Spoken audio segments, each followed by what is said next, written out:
Hello and welcome to the 2025 SDA Scottish Tour Finals live here from the CISWO here in Glenrothes. 24 men here today and 8 ladies. It's a round robin format, so sit back and get comfortable. We are ready for action, and in fact the first streaming game of the day is underway, and it is Mitchell Laurie, Welsh Open winner and British Open winner, taking on the 8th seed today, Danny Truman from the Tour Rankings. We're here in Glenrothes, and there we go. There's the board up and running.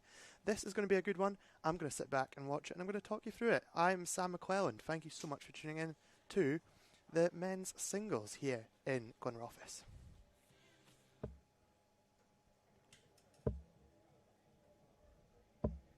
Mitchell's starting well already. A wee ton 40 there, leaving him on 162. Mitchell's opponent at the moment, Danny Truman, has a free dart average throughout the tour of 83.33. Not to be scoffed at. Mitchell finished 20, if I can find it in the screen in front of me, that would be brilliant. Mitchell Laurie. 122.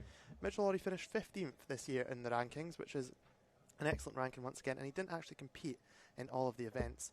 And his seasonal average is 82.36. 41. Mitchell is on top for a 13 dart start. He's only 14 years old, by the way. Mental. Just down a bit. Ooh, double 10. He's gone inside, so he leaves double 5. Danny Truman a wee bit back on 250, but a big score could put a wee bit of pressure on Mitchell here. And he's in. Oh, he's definitely in. Can he fill it up? 140. Mitchell, you require 10. Okay, Mitchell, double 5. Double 2. Ooh, 8. Mitchell's gone to the madhouse. So Danny has got a chance here. 110 he is on. Will he switch to the 18s? No, he's stuck with the 20s to try and leave double 15. Mitchell will be back for double 1. Taking his average down a bit. He was on for a 13 darter. He's now throwing 18, so 6 at double. So we'll see how he goes. He's going through his schedule here. He's going through the blow the hands, give the trousers a wee rub. And it might work. Yes, that's game shot. He's got it in the end. 21 dart start for Mitchell Laurie. He takes the opening leg here on streaming board 1 here in Glenrothes. Of course, there's loads of other games going on just now around the boards. I'll give you an update on them very shortly. But we are going to continue on this match, of course, for the time being. This is the streaming board here, live from the CISWO in Glenrothes. 100.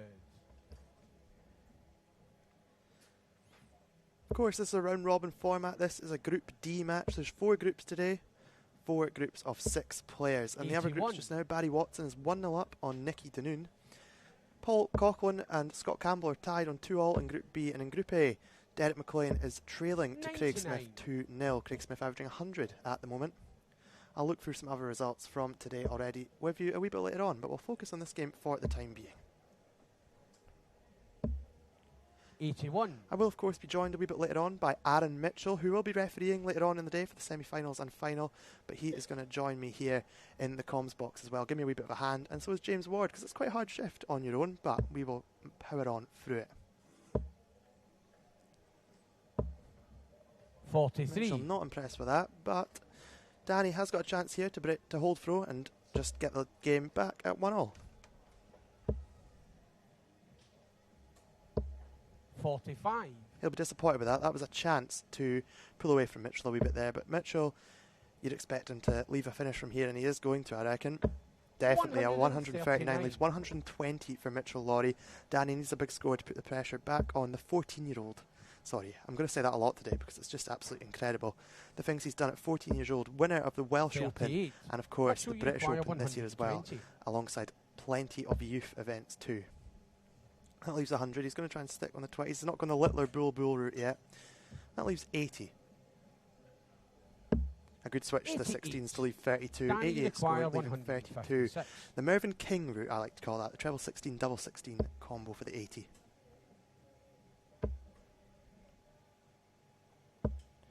Danny Truman putting on under pressure with a ton 40 to leave double 8. But Mitchell, of course, to break the throw here and go 2-0 up. Wants double 16. And he pins it first, as you'd expect from this young talent. 2-0 to Mitchell Laurie. Let's have a look. Let's refresh the old laptop beside me and see what the scores are from around the other board. Stuart Wares is underway against Davy Kerwin. Davy Kerwin taking the first leg there, 1-0 to Davy Kerwin in Group D. Of course, that is also in this group, Group D, as we watch Mitchell maybe hit the first max of the game. And he does, 180. Brilliant darts from Mitchell Laurie, kick-starting the third leg with a 180. I'm not going to say it quite yet, but he did hit a 9-darter last week in the ADC. 81. That's all I'm saying. We won't dream yet. No, we won't dream yet. But there's plenty of time left today for anyone to hit a 9-darter, but I won't say 57. that quite yet. Group C, Barry Watson's gone 3-0 up on Nicky Danoon after Barry Watson winning his first game 4-3 as well, so he is looking good. He is actually a stand-in today. He is a fill-in. He wasn't really meant to be playing today, 55. but there was 4 people that couldn't turn up on the day. William Kirkwood, Angus Murray, Scott Winder and Scott Robertson. They've been replaced by Kyle Walker, Paul Cooper, Davy Kerwin and, as mentioned, 140. Barry Watson. A ton 40 there for Mitchell. Excellent darts to leave, 124.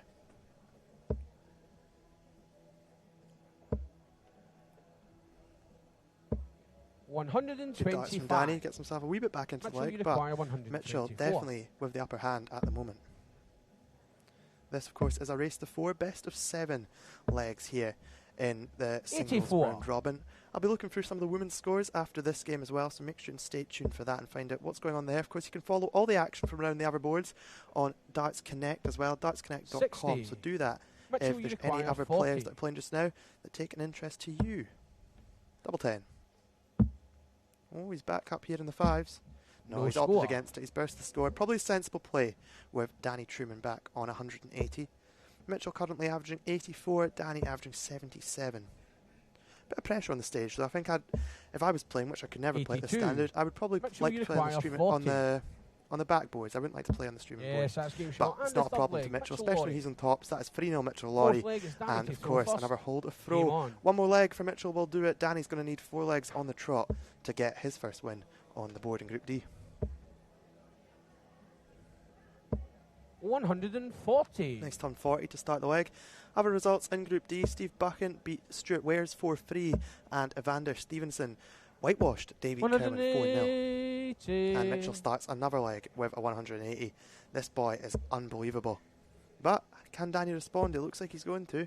We slip into the 5s, so he'll be disappointed with that. 85. After the treble 21st start, he'll be a bit disappointed scoring 85, but it's not the end of the world depending on what Mitchell scores here. Switching. 58. No such luck on the 19s for Mitchell this time, so gives Danny a chance back into the leg. And he's taking it by the looks of it. He's definitely taking it. 140.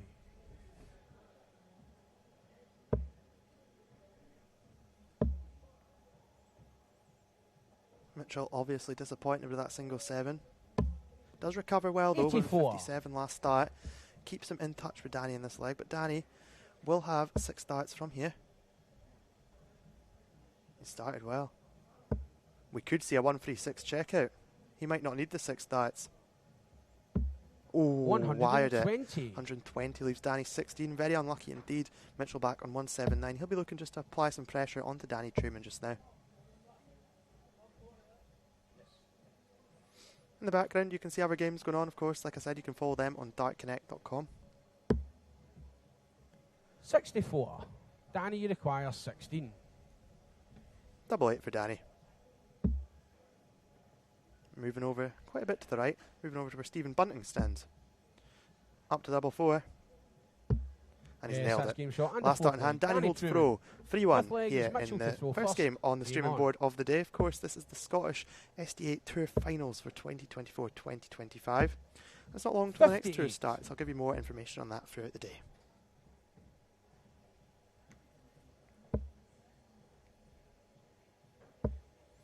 Danny's taken full advantage of the 58 from Mitchell. 135. Almost fills the treble 20 up. 135.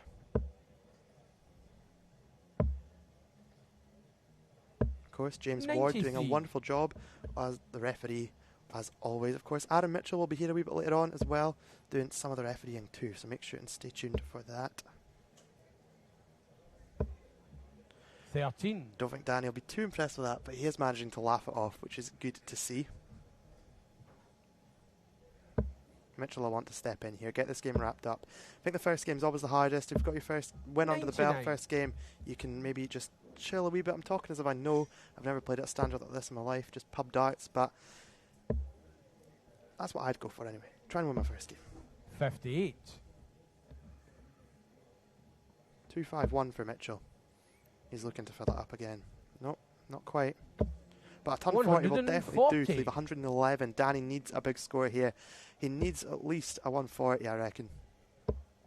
And he's not going to find it. So Mitchell will have guaranteed 6 darts 85. at 111 to take the first game on the streaming board. And the third game in Group D. 72 left. Great dart to leave 36. 75. Mitchell leaves himself on 36 handy when he comes back, because he will come back. Danny cannot finish 210, but he can put a bit of pressure onto Mitchell Lawrie. And it is good darts. It's very good darts. It's a good switch to the 17s. Mitchell on double 18 though, to wrap up his first game of the day. The Welsh Open and British Open winner. Can he do it? Double 9. Just in a little bit. Game, shot. And he has nailed it. He has. Mitchell Lawrie defeats Danny Truman 4-1 on the streaming board here in Glenrothes. We're going to take a short break and we'll be back with another game very shortly. Stay tuned.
As you can see, plenty going on around the venue here in Glenrothes. You're joining us live from the Sizwo.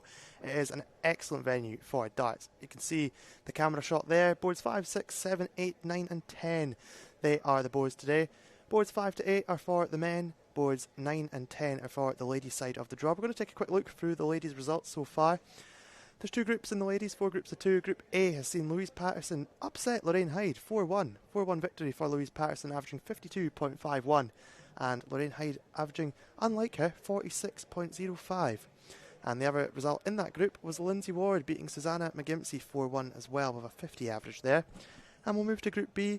Kelly Jolly beat Jenny Peddy 4-1 with a 39 average. And then Sophie McKinley beat Christine Hyde 4-2 with a 66 average. Christine averaging 65 herself, so a very good game there on board 10. But that's what's happened just now. Live just now, we have got Kelly Jolly 2-0 up on Christine Hyde. Kelly Jolly averaging 71, very respectable average there. Lorraine Hyde struggling again, losing 2-0 to Susanna McGimpsey at the moment. But make sure and stay tuned, we'll have another streaming board match coming up very shortly here on YouTube.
Welcome back to the Sizwell here in Glenrothes, as we've got another game here on the streaming board. It's Group B, it's Jim Brown against Scott Campbell.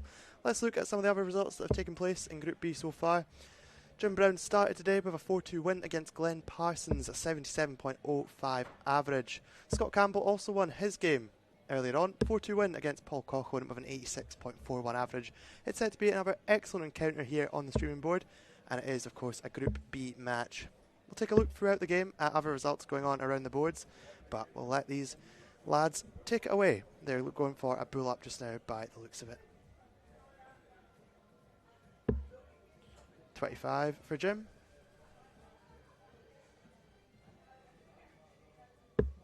And outside for Scott. So Jim has won the darts. Okay, And we'll first see leg, how Jim this can game throw first. unfolds. Of course, Game on. Scott Campbell has been partnering John Henderson and Robert Thornton in the Modest World Cup, which has been brilliant recently. Oh, he bounced out. Unlucky there for Jim. 21. Poor start after that bounce out off the treble 20. But Scott might take the darts back off him here. Of course, Scott, a semi-finalist at this year's Scottish Open back in February. 60. Ooh, he'll be hard done by there. That is brilliant grouping from Scott Campbell. He's very unlucky not to find a treble. Brilliant switching from Jim Brown to the 19s and the 18s. His darts look like they could bounce out a fair few times, but maybe I am wrong. Hopefully for him, I am. 97. Good switch once again from Scott. Two excellent switches in the first few visits here of the streaming board. Group B match between Jim Brown and Scott Campbell. 99. Let's take a look at some of the other results around the boards just now in Group D. Of course, we have just seen Danny Truman play against Mitchell Laurie on the stream. He is currently level 1-1 with Steve Buchan. Steve Buchan averaging 93, with Danny averaging 87. And in Group C, 43. Stephen Miki is currently 1-0 down to Paulie Cooper. And in Group B, of course, that's this game. Group A has just got underway. Neil McDougall against Craig Smith. That is obviously 0-0. 98. Check. Check. Jim Sorry, getting down last to score was 167. 97.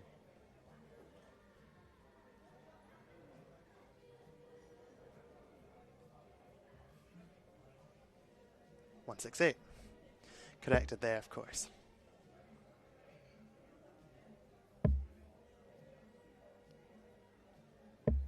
Scott Campbell struggling 42. a little bit so far in this Group B match. I'm sure he'll kick into gear very shortly, but Jim can't finish 168, but he can certainly set it up nicely. Excellent darts, lead 28. He'll be on 28 when he returns, because he will return. Scott Campbell sat on 259. He needs at least, you'd think at least a ton plus to get down to a finish. Another treble would leave him the 160, and it doesn't. So he's on 200. Jim's got plenty of time for this 28. Which he takes first start, 1-0 to Jim Brown in the opening leg here in the men's singles round robin Group B match. Game on. Group B so far has seen Jim, obviously like I mentioned, beat Glenn Parsons 4-2. Colin Hepplewhite beat Kyle Walker 4-1. As I mentioned again, Scott Campbell won 4-2 against Paul Coughlin. And Colin Hepplewhite once again 4-1 against Glenn Parsons. So Colin Hepplewhite is the man to beat in this group so far with 2 wins out of 2. A nice wee ton 40 to start the leg for Scott Campbell. 26. Jim will not be impressed with that, but I won't say too much more about it.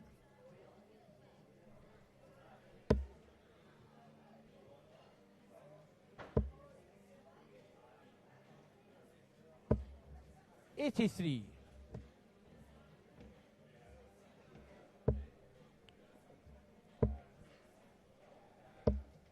Good last start, Jim needed that. Scott's still in the driving seat in the second leg though. And he's in again.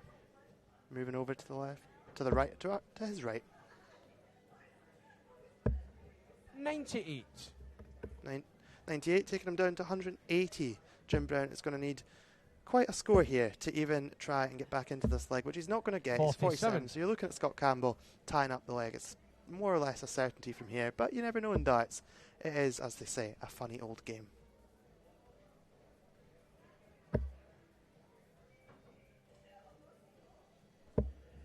$60. Steady 60 to leave 120.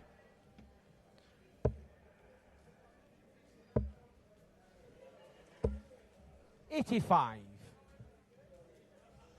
Scott, you require 120. Scott Campbell finished 13th this year in the tour as he looks to take it 120. Just below, leaving double 10. Yeah, Scott Campbell, he finished 13th this year on the tour rankings, of course, getting his place here at the Sisbo today. 60. Scott, you require Scott Campbell 20. comes back for double 10. Left-hander should suit him. Just a wee bit in on that. Moves over just slightly. Looks like a good marker. Oh, you couldn't get much closer than that. But Jim still a fair bit behind on 198. He'll be looking to put some pressure on Scott just now. Of course, Jim Brown, he finished 26th in the rankings this year with a seasonal average of 79.11. Scott, you require 20.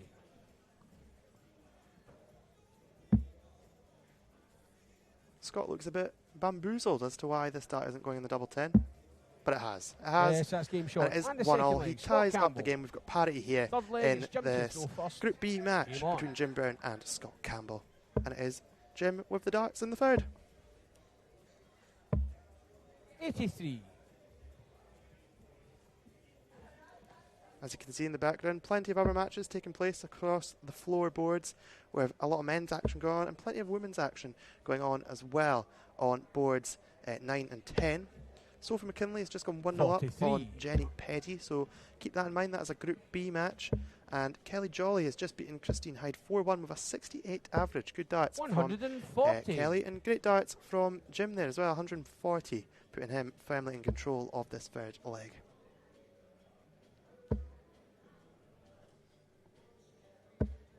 $60. Both players so far holding throw quite easily. Not looking under too much pressure on their throw so far. But there could be now 31. if Scott can find a way to punish Jim's score there.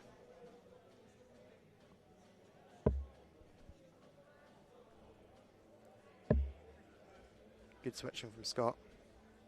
Excellent switching from Scott, getting him back into the leg. Puts a bit of pressure on Jim, but Jim is responding.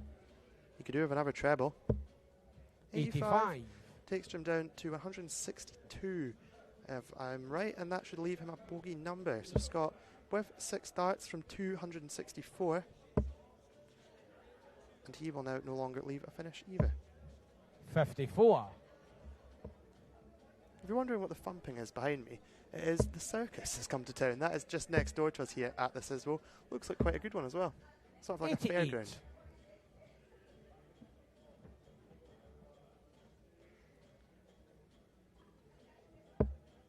Scott Campbell will want a big score here. Looks like he's going to get one. Will he switch to the 18s maybe, I think?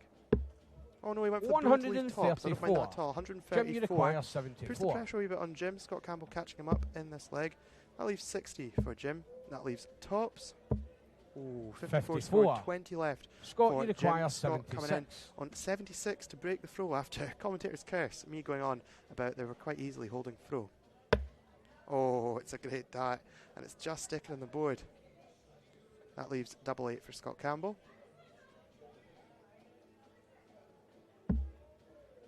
Needs to just move over, sort of clank it off that dart and in.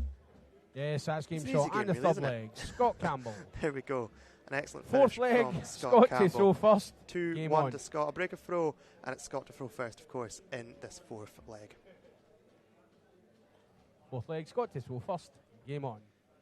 In Group D, Danny Truman has gone 3-2 up on Steve Buchan, and Paulie Cooper 2-2 with Stephen Miki just now. Neil McDougall is 3-0 up on Craig Smith. That's from the other boards in Group A, C and D, because of course this is a Group B match we are watching on the stream. And if you are just tuned in, welcome to the stream. We are broadcasting live from the Sisbo here in Glenrothes. It is SDA Scottish Tour Finals Day. 60. And it is a wonderful occasion. 24 men, 8 ladies, all looking to become the Tour champion.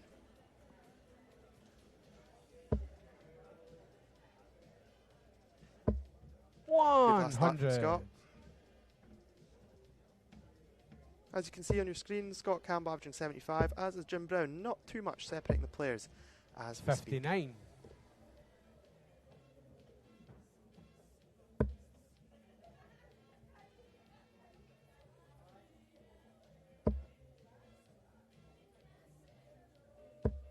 140. I'm going to have words with Scott Campbell after this game. First time I try and take a drink of water, he goes and almost hits a 180. Good darts though, 140 to leave 180. 81. Jim will be annoyed because he's getting some good scores, but the last dart is just kind of letting him down a little bit. It's always straying loose, so I need to try and amend that. A treble here would leave tops. And that's exactly what he does. 140 from the 180 left to leave tops. When he returns, Jim's going to need a big score, but there we go, that's that straying dart again. He will be annoyed at that. 95. He does recover well, 95 to leave 206, but Scott Campbell is on tops as we Scott, speak. you require 40. Good marker. It looks like he was walking, he thought it was in. It's a good marker. Can he readjust? Just below, double 10 for a 3-1 lead. Oh, a wee bit away. He will be back on double 10, of course, Scott Campbell, to lead 3-1 in a race to 4. Best of 7 in these round robin style matches. The format will increase as we go on through the day. 60. Scott, you require 20. Busying up now as well here in the Siswo. What a marker. He's going to wonder how a lot of these darts haven't found their way in to the double. Oh, it's deflected off the flight. He looks a bit gutted by that. He's moving right over. He's out of shot. You can just about see his arm. And he's just pulled it 10. inside, leaving double 5. Jim, you require 146. Jim Brown here. If he can scare the 146, and he can't, there's that stray dart again. And he will be disappointed in that. 85. Good last dart, though. Good last dart. 85. Scott, you require 61. 10. Scott Campbell coming back for double 5.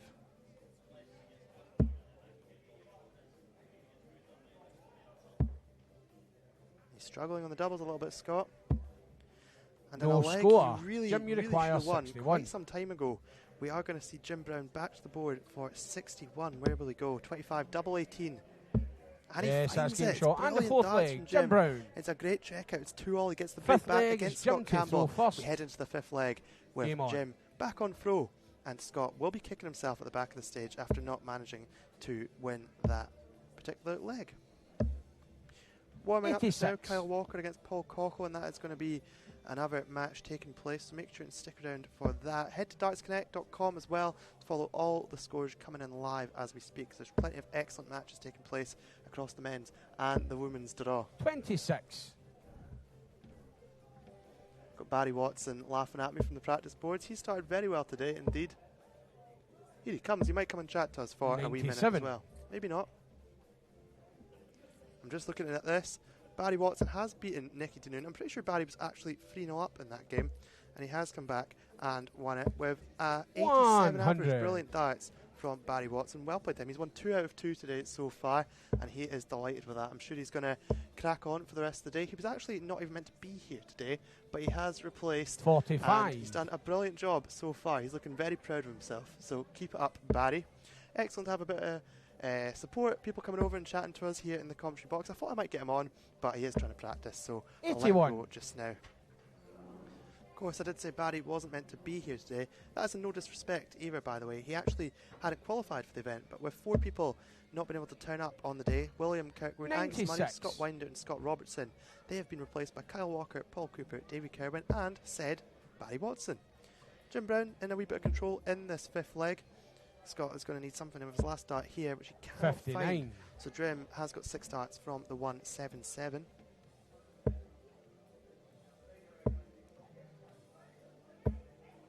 Doesn't really take much control of it though. He leaves himself 136. A big score from Scott could put him under a little bit of pressure here.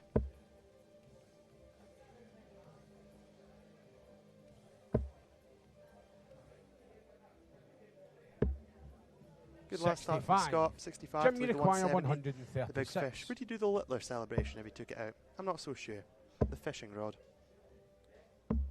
Nice steady darts from Jim, 96 to Scott, leave you require tops. 170. Jim currently averaging the better of the 2. 170 though, this would bring the house down. Oh, it's on. Oh my goodness. I think I'll lose my voice. Oh. A wee smirk from Scott. Very unlucky indeed. 98 scored, leaving him 72. Jim, Jim you coming back require to the board 40. with 3 clear darts at tops. Just a bit down from that. Oh, down to double 10. Oh, he's going to be very disappointed with that. Going Scott, inside you on the require 15, so leaving 72. himself 5 Scott Campbell's back for 72, which is actually what he's averaging, so maybe he'll hit it. You just never know. What way will he go? Will he go 20s, 16s, 12s? 16s, that leaves double 12.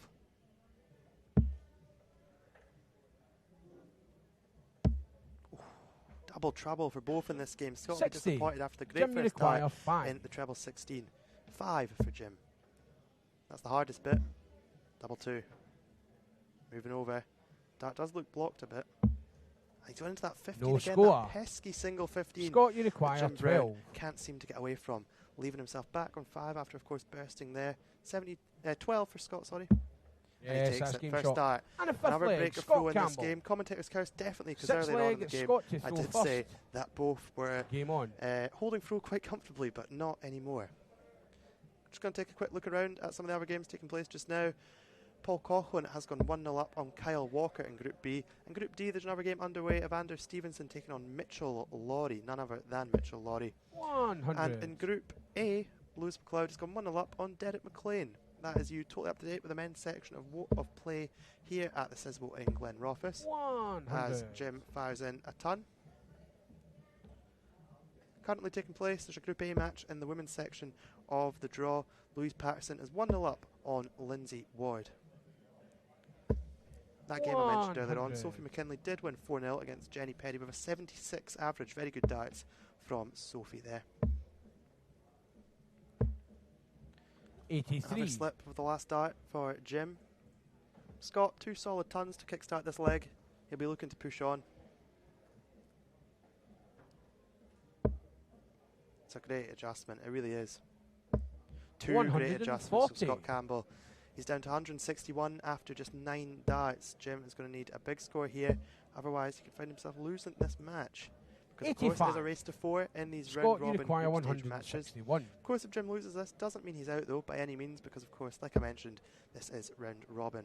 4 groups of 6 in the men's. Oh, it's on, I think. It's on, it's in. Oh my goodness, I was that busy yapping, I almost missed it. It was very unlucky from Scott Campbell. He's just missed the pool for 161 for a 12 darter to end the match. It's a good last dart for Jim. 81. Scott is on 25 Scott, you require to 25. complete victory and get a 4-2 win over Jim Brown. This is for a 14 darter, double 8. And he wraps up in style with a 14 darter, almost a 12. Scott Campbell. 4-1-6-1. It's a good result for Scott Campbell. We'll be back very shortly here on the streaming board here on YouTube, bringing you another wonderful game here from the Sisbo in Glenrothes, and we'll keep you totally up to date throughout the day. Stay tuned, don't go anywhere. I hope you're comfortable wherever you're watching from.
As you can see, plenty of action taking place across the boards at the moment. Welcome back to the Sizwell here in Glenrothes. We are coming to you live with the SDA Scottish Tour Finals.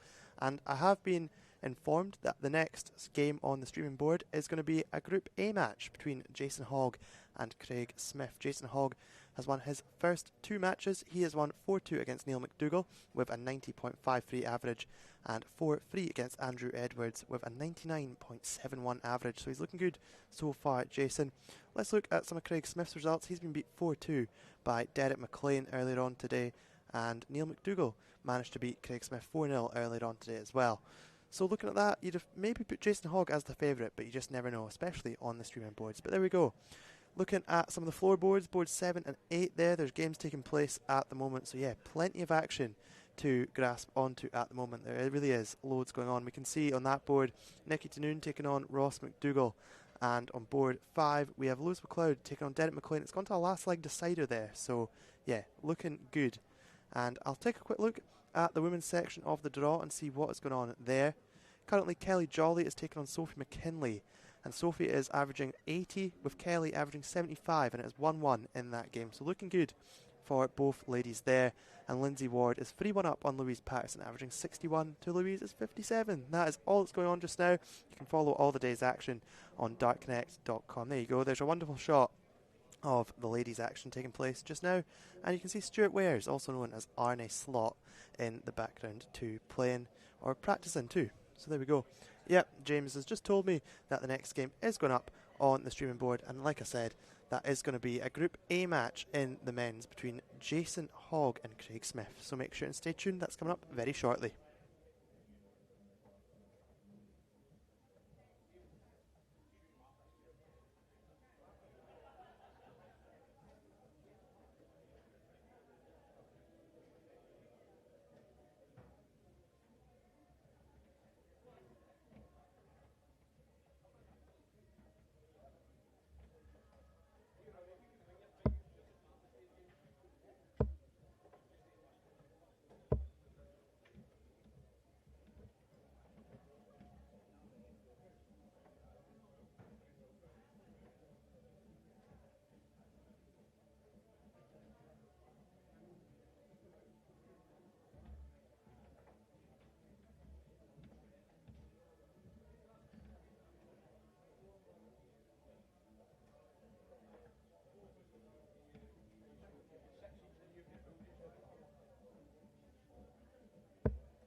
Okay, ladies and gentlemen, welcome back to the Sizwell here in Glenrothes. We are currently in the midst of a bull up, and it is Jason Hogg taking on Craig Smith. James Ward taking a close inspection at the darts. We're going to find out who is throwing first. And it's going to be Jason Hogg, who's won both of his games today with 90 and 99 averages. So let's see how Jason gets on here. 60. Jason kickstarting with 60, I think. Oh, look at this from Craig, though. Craig loves the streaming board. It's a 180 start for Craig Smith. Excellent darts indeed. Oh, but look at this. This is going to be brilliant, I think. Oh, it's just about almost a 180 response back from Jason Hogg. This is going to be a good game. Loving Jason's nickname, by the way. Hogmeister. Interesting. 81. Interesting darts, talking of interesting, that Craig Smith's using. I'd love to get a closer look at them. Jason is back in the treble. Look at this, it's brilliant darts. It's another 140 for Jason Hogg. 60 followed by two 140s for him.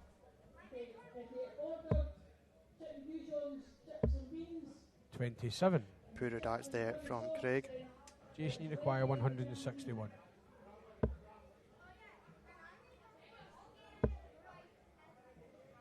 Just looking back at some of 99. the rankings.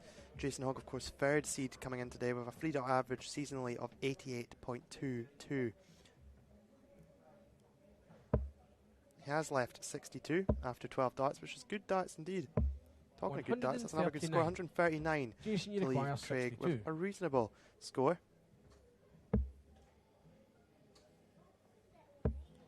Oh, he's missed the big number. He'll be disappointed with that. He 22. certainly will be. He does set Craig, up you to leave require tops, but Craig 74. Smith will have a chance to break through early on. He's missed the 13 for the bull. That leaves Craig with 59. 34. Jason, you require 40. Down to double 10. Yes, And that's game shot in Jason the first takes leg. it 1-0 to Jason Hogg to hold a throw Second leg, in the first leg. 24 It's a race to 4. It's a Game Group on. A match here, live from the Sizwell in Glen Rothes. It's the Scottish Tour Finals. 42.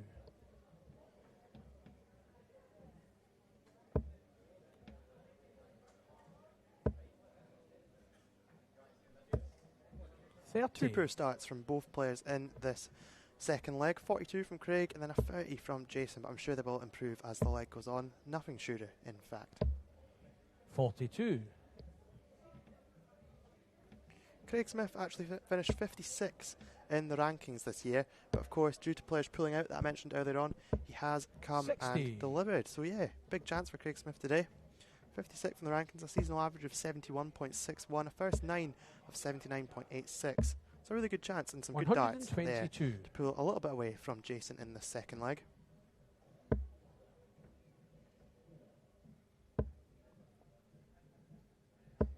Jason, quite original 100. setup. Just nice barrel, Scottish flights and usual stem.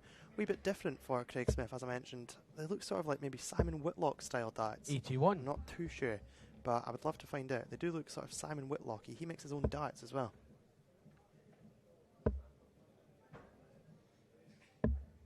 That's a good switch. 137 for Jason Hogg there. That's good darts indeed. Talking of good darts, almost more good darts from Craig Smith. 125, taking him down to 89.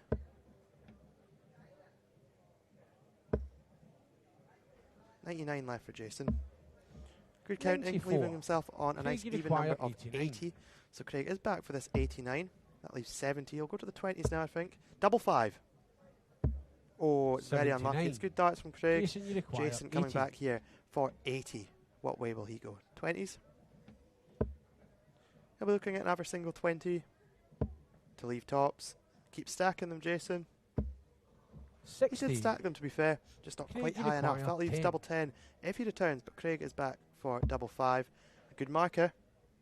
And it's Yes, pinned. that's game shot. It's And good the darts from second Craig. leg, Jason looks a Smith. bit disappointed in the background. It's brilliant darts from Third Craig. leg, it's It Jason is to now throw 1 first. each. Game on.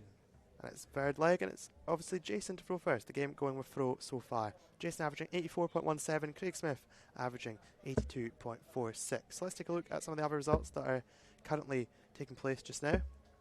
66. Barry Watson is currently 1-1 with Paul Lee Cooper on Group C on board 7. Group B, Glenn Parsons is actually 1-0 down to Scott Campbell, who we've just seen 67. here on the streaming board.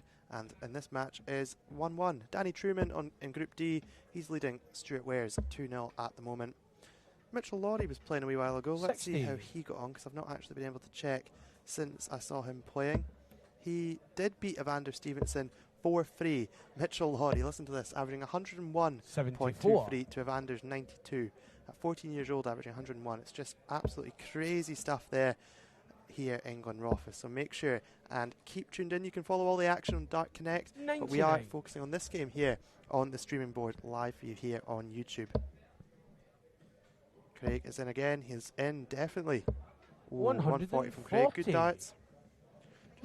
Just edges in front of Jason in this leg, but of course Jason does have the darts. He'll be a bit gutted with that first one, but it's a good switch once again. It's a really good switch 91. from Jason. Just edging himself back in front of Craig, but of course Craig kind of has taken the darts off him a wee bit if he can continue the momentum and find a treble here especially. He can, 60. but it does get him down to a finish for 106. He's the first man to a finish. Jason will be looking to leave a far more favourable finish than 160. And 160 is a great memory of mine. In February, when I was doing the commentary 95. with Sean Russell at the Craig Scottish requires Open, Lorraine Hyde's 160. 160 checkout to win the tournament. But talking 160 checkouts, we could see another one. Oh, yeah, Lorraine Hyde's 160 checkout at the Scottish Open. 140. That'll live long in the Jason memory. Good darts from Craig to leave double 10. 90 for Jason. And going off the running of play, this would be a bit of a steal. It's the bull. Oh, 65. Jason leaving himself Craig 25. requires Craig with a 20. chance to actually break Jason's throw here. Double 10. Up to double 5. He pinned it last leg. He's Yes, pinned it that's game again. shot on the third It's leg. 2-1 to Craig Smith. And this would be a shock if Jason did get beat here. But it is still early doors. We're into the fourth leg now. And that is a breaker throw for Craig Smith. Not really much of Craig's body moves when he throws. It is 84. a nice throw. Let's take a look at Jason's. Yeah, no movement at all. Nice follow through. Yeah, everything's perfect with both these players' throws. Look really, really good. Very solid, steady, straight. Craig going with a sort of toe to the oche, and Jason going a wee bit more side on. 59. Not really though, tiny bit more side on maybe.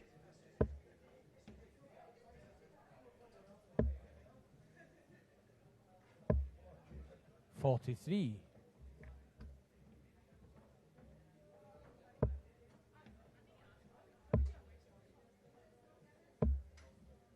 53.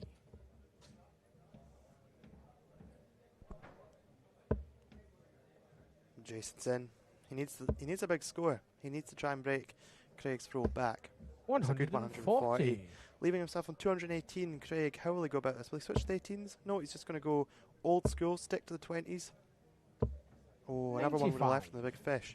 95 leaves him 210. Jason on 218, effectively taking the darts off Craig Smith. Can he use that though? 55. He will be slightly disappointed with that. Craig with a chance now to leave himself a very favourable finish if he can score big here, which he isn't going to do. He's not going to leave himself a finish. So Jason back in the driving seat. The pendulum is swinging from side to side in this game. That is a nice diet. 103. 98 left. 138. 125. Good darts from Jason. He'll be fancying himself from here in this leg.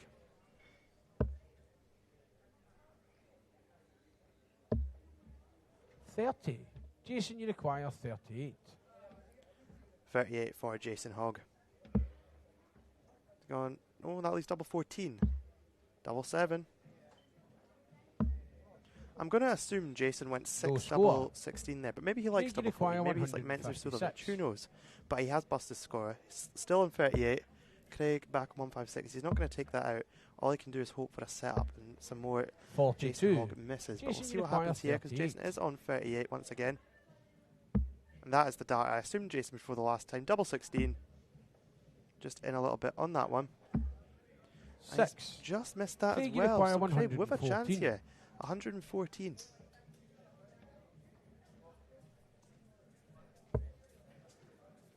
Treble 18. Nope, not quite. It's unlucky from Craig. 58 scored. Jason back for 32. Needs to get in a bit there. He is struggling here, Jason. But that is a good dive. And the fourth leg. It's a sort of a wee smirk, but doesn't look too happy, Jason. But he has got back on track. It is 2-all. He has got the darts in the fifth leg. We'll see what happens from here. As you can see behind you, there's still plenty of games taking place across the boards as well. We're keeping you totally up to date here on the live stream of what's going on 85. there. Danny Truman is now 3-1 up on Stuart Wares. Barry Watson and Paulie Cooper are 2-all. And Scott Campbell is 3-0 up on Glenn Parsons. That is currently what's happening. And this game is 2-all. 96. Jason averaging 76 just now. Craig averaging 75. A wee bit down on Jason's other performances today. Jason's averaged 90 in his first game, 99 in his second game. So he'll be about a wee bit disappointed, but 60. Craig is actually averaging just about what he has throughout the day so far, just plodding along with a nice steady 76 average. 43. Another game in the ladies just underway. Lorraine Hyde, who really needs a win. Otherwise, we could see her packing her bags and going home. She's taking on Lindsay Ward just now on board 9. You can just see that behind Craig's arm just now. It looks like Lorraine is just below his elbow, and she is, so that's happening on board 9. Lorraine really needs a win. To follow that game, head to 91. dartconnect.com. You can follow that game whilst watching this on YouTube on the stream.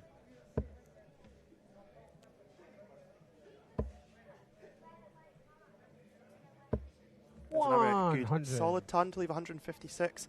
Craig could do with a big score here. Once again, old school. Could have gone the 19s route, 4 19s and a 25, but he has decided to go old school. 80 scored. That leaves him on 191. So Jason will have 6 darts from this 156. The Raymond van Barneveld special. We could be calling it the Jason Hogg special. We definitely could be. 120. I can't quite see as... It couldn't have gone in. No, 120. Sorry, I couldn't see because of the flight. That could have been the Jason Hogg special rather than the Barney. Good darts from Craig there, 139. But Jason is back for that 36. He just wired off the 156. Here we go. He'll be looking to get this cleaned up because Craig's right behind him. Oh, he slipped into double 1. The Leicester spotted double 17. No. 2 scored. That leaves him on double 17. Craig Smith back for 52. 12. 4 tops. Double 10. Not quite. 32. Not quite. Jason, you require 34. Jason here with 34. Will he go straight at it or will he split? Yes, he's gone straight at it. He's pinned it. 3-2 to Jason Hogg in a race to 4. Leg, it's Craig to throw first. Game on.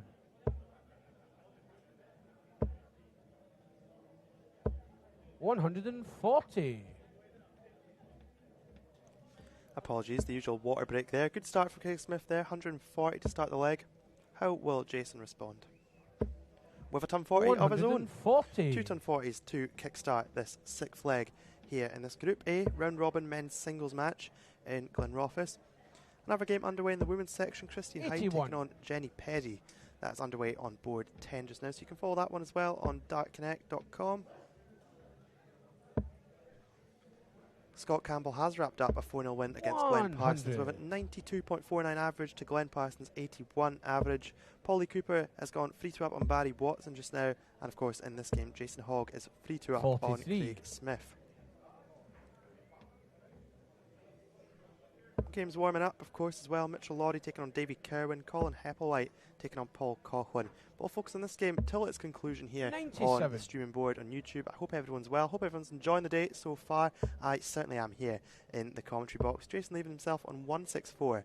Craig hasn't 59. Left a finish actually. He's left himself 178 after that 59. So Jason will have 6 darts from 164. Will he go for it? He did. He went for it, but not quite pinning the treble 18, but it's great darts. 138. That is excellent darts. That leaves 26 when he returns. Once again, the lesser spotted double 13 this time. That's great switching from Craig. I'm not sure about the first start, but it's brilliant switching after that. Could be his last darts in this match. Double 13. And it is pinned. It's good darts from Jason Hogg, finishing with an 81 average to Craig Smith 78. We'll have more for you on streaming boards very shortly. But of course, head over to Dart Connect. You can follow all the games that aren't on the streaming board live there. And there's a wonderful shot from our excellent technician cameraman Scott, doing a brilliant job. He has got everyone just there. You can see all the boards. You can see even what's happening on the TV as well. I'm also seeing Aaron Mitchell. Hopefully he'll be joining us here in the commentary box a wee bit shortly before refereeing later on. Make sure and stay tuned. We'll have another streaming board very shortly.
Hello and welcome back to the Sizwell here in Glenrothes. It's the SDA Scottish Tour Finals 24-25. We've seen some proper big upsets happening in the last wee while. We've seen Mitchell Lawrie get his first defeat of the day. I say it's an upset, he's 14 years old, so it's pretty incredible the results he's had so far, but he has just been beat by Davy Kerwin 4-3. Davy averaging 84, Mitchell 83, but Mitchell did beat Evander Stevenson with a 101.23 average 4-3 earlier on in the day, and he also won on the streaming board with an 86 average 4-1 against Danny Truman. That is what's happened so far. Let's have a look at some of the games that are taking place just now. There's one game that is live just now. Lewis McLeod is 1-0 up on Neil McDougall. Lewis McLeod averaging 115 at the moment after one leg, which is excellent darts, but maybe that'll come down, maybe it won't, who knows. Make sure and stick around. We'll have another game coming up on the streaming board very shortly. Run you through how it's going in Group A so far. Jason Hogg has won all 3 of his games on that streaming board, so he is doing very well indeed. Scott Campbell doing well as well. He's won 4-2 and 4-0 and 4-2, so he's doing excellently.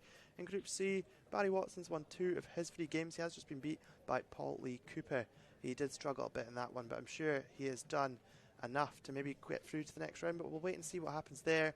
And in Group D, Mitchell Laurie's group that I mentioned, Mitchell Lawrie is probably still leading the way after 2 wins from his 3 games, but it is still all to play for, and we will have a game coming up very shortly here on the stream. But like I said, we've got a wonderful view there of everything going on boards 5, 6, 7 and 8, which are of course the men's boards, and then 9 and 10, which are the ladies' boards. And since I've been away, Lorraine Hyde did win 4-0 against Lindsay Ward, which was a great result for her after losing 2 of her opening, well, both her 2 first games. But at the moment, Louise Patterson is 1-0 up on Susanna McGimpsey. And what else is happening? Let's have a look. Sophie McKinley's won all 3 of her games in Group B. She has beaten Christine Hyde 4-0, she's beaten Jenny Petty 4-0, and she's beaten Kelly Jolly 4-1. So she is pretty much, yeah, she's a certainty to go through because it is 2 groups of 4. So Sophie is a certainty to go through to the knockout rounds. We'll see what else unfolds. We'll keep you totally up to date here, and you can follow all the action on DCTV, dartconnect.com. There you go, there's a good shot there of Evander Stevenson thrown just now, and you can see some of the women's games taking place on board 9 and 10 as well. So plenty of darts taking place around the Sizwell venue here in Glenrothes. I hope you are enjoying the darts so far. We certainly are. Make sure and stay tuned. We'll have a game coming up very shortly on the streaming board.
Okay, welcome back, ladies and gents, to our tour finals day. Sam is away having himself a well-earned break, and I'm going to take over commentary duties just now. That we have young Aaron Mitchell up refereeing on the stage. Quality of the games have been absolutely fantastic today so far. Some real fantastic performances, so the ladies groups are just coming to an end. We'll know our 4 semi-finalists very shortly. So we have Ross McDougall from Perthshire taking on Stevie Miki from Grampian. Ross, a current Scottish internationalist, Stevie a former Scottish internationalist. Oh, I'm sorry, maybe you won't give Aaron a bad technical help. You hear it now? You can hear it?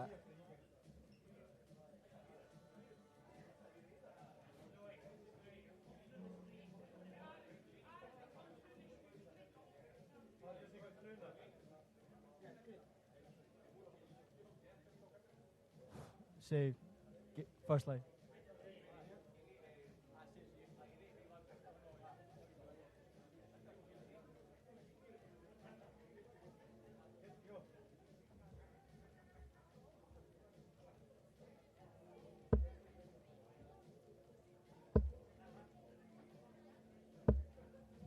$100.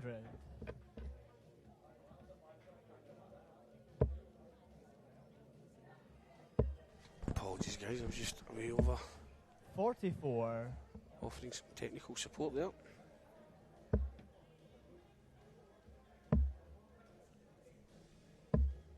$58.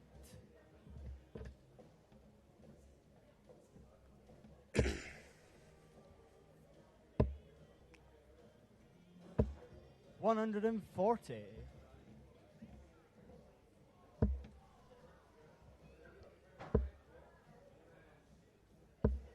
$60.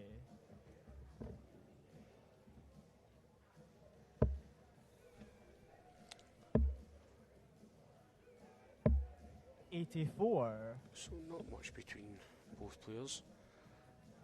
Stevie's taking a slight step ahead of him.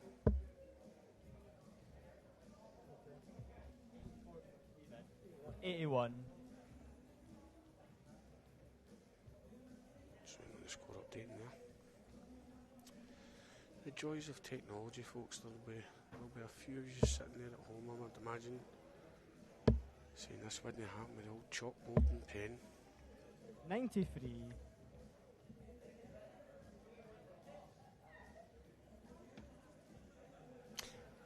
Just like to point out, we've had no issues with this all day until Paul Cooper gets up to take over marking. What a shocker, folks. For those that know Paul. 85. Stephen, you Always require likes to complicate 140. things a wee bit. So Stevie first to a finish, 140 going here. So he's looking for a big 20 to set that up now.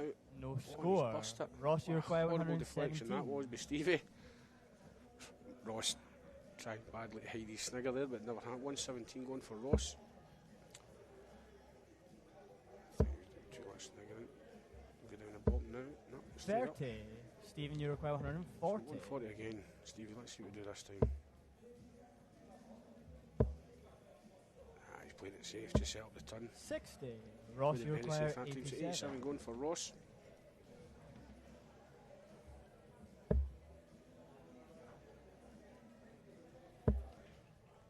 Bull for the first leg. Oh, he's 62. 25. Stephen, you require So 80. going for Stevie. Will he go 15 or will he go 25? Always went for the 15. Just went for the treble 15 for double 10. 59. I Ross, you think require sometimes in 25. those situations you've just got to play it safe, and unfortunately Stevie went for bust there. Both players just No keep trying score. to Ross Stephen, has you require busted as well by the looks of it. 21. So 21 going for Stevie here. Stay clear of the treble, make sure it's in the big number. Both players seeing the funny side of things. Game shot on the first leg, Stephen Miki. I know there'll be a couple Second of leg, the it's kids Stephen at at throw home first. that attend the West of Scotland Darts Academy will be having a laugh to themselves, because one of the big things that's always worked on there is that making sure we hit the big number when you have a finish left. So, yep, just to that, one of the kids from the academies just texted me saying, "Gee mate, you'll need to get Ross and Steve come down and 140. practice at the big numbers." Yeah, we first leg they're just feeling each other out. So Stevie starts off as strong as 140. 60. Let's keep you up to date, folks, with what's happening around the rest of the boards as well. So in the ladies is all finished now. Qualifying from Group A is Louise Patterson and Lindsay Ward. 100. Very close group, that. 4 fantastic players all in that group. It could have really went any way. So we've got Louise and Lindsay. And then from Group B, we have 92. Sophie McKinley and Kelly Jolly going through. Christine Hyde can see herself quite unfortunate there. She's actually had 81. a higher rolling average, but as I said before, no pictures in a scorecard. 60. Averages don't mean anything if you can't win games. So in regards to the men's groups as well, you'll see there 140. Stuart Bears and Stephen young Mitchell Yorkville, Laurie warming up in the 160. background. So Stevie, 116 here.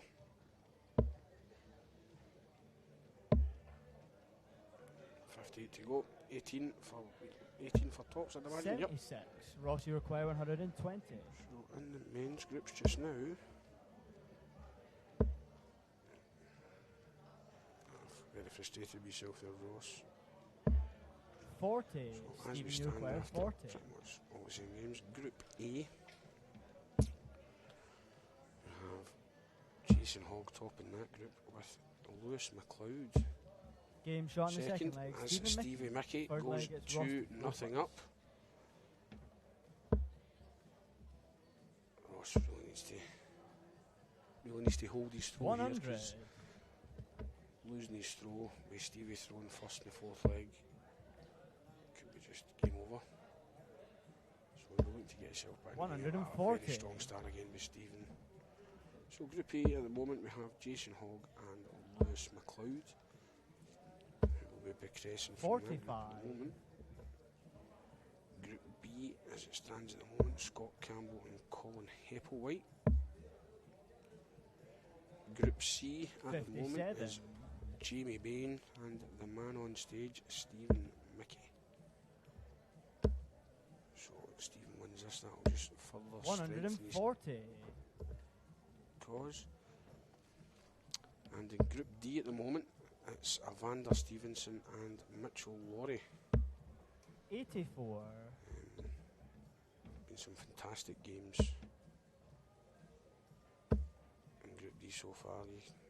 David Kirkman, 100. Stevie Bucking can call themselves quite unfortunate that one, that have played 3 games and only won one of them. Both players have played very well and sitting bottom and second bottom in that group. 180. Ross, you require Patterson 160. a very good 180 there. Great time, all but double top for Ross. What a comeback this would be. Oh, 76. very, very Stephen, unlucky. you require 40. So a great setup from Stevie. It could give him the opportunity to go 3-0 up. Double top. Double 10. Game there shot it in the is. third leg, Stephen Mickey. Fantastic last start. Fourth leg, it's Stephen a throw first. There was a nice passage from the two of them there.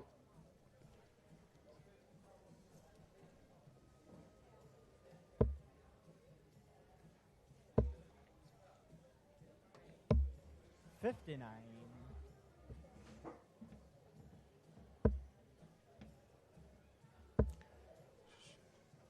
It's in the background there. 100. Stuart Bears just going 1-0 up against Mitchell.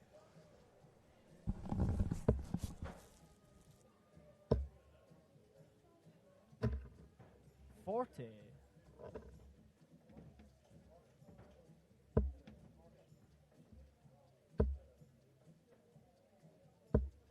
'85.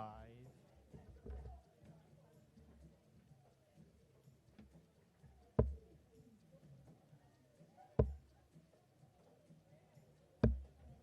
94.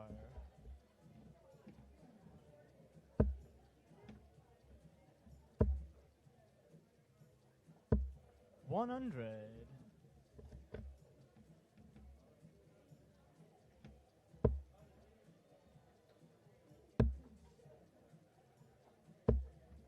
92.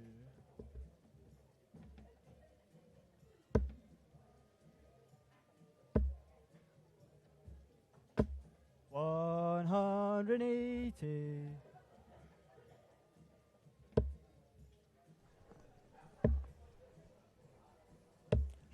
56. Ross, you require 36. So we've got Ross going for 36 to get himself back in the game here. Going to break a throw. Oh, he's not been able to do No it. score. Stephen, you require Stephen with the 160. opportunity. 160 going.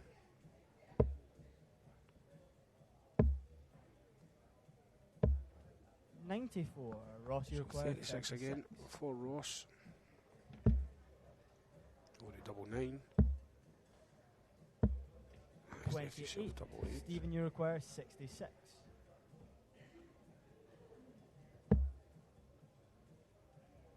Go for the 12 for double tops for the match. Oh, just 26. outside the wire. Ross, you require 8. So Ross could really be doing with this one here. Game There it shot is, in the he's got fourth himself leg. back Ross in it. McDougall. Fifth leg, it's Ross to throw first. 3-1. And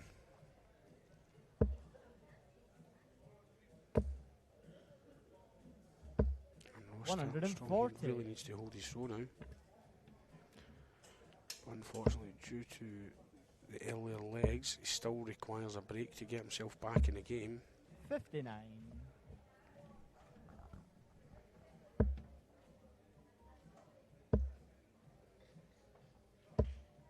41.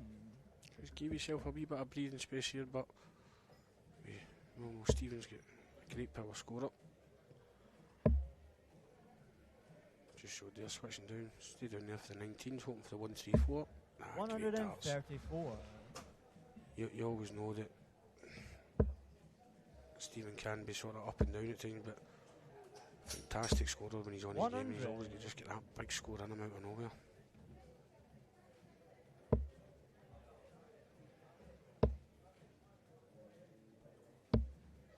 Great last one again there. Really giving Ross something to think about here. Great darts from 140. Ross. Both players settled into the game a bit better now. A few nervy darts earlier on, but they seem to have settled into things now. 60. Ross, you require 80. So 80 going for Ross here.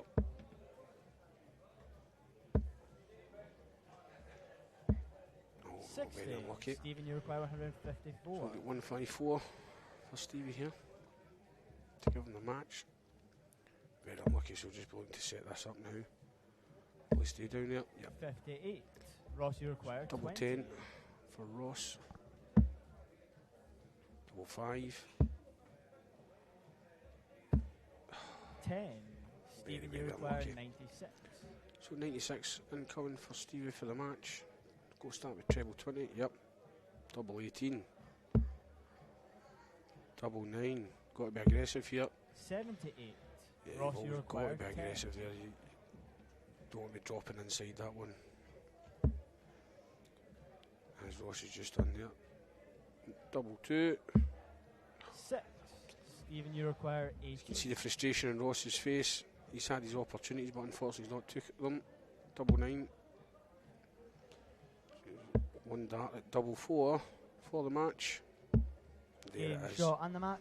Stephen Miki.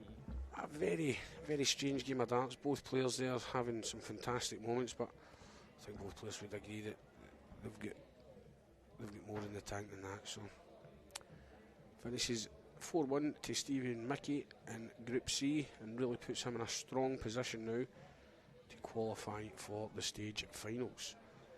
So we'll be back in 5-10 minutes with another game for you. Stay here.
Welcome back to the Sizwell here in Glenrothes. You're joining us for the SDA Scottish Tour Finals Day here in Glenrothes. It is, of course, the 18th of October.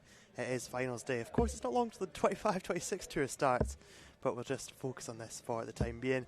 Welcome back to the streaming board. We're going to see another excellent game taking place here. Once again, we've had loads of games taking place on the streaming board so far, and that's not going to change throughout the day. Both players are going for the bull just now. It is Danny Truman taking on Evander Stevenson. To throw first. Game on. Other games taking place just now. Mitchell Lawrie taking on Stuart Wares. In Group C, we've got Ross McDougall. He is trailing to Stephen Miki 3-1 just now. Group B, Glenn Parsons is 55. Trailing to Paul Coughlin. And in Group A, Craig Smith is taking on Lewis McLeod.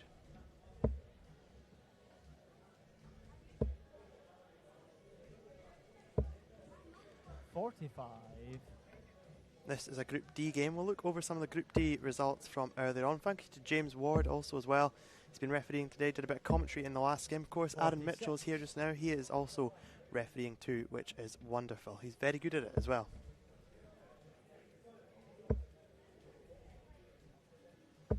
We have seen Danny Truman up here on the main stage board earlier on today. He was taking on Mitchell Lawrie at the time. Mitchell Lawrie won 4-1 against Danny Truman, but Danny Truman has done well since then, beating Steve Buchan 4-2 and beating Stuart Wares 4-1 with a 102.65 average, one of the highest that I've seen today anyway. Mitchell Lawrie has just beaten Stuart Wares 4-2, and also in this group, Evander Stevenson, who we are seeing here, defeated Steve Buchan 4-2.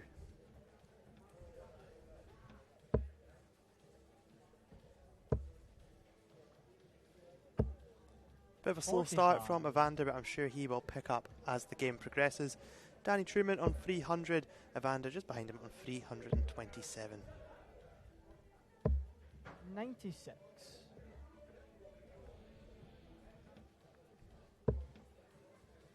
This isn't the only game taking place just now in Group B. Scott Campbell is 1-0 up on Kyle Walker. In Group A, 31. Andrew Edwards is trailing Neil McDougall by 2 legs to 0.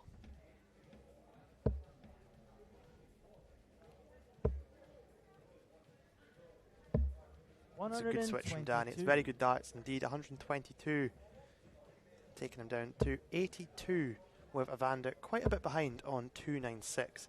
And it is on Evander's darts as well, so Danny will be looking for an early breaker throw here in this Group D match. We're getting towards the end of the round robin stage here now. That's an excellent first start in the bull. That leaves double 16. By Danny's face, it looks like that one could be a wee bit awkward, but we'll see what happens here. Game and it looks to me like it's been pinned, but I'm not too sure. Has it been? Couldn't get a good angle on it. And it has. Danny has taken a breaker throw, 82 checkout, bull double 16, sweet as a nut, 83.5 average, 1-0 up, and he has broken the Evander throw. It is Danny throwing first in the second leg. 96 start. Solid darts from Danny Truman there.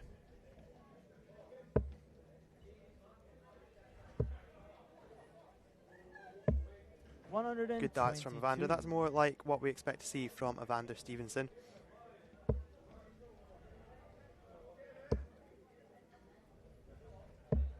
But that's also good darts from Danny Truman. We're going to take a look at what is happening in the women's side of things just now.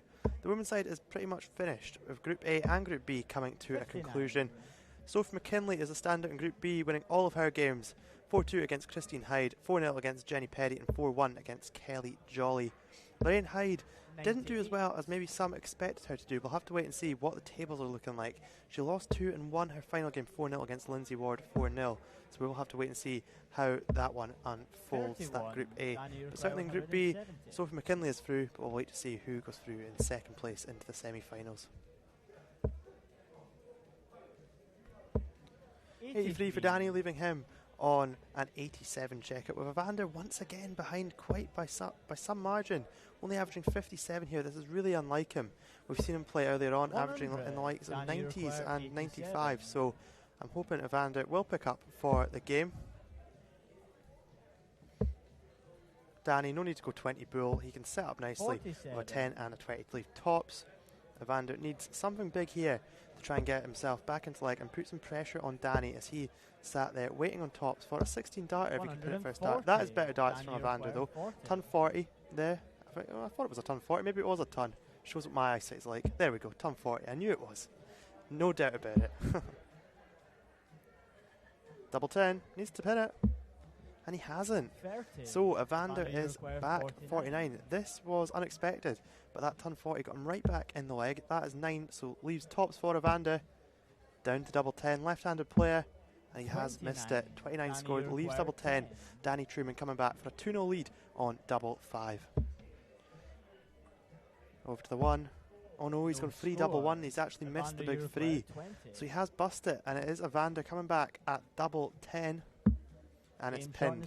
Evander, we did not expect you to come back into that leg, but you have, and you've squared the game up. We've got parity in this Group D men's singles round robin match on streaming board here on YouTube.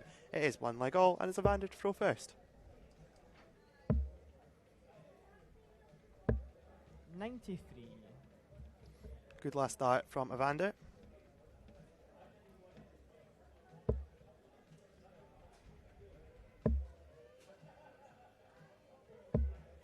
And a good last start from Danny.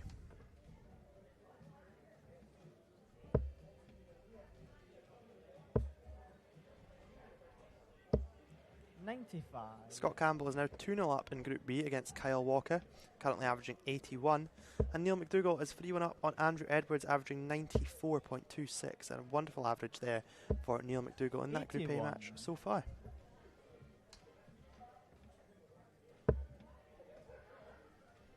You can obviously see board 9 and 10 in the background, unoccupied.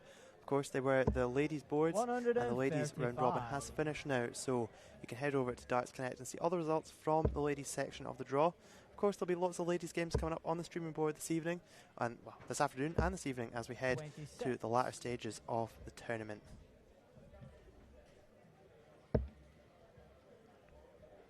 Evander's taking control of this third leg. 85 gets him down to a 2-darter. Danny needs 2 trebles here to leave the big fish, and he's not going to find that, so Evander is back for 93, with Danny trailing a wee bit behind at the moment. Conventional, 74 left, 60 left, 20 leaves big tops. Yes, indeed, 53 scored, leaves 40 for Evander. Danny needs to just fill up the treble as much as he can and try and put a wee bit of a pressure on Evander, who is cruising in this third leg.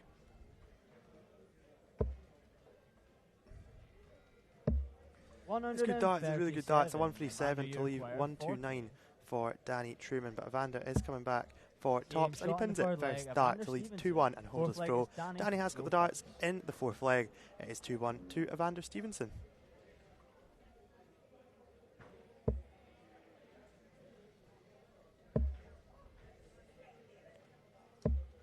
96.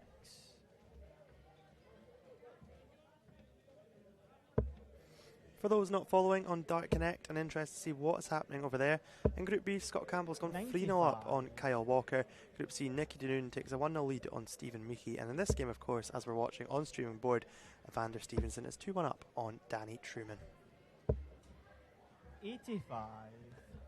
We have been going with throw so far in this game. Will that continue? We'll have to wait and see just what happens. Danny Truman sat on 320, averaging 77.25, with Evander on 406, averaging 75.11. But that 135 will take Evander down to 271.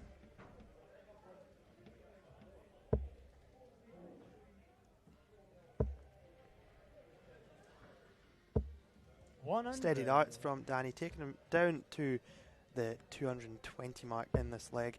It's also playful, it's very tight in this leg. Evander, of course, 271, could have gone the 419s and 25 to leave the big fish, 50. But opts for the conventional route, which doesn't work on this occasion, scoring 50 to leave 221. Really nothing in this leg.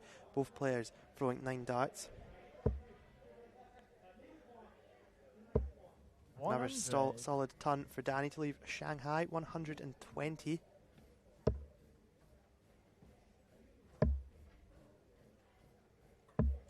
Good switching from Evander. 81 scored to leave 140. Really nothing in this leg. Very tight indeed. Of course, Danny does have the advantage of throw in this leg. 80 left for Danny. And a brilliant last start. Another ton. 3 tons in a row to leave himself on double 10. Evander can't now take out the 140. He is going to have to rely on Danny missing darts at double 10. 40 scored, leaves 100. Double 10 for Danny Truman for parity in this Group D match. And there is. Game shot in the fourth. First dart in by hand, Danny 16 Truman. darter for Danny Fifth Truman. leg, it's Evander. That takes us to 2 legs all. Danny's average is just about gone up to the 80 mark, 79.93.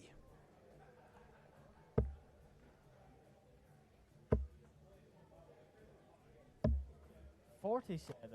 Evander a wee bit disappointed with that switch to the 19s.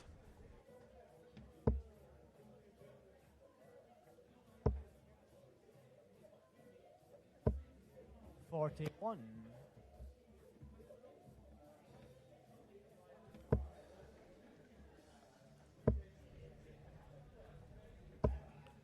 $43. I can't inform everyone that Scott Campbell did defeat Kyle Walker 4-0 on board 6, and that was of course in Group B. 82.36 average for Scott Campbell, 74 average for Kyle Walker, as we almost see it at 180 here on the streaming board for Danny Truman. Another game taking place just now in Group A has just got underway. Jason Hogg, who we saw earlier on here on the streaming board, he is taking on Lewis McLeod in Group A. That has just got underway 23. and warming up just now. Colin Hepplewhite, he is preparing to face off against Jim Brown, who we've also seen on the streaming board earlier on today.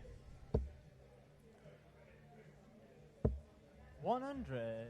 Very solid darts from Danny now. He's found his range, he's going steady tons, which are getting him down. Evander will be needing a few more of those first darts again. That is good darts from Evander. 140, taking himself back into the leg. Danny still looks, although it's Evander's throw, it still looks like Danny is taking the darts off him, especially if he can keep them there. 86. 86 scored for Danny, called out by Adam Mitchell, who is refereeing this match just now. Of course, your 2 referees today, Adam Mitchell and of course James Ward as well, so they'll be keeping you up to date with all the scores and proceedings throughout the day. And it's myself, Sam McLean, on commentary. I'll be joined sometimes by whichever one of them is not refereeing, so they're both doing 2 jobs today. 79. Evander's needing something big here to try and get himself back into this leg, because Danny is currently sitting on 55. Evander is listening to me, I think. Oh, he'll be annoyed at that last start again. 87 scored, leaving himself 96, but Danny's coming in for a break of throw with 55. And if he can win this leg and break the throw, he will be throwing for the match. But he's just missed the big 15. That leaves 53 for Danny. Tops, 1 dart, last start in hand. Oh, we flick the leg as well, trying to force it up there, but he can't quite. He has left himself double 10. Chance for Evander Stevenson, 96 for Evander. And that is in the treble. That is on the wire. Can he get it? Yes, he can. That could be massive. That is brilliant darts from Evander Stevenson. And a leg that you didn't think he would win. He has gone 3-2 up. He has held his own throw with that 96 checkout. Danny waiting on double 10. Evander is in the driving seat. It is Danny's darts though. And the 6th leg. Good switching from Danny. 134 to kickstart the leg. Can Evander reply in the same sort of style? Good last start, just keeping in touch with Danny, letting him know that he's still here in this leg already after that good score from Danny to kickstart the leg off. That's more solid darts from Danny. He's really been finding that one treble visit style, sort of ton to 100 to 140 style range for Danny recently. It's been very good to watch indeed. His average has rocketed. It was in the 60s a wee while ago. It's now up at 82.34.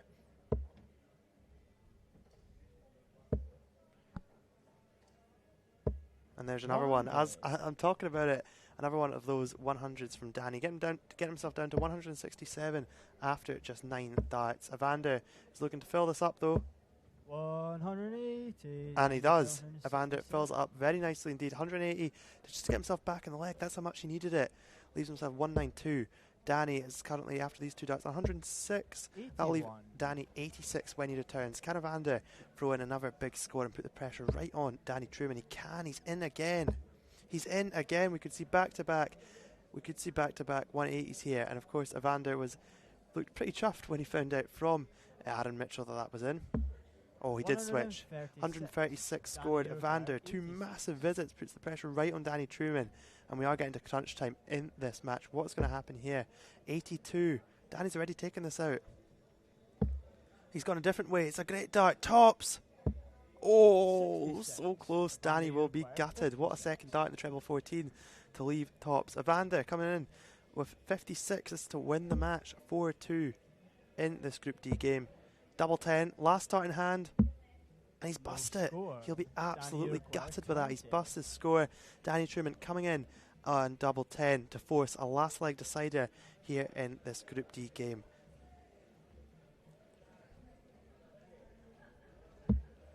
Double 5. One final dart in his hand. And he pins it. How is that for pressure? 3-all, final leg here in the Group D game. Scores from around the boards. Nicky Dunoon is 3-1 up on Stephen Miki in Group C. Group B, Colin Hepplewhite is 1-0 up on Jim Brown. And in Group A, Jason Hogg is 2-0 up on Lewis McLeod, averaging 85.89 at the moment.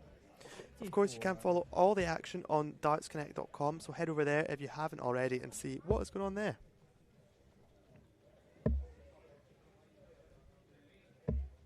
It's good darts again from Danny. Solid 96 score. How will the nerves be? This is the final leg, is best of 7. First of 4 legs. We're sat at 3-all. Evander with the darts. 57 scored there, leaving himself on 360. So nothing really separating the two, but there could be after these 3 if Danny can find a big score here, which it looks like he's going to do. 140. And he has just filled in a 140. Putting the pressure right onto Evander Stevenson, who's going to need a treble here, at least to stay in touch with Danny. Could do with a treble. He's not found it. Evander on 300, Danny Truman on 265, but of course with these incoming darts as well.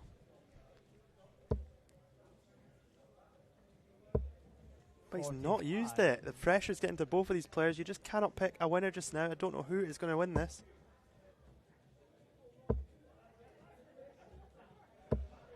100. A ton from Evander, getting himself down to 200 after 12 darts.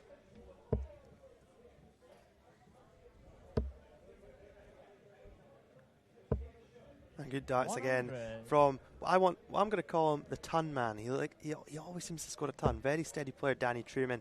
120 left. 200 for Evander. What's he going to score here? Oh, great last dart. 123 takes him down to 77. We are in for a massive finale, folks. And it looks like Danny's going to get a dart. He is going to get a dart for the Shanghai to win it. Oh, look at that celebration too. Oh, an excellent finish from Danny Truman. Evander will be sick. He was sat on 77. He actually averaged 77 too. He will be pretty gutted with that result. Waiting on 77. Danny on 120. Couldn't quite get in there with a chance for it to take out the 77. Of course, still a couple of games going on the streaming boards just now. As you can see there, Jason Hogg on board 5. He is taking on Lewis McLeod. He's currently 3-1 up, averaging 98, which is incredible darts. Nicky Dunoon, as you can see, has just wrapped up a win against Stephen Miki 4-2. And on board 6, we've got Colin Hepplewhite taking on Jim Brown. And that is currently 1-1 just now. There's plenty more to come from Glenrothes. We're live from the Sizzle. I'm Sam McClelland. Stay tuned. We will be back with another game on the streaming board very shortly, but you can head to dartconnect.com to follow all the other live action just now.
first leg. It's Paul to throw first.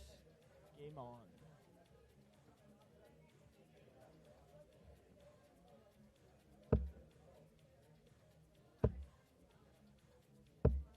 $95.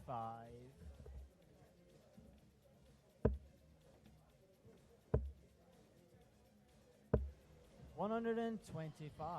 Welcome back to the Sizwell here in Glenrothes for this match. It's a Group C game.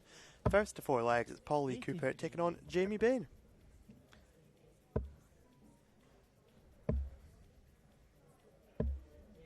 It's always good when you message your darts mad pal, Connor McDonald, over in the Isle of Harris, and you're listening to the commentary and the darts. And he says, "No, I'm watching the Rangers game." Anyway, enough said about that. Shocking, not watching the darts, supporting a pal, watching the Rangers game instead. But I see they're 1-0 up, but enough of the Rangers game. We have got Paul Lee Cooper taking on Jamie Bane in this Group C game. There's also games taking place in Group D. Davy Kerwin is 1-0 up on Steve Buchan at the moment, and this is the other game taking place. You can actually see that game just behind these guys. It's Davy Kerwin against Steve Buchan. Like I said, Davy is 1-0 up at the moment. You can see that taking place on board 8, just behind these two Aerosmiths just now. 59.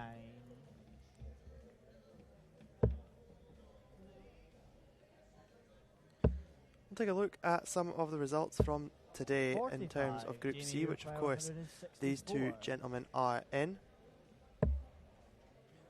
Group C results: Jamie Bane won his first game 4-1 actually, with a 101 average. He's also won 4-2 against Ross McDougall. He's won 4-0 against Barry Watson too, so he has been playing very well indeed. Paul Lee Cooper, a bit of a mixed sort of day. He's won some games and lost some games as well. He actually beat Ross McDougall 4-3 and he beat Barry Watson 4-2, so he's playing well.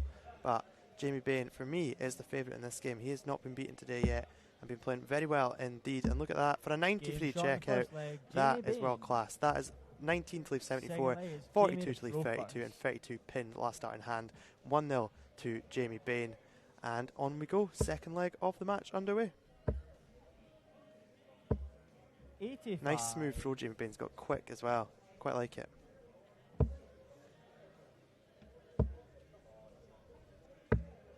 $45. I like the wee twist of the dart. See the spin. There. Love that. 140. Almost at 180 for Jamie Bane. Almost fills it up. 140 to leave 276 after 6 darts. Paul Lee Cooper is back a wee bit on 456. He's going to need 81. a treble, which he gets. 81. Taking him down a wee bit, but still quite a bit behind Jamie Bane just now as we speak. 85. We flick of the leg as well with the last dart from Jamie Bane. Do you notice that? I'm a throw studier just now. This is my throw studying phase. 100. Good darts from Paul. Watch the last start. A wee flick of the leg. 50. Nothing wrong with that. I certainly am not going to say anything because he can throw a far better dart than me, as can everyone else in this building. So I'm just going to chat about the darts and keep you totally up to date with everything else that is going on around the boards as well just now. Like I said, in Group D, David Kerwin is 1-0 up on Steve Buchan. And if we take a look at some of the rankings from the tour so far this year, you will notice that Jamie Bane is actually number 2 seed with a 3-dart average of 89.10. So that is pretty impressive 81. from Jamie Bane. Very impressive, in fact. Paul Lee Cooper is actually 61 in the rankings, but of course, as I mentioned earlier, due to people pulling out, he has been roped into play, and he's done very well as well. A seasonal average of just about 70 and a first 9 seasonal average of 74. And Jamie Bane's first 9 is about 98.82. There we go. Paul missing 2 darts, a double there. Can Jamie swoop in and take a 2-0 lead? He can indeed. First dart in hand. A 19 darter for Jamie Bane. 80.17 average. Jamie goes 2 legs in front. 2 quick throwers here, keeping Aaron Mitchell on his toes.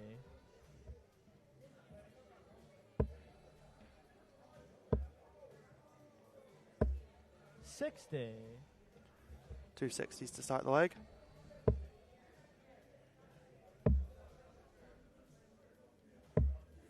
80.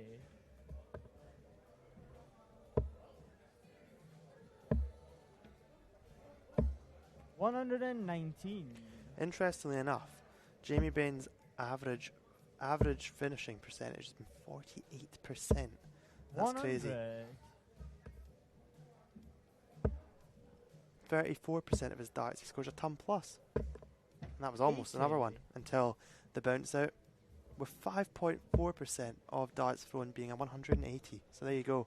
Love stats, absolutely love stats. Of course, you can head over to Darts Connect and see all the stats from today and previous tournaments from the SDA Scottish Men's and Ladies Tour from this year as well, if you wish. dartsconnect.com. There's some loads of brilliant information on there. 45. Jamie Bane coming back for 153. A finish you don't often see people take out, but he might. Oh, not quite. 90 left. What way is he going to go? Treble 18? Yeah, he did. 72 left for Jamie Bane. 156 for Paul Cooper coming in here. And it's on. Oh, he'll be disappointed. As you can see with that, he's a bit disappointed. 95 scored, leaving Paul at 61. 72 for Jamie Bane for a 3-0 lead and another break throw. Double 12. Oh, that's just lethal. And you can see why his finishing percentages are so sweet. That was a lovely finish. 2-darter, 72, treble 16, double 12 to race into a 3-0 lead against Paul Lee Cooper. 83.5 average for the time being. It is Jamie to throw first. 100. Steve Buchan has levelled up in Group D against Davy Kerwin. There's parity in that game. Craig Smith and Andrew Edwards has just started on board 5 in Group A. That's currently sat at 0-0.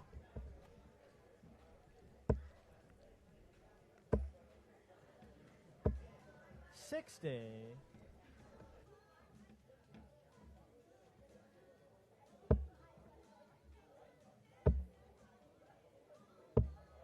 26. Paul Lee Cooper will be disappointed with those darts. He's played well in this game in patches, but just a few too many slack darts for 85. Jamie Bane's liking. Well, Jamie Bane loves it. He'll be loving some slack darts from Paul, but Jamie Bane is going to jump all over the likes 81. Of 26. A wee bit better there from Paul. Good last start, but Jamie is still quite a bit of front in this leg, and he is just cementing that. 180 there, leaving himself on 76, and he is, of course, on 83. Went for a fist bump there. Jamie Bane missed it, but he did give him a wee pat on the back as well. So no needle on the stage, thankfully, 60. Here in Glenrothes at the Siswo. This is to win at 4-0. 76. His checkout percentage is good, and his finishing has been brilliant. Not 56. Quite 56, leaves double 10. Paul all the way back on 309. I think we're just about at the conclusion of this Group C men's singles round robin match. 97. A good last start for Paul there. 97 to leave 212. Jamie Bane double 10 for the match, and he wins it 4-0 comfortably. Jamie Bane there played really well. Good to see at the end both congratulating each other on a good game of darts, and there's Adam Mitchell as well. We might get a wee camera shot of the other men's games taking place just now, which see Davy Kerwin take on Steve Buchan and Craig Smith taking on Andrew Edwards on boards 5 and 8. So there we are. There's a lovely camera shot. You can see both games going on there just now. A few players ready to play again, and some spectators too, which is just excellent. Make sure and stay tuned. We'll have another streaming board on the way very shortly.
Okay, welcome back, folks. We're now back with a Group C game. No, it's not a Group C game. Shut up, Jamie. Group B game, I think.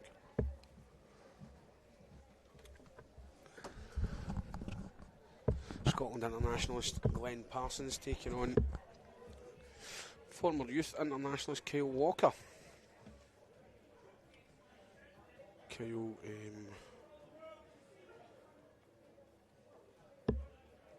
managed to get through today due to a late call-off. He was unfortunate just to miss out on automatic qualification, but then got through. So unfortunately for both players, this game turn out to be a bit of a dead rubber. Obviously we're waiting on results of other games, because at the moment in Group B, Scott Campbell and Colin Hepplewhite lead the way. Glenn looking for his first win today, quite surprisingly.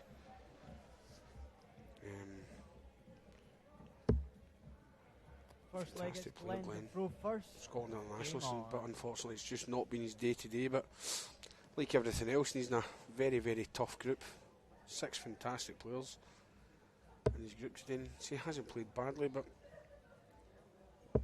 hasn't taken his chances when he's got them, Sam. He hasn't indeed, and it's good to be on with you again, James. We've not been on together since February, and Glenn has started the match with 180. Just commentator's kiss. Right on cue, that's all he needed. He just needed to be on the stage and feeling comfortable. No, he is a brilliant player, as James said. Just looking at other games quickly around Group D. David Kerwin is 3-all with Steve Buchan at the moment. Group C, Barry Watson's doing brilliantly. He was called in late today due to another call-off as well. He is 2-0 up on Ross McDougall. That is no mean feat, that at all. And there's 2 matches taking place just now in this Group B. The one we're watching on the streaming board, Glenn Parsons taking on Kyle Walker, and Paul Coughlin 2-1 up on Jim Brown. Yeah, somebody said to me today, who do you fancy to win it overall? And any of the 24. No, exactly. Every single one of these players is here for a reason today. 125. They're all more than capable. Steve Buchan has just beat Davy Kerwin 4-3. That's another good result for Stevie. He's been playing well today. I've been watching a few of his games. He's not been on the stream yet, but he's been playing some good darts. I've been following it all on the computer here in front of me, trying to keep everyone up to date, listening at home with what's going on. Of course, if you want to keep up to date, you can head to tv.dartconnect.com and follow all the live scores from the ladies and the men's section as they come in. Stevie's been doing this a lot of years. One of these guys, he's always been on the periphery of the Scotland team. He's just never quite made it. That's good darts from Glenn. Turn 30 to leave 36. Kyle struggling at the start of this leg. 200 after 12 darts. Looking like Glenn's going to wrap it up. Could be a 13 darter to start the match, and it is. Unlucky for some, but not for Glenn there. No, 116 average in that first leg. It's a hold of throw. It is brilliant darts from Glenn Parsons. 84. Kyle clearly disappointed with some of his performances today. You can kind of see that in his attitude. Kyle is obviously one of a long line of fantastic youth players that Scotland have produced over the years. Played in some fantastic Scotland teams, and sort of first when he moved up from youth level to adult level, he kind of struggled to find his feet a bit, but he's finding that now. Done very well on the Scotland tour. He does very well on the ADC vaults as well. Kyle, Scottish darts seem to be very rich in youth players. I mean, we've got 2 of our current youth team playing in this today, Barry Watson and Mitchell Laurie. Both this year became part of the first boys team since 2002, I think it was, to win the Europe Cup team event alongside Adam Craig and Kyle Davison. Absolutely incredible, and that Barry Watson double 18 will live long in the memory for quite a few. I don't know whether it's the double 18 that will live long in the memory, or the leap one in the air after he hit the double 18. The leap in the air was just something. It was brilliant. It just shows how much it meant to all the boys, and with the first ever Scottish youth European champion earlier on in the day that day when Mitchell beat Mason Tees in the final of that. And for the four boys then to come together and win a last leg. First of all, win a last leg decider against the Netherlands. To then recompose themselves and go up and beat England in the final was just fantastic for all four boys. It's the bull for Glenn. Oh, he's done it. That is going to hurt Kyle after missing the double 18 for the 141 checkout. After the treble 19, treble 16 combo. That is going to hurt. Glenn Parsons averaging 107.36 here. He has won the opening two legs and it's back on his throat. And he's back in the treble 20. Where's this form been today, Glenn? It's another Look at one. This. We're getting another 180. Oh, not quite. This has been an incredible performance so far from Glenn. If this keeps going, Glenn is going to come off and demand the competition restart with all of his games be played on the stage. He is playing very well indeed. Kyle Walker not playing badly at all. He did start the game a wee bit slow in the first leg, but his average was about 57, and he's raised that over just one leg up to 86. So he is throwing far better diets as well. It's a really good quality game, this. Yeah, I think if you were sitting averaging nearly 90 after two legs of darts, you would be expecting at least be one each. Do you know what I mean? You'd be a bit gutted, that is for sure. But Glenn just not letting up on that treble 20. Such a smooth action as well. Yeah, Glenn's lovely. It's in again. It's a lovely action. This is top quality darts. You will not see much better than this anywhere. It's a great thing about Glenn's show. It's steady, it's composed. You can tell that he's worked on it for so long just to get the setup right, the stance right, the release right, the throw right, and just everything. When it works, you can see how hard obviously has worked on the throw, because that's where sometimes when you've manufactured that throw with over the years, I've seen Glenn's throw develop over the years, and that is what happens sometimes when one bit of it doesn't go right. That's when you get some of the results you've seen today, but you get the situations where every bit of it is working right. You can see he's well balanced, the action for the throw, the release, you just see the movement in the hand.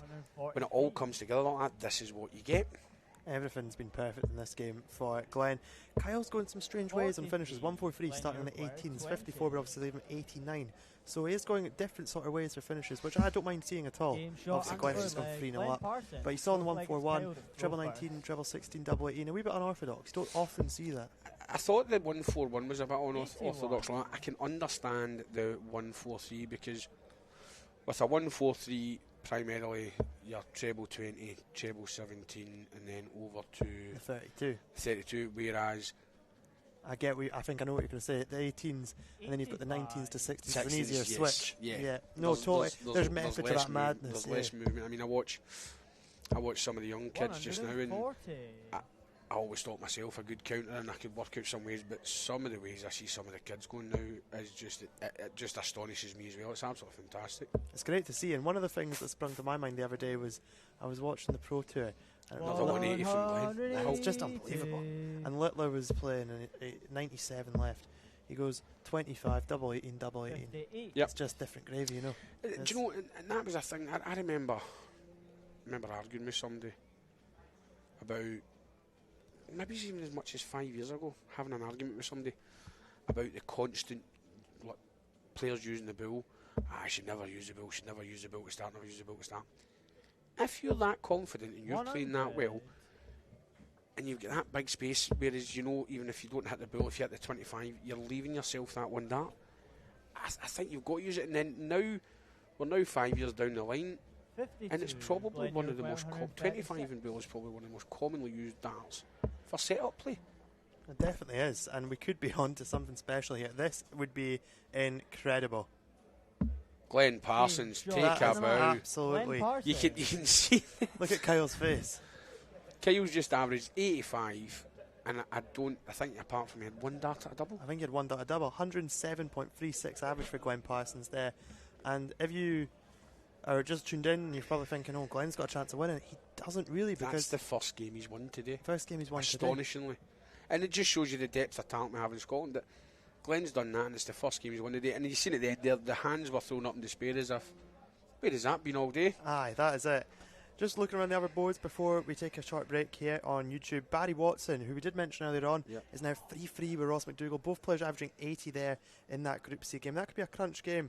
In Group D, with just another game start, get underway. Stuart Ware is taking on Evander Stevenson, who we have just seen on the streaming board. Evander playing a wee bit earlier on here on the streaming board. It is, of course, the Scottish Darts Tour Finals, and it is Glenrothes. We're live from the Ciswo.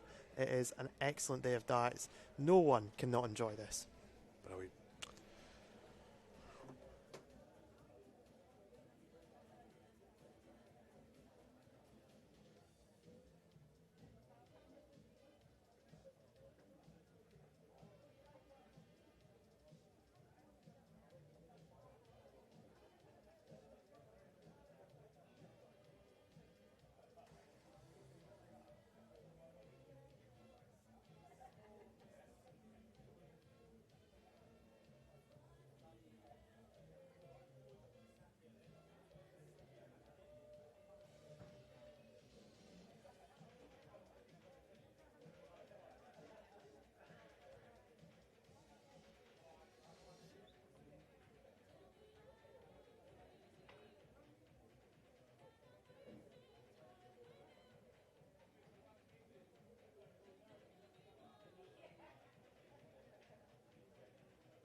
We are going to go to our next stage game,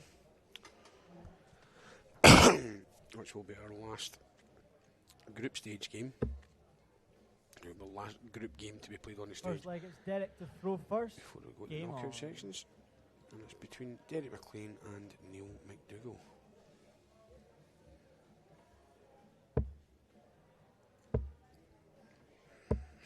$100.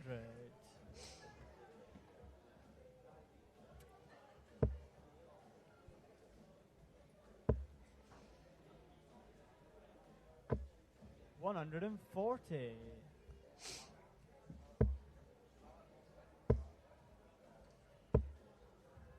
$26. So once again, one current and one former Scotland international up on the stage. 135. A real quality lineup of players here 100. this weekend. So if you're just joining in with us, we do have our 4 ladies semi-finalists. 97. We are Lindsay Ward, Louise Patterson, Sophie McKinley and Kelly Jolly. 45. And we are just coming You to require the end of 129. the men's group stage games. As Sam has just joined back there. Hello, James. It's another good-looking game here in Group 97. A. Derek McLean taking on Neil McDougall. Yeah, Neil, I think both players unfortunately are now out of the 100. reckoning. Neil, you require But will still be a 32. good game. There'll be a bit of bragging rights here because whoever wins this Game shot in the first will leg. Neil finish McDougall. above the other one in the group. Second We're leg, about to it's Neil see to throw first. something similar to What we've just seen. what Glenn just. I just walked over and spoke to Glenn there, and he said he came into this weekend and he was feeling great and he was feeling confident. He'd been playing great all week. He says, and then he was terrible. He said, then he goes up the stage and does that. I think we were right in saying he should have played all his games on the stage today. Yeah, But I think it just sort of sums up the game of darts and how unpredictable. how it is, quickly things can change. Yeah, things can change in a heartbeat. Just an update on the group. So, Group A, there's qualifiers for that. Jason Hogg 140. and Lewis McLeod. Group B, the last game is on just 26. now, and it is a dead rubber because both guys have already qualified, so they're just playing for bragging rights and who finishes where in the group. Group C finished. Jamie Bane and Stephen 58. Miki going through in that group. And Group D, we have Evander Stevenson and Stuart Wales. 96. Evander really needs to win this one to still be in me a chance, to be honest with you. It is currently 3-2 to Stuart Wares in that game. Yep. He's on 101 to win the match. Evander sat on 80. Evander is back for 80. Stuart Wares sat on 85. 52. Of course, Derek McLean also from my part of the world as well. Yeah? Up there near the Highlands, yeah. Is that where you're from as well? 84. Isle of Skye, yeah. The Isle of Skye. Trek down, but all worth it to see darts like Glenn Parsons just produce. 107, we've had 104 as well, I think. Mitchell Laurie with 104 earlier on. 102 as well for Danny Stuart Truman. Wales, Stuart Wales has just beaten Evander Stevenson and ends Evander's Evander's day in 121. the Neil, you competition, require 60. unfortunately. It does indeed. Stuart Wares averaging 83 to Evander's 81. Evander started the day off so promisingly as well. An absolutely fantastic game against David Kirwan. But I mean, 40. you look Derek, at the you players in that require group, it was 90. the group of death. Mitchell Laurie, Danny Truman, Evander Stevenson, Stevie Buchan, Stuart Wales and Davy Kirwan. Game shot in the second leg. They Look Derek at the likes of McLean. Davy Kerwin in that bottom of the Third group. And leg you're is wondering, Derek how is that throw possible? first. You know, And then you look at the 5 other players in the group and you go, oh, that's how it's happened. aye, maybe that's how. Aye, exactly. So, Derek McLean has got his parity in the match, a break of throw, and is back 41. on track. Back on throw. Derek McLean throwing first. In this Group A encounter, it's one leg all. Neil McDougall averaging 20 points more than Derek at the moment, but it just shows you averages are just a guide. yep. A player can go out and have a 12 darter, 41. then lose a 25 darter, then have another 12 darter, and then lose. I've seen it happen so many times, but 60. so we're only waiting on, as I say, this group has been decided. Group B, Scott Campbell, Colin Hepplewhite. Group C, Jamie Bane and Stevie Miki through. So we are just waiting to find out who's going to go through from Group D. So Mitchell 59. is about to play Stevie Buchan.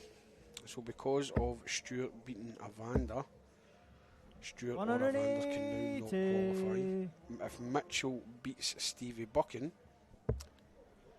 Mitchell and Danny are through from that group.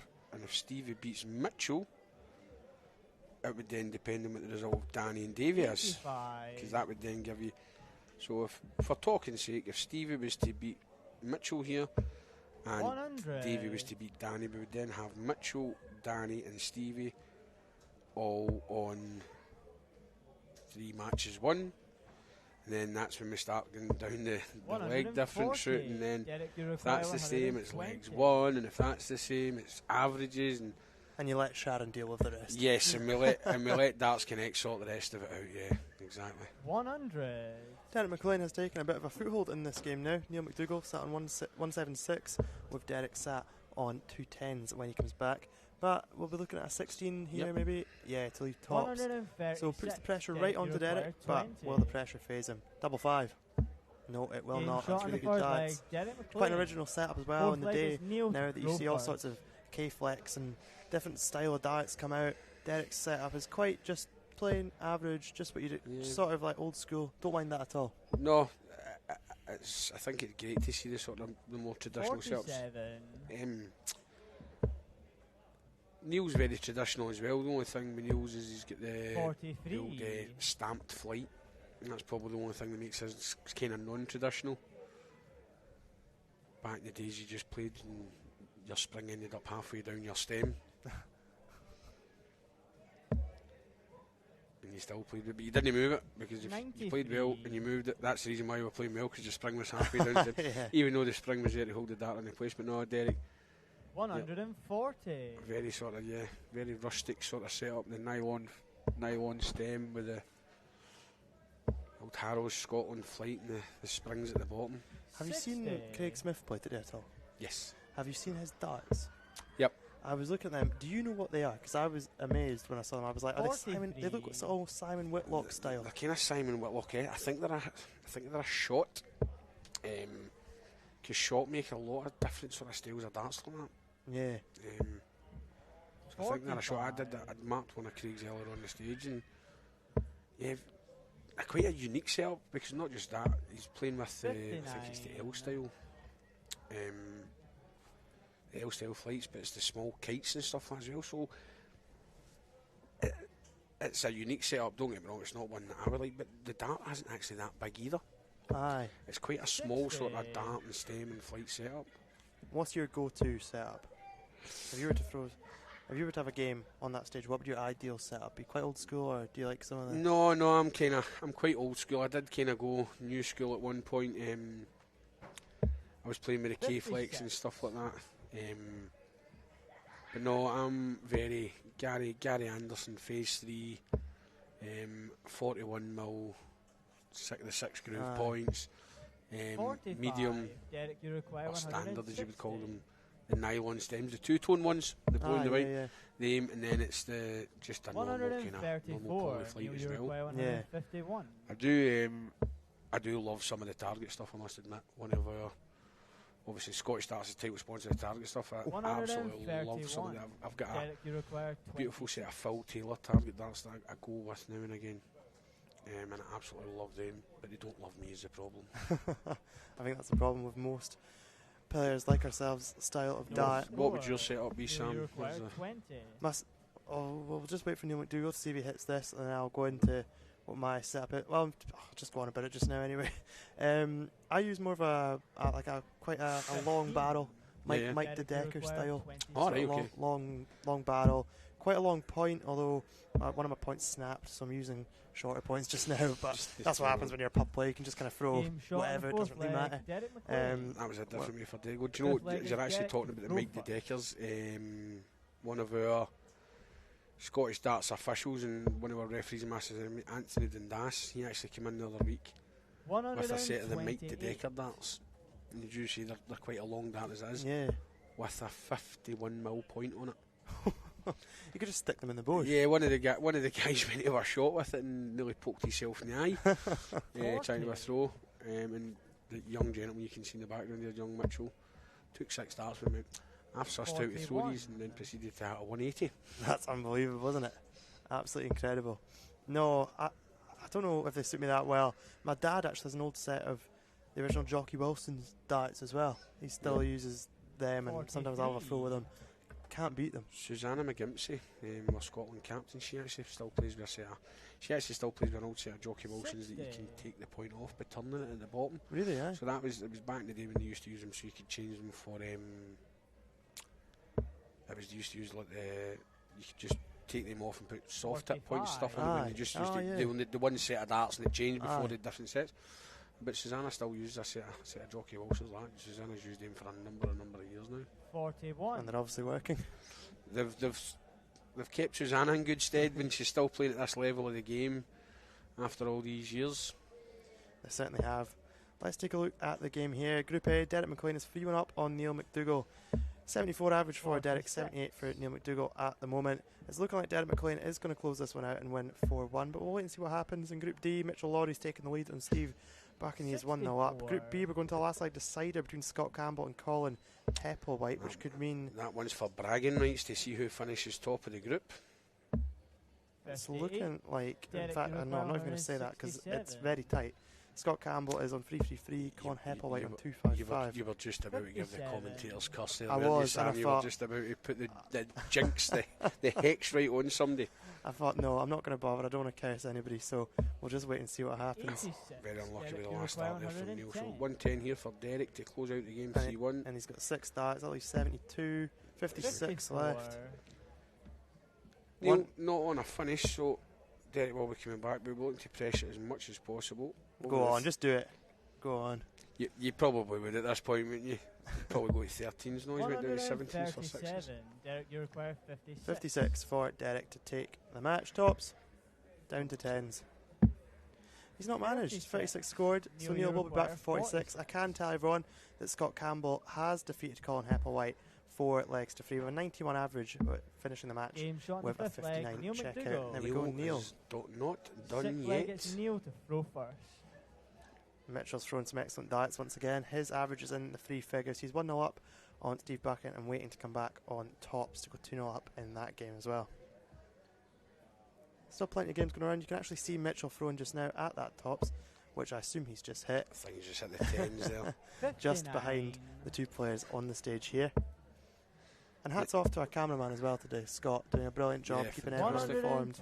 And even when there's no streaming board game happening, he's been keeping everyone going, showing snippets of the sort of floorboard as well. So yeah, brilliant work. No, that's it. And I think if you look at the setup and stuff in the background, it's a fantastic setup for dart players. What's been put into Scottish darts over the years to sort of develop this that bit further, and we've got to say a big massive thanks to our sponsors Target Darts, who have been absolutely fantastic with us and provide us with the equipment to do these things, and they've been an absolutely great support for us, Target Darts. 60. And we hope to continue that partnership for many, many more years to come. No, they have been brilliant. You look at how much it's evolved. You look at everything in here, the setup. No, you're spot on. The board, lovely as always. Yep. 85. Target Aspers, you've got Target Tools, and the ring lights. Is quite funny because on the stage we've still got the sort of traditional 51 spotlights as such, and some of the players have kind of sort of struggled to come from the floorboards to the stage board, because the floorboards have got the lovely Corona 360 light, so it's that wee bit more brighter. 45. And if you've not, we'll not kid on, there's probably players out there, young and old alike, that have never played on anything apart from a Corona light since they've come in. Because you go into most pubs and most pub settings, the kind of days of the old spotlight are done and dusted with now. It's Corona seems to be the way forward now. Or not just Corona, but that style of light. That style of light, yeah. That is the one I've got at home. It is brilliant. 76. But of course, also in the obviously, not being biased towards our sponsors, but it is the best one on the market. but in the shed at home, also I've got a good old barrel with a board and a light in the barrel. So no, you can't beat it. Oh no, it's brilliant. We we shed, few people get round for a game of darts, but at home that is a similar setup to what I've got. No, Target are the ones to go to. Keep sponsoring us. Derek, you require Exactly. 80. So we've got Derek coming back for 80 here. Oh! He's meant to go tops. Oh, I love that. He definitely would have gone 180 if he went on the 183. Yeah. He definitely Derek would would have. have, yeah. Derek's that sort of player, yeah. He's gave Neil an opportunity. Last start in hand. By the looks of things, I think Mitchell has just went 3-0 up there. Derek, you require 55. He has indeed. He has. Tops. That's a good marker. Oh, he's dragged that. You saw. He was already walking. He was already celebrating. He had the shuffle in mind. Never start celebrating until it hits the back of the net. 6-6 for Neil. And it's pinned. We're going to a last leg decider. And to be honest, with Derek 3-1 up, I did not expect this. Go first. No, that's why I couldn't understand it. I couldn't understand it going tops with 8. Well, I could understand it if he felt comfortable, but with Neil sitting in 24 there, that's for me. It's you've got to just get the game done. Conventional treble 20 for double 10 or the 20-20 tops. So what's happening around the world today anyway? We've got the Latvia. 55. The Latvia Open being played just now as well. I am seeing that. There is lots of 60. events happening around the world. Of course, you can follow them all on the wonderful dartconnect.com. Yeah, we've got the Thunder Bay Open in Canada, Latvia and Riga Open. Let's see. 140. And we have our good friend of Scottish darts, Neil Duff, is in the final of the men's singles, where he will take on Jensen Walker. Two good names. The ladies' singles final will be getting contested between Ruby Gray and Helen Sunderland. 45. Ruby Gray is a great youngster coming through as well in the game. She's doing great. She's actually won the 81. under 18 girls knockout as well. She beat Marta Roga 4-0 in that. Jensen Walker has beat Harrison Lee 4-2 in the under 23 Latvia final. The Latvia girls under 23 final was won by Meta 127. Navnumel from Spain. Well, I'm loving the pronunciations, James. It's not bad at all. I think it's a fair effort. I think that's not a bad effort at all. And then, so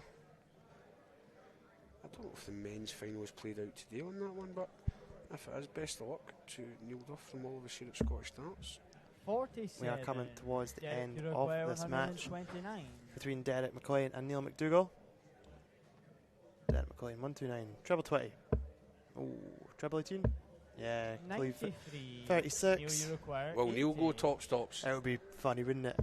No, I didn't think so. Neil's. Oh, I bet he wishes he had. No. That is harsh. Neil, a big golfer as well, and you just know 40. that you can just see by the Derek, guy's demeanour 36. that Double 17, the lesser spotted double 17. Oh, He's it's done it. pinned. On the mat. It is pinned. Derek 4-3. it was a double that time. But I mean, if you're looking in contrast to players, if you were to compare them to golfers, you just know that Neil is the sort of guy that's going to lay up, and Derek's the guy that's going to take the driver off the deck. Aye, definitely. That sounds about right. Of course, in Group D, you can follow on Dart Connect. Mitchell Laurie's 3-1 up on Steve Backen in what could prove a crunch game over in Group D. Yeah. Mitchell started the fifth leg of a ton. Mitchell wins that. It's himself and Danny Truman that qualify. So I'm pretty sure that Danny is there cheering Mitchell on as well, hoping that it doesn't have to come down to him to win his last game. It's always great when somebody else can do it for you, Sam. I think he will, and I'm sure our wonderful cameraman will put a wee camera on board 8 for us.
will be the best of 9, and we're going to play them on board 5, 6, 7 and 8.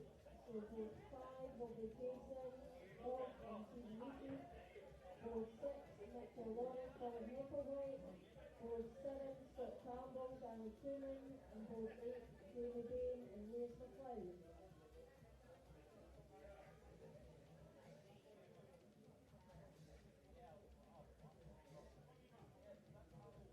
And can I ask for volunteer marshals for these boards, please?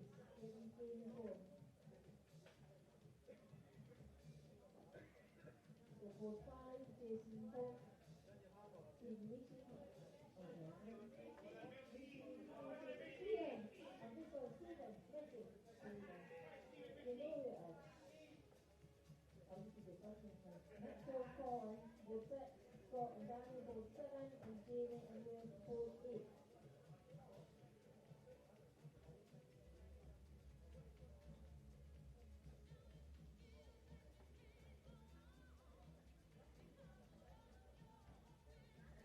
Hello and welcome back to the Sisbo here in Glenrothes. We are here at the SDA Scottish Tour Finals, and we are, thanks to our wonderful cameraman once again, going to look at the quarter-finals now. We are at the quarter-final stages of the tournament, and you can see there on boards 5, 6, 7 and 8 the games are getting underway. There's no streaming board in the quarter-finals, folks. That'll come up. The streaming board will come back in the semi-finals and the finals. Of course, the men's semi-final, the ladies' semi-final, and both finals will all be streamed here on YouTube. All 6 games from there onwards will be streamed. But to save time and try and rattle through the matches as quick as possible, we have, of course, got an easy way of doing it. Just all the streaming boards there, and you can kind of see each board, and you can follow all the results as they come in on dartconnect.com.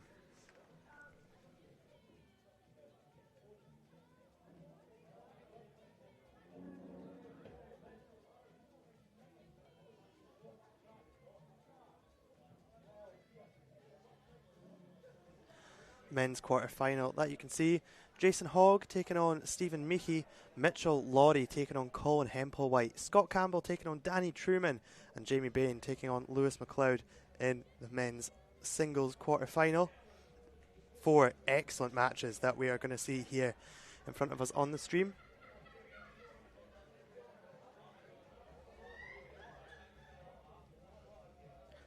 And of course the semi-finals in the ladies that will be played a wee bit later on the stage.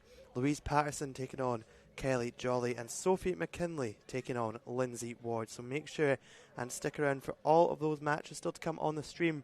But these boards 5, 6, 7 and 8 are going to be home to the 4 matches, the 4 men's quarterfinals taking place before we're back on the streaming board for throughout the evening with all the best matches from today. Of course, the 2 semi-finals from the men's, the 2 semi-finals from the ladies, and the finals too. So I'm going to let these games get underway, and then we'll be back with live commentary from the stage for the finals and the semi-finals.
5, so looking for our volunteer marker. One right. So we don't get it and we got the one. It's never been.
ladies and gentlemen, we put on to our stage finals portion of the day. 24 men have been whittled down to 4 and 8 women also whittled down to 4. Some fantastic darts on the show today. But for the first of our stage games, we give you the first of our ladies semi-finals. And first up, I'd like to welcome up onto the stage, Sophie McKinley!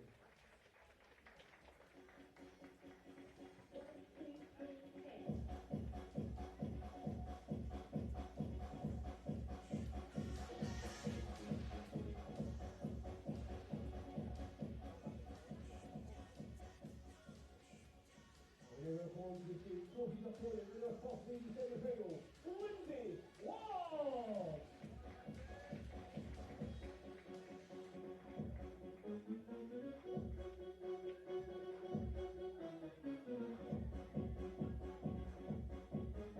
This match will be played over best of 7, and the referee for this first match, Mr. Aaron Mitchell.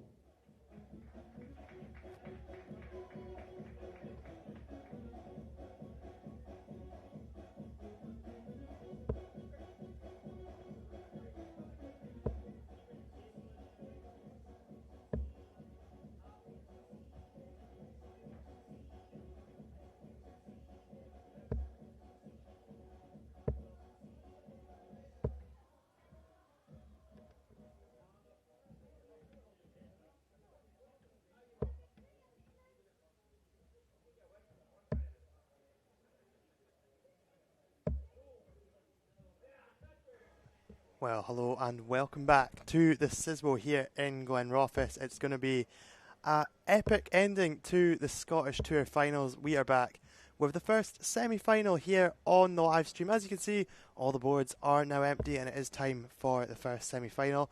We're starting off in the ladies section of the draw, and it is Sophie McKinley taking on Lindsay Ward in what is set to be an excellent game between the pair. Of course, both ladies here came through different groups. Lindsay Ward coming through Group A, while Sophie McKinley coming through Group B unbeaten. Lindsay Ward beat Louise Patterson 4-2, and she also beat Susanna McGimpsey 4-1 in Group A, winning 2 of her 3 matches to get through to this stage. We're just bulling up just now, and Sophie's dart is outside. And Lindsay is at the 25, so Lindsay is going to go first in this one. It's a race to 4 legs, it's the ladies' semi-finals. I hope you can join me. I am Sam McLean and I'm your commentator for this first match.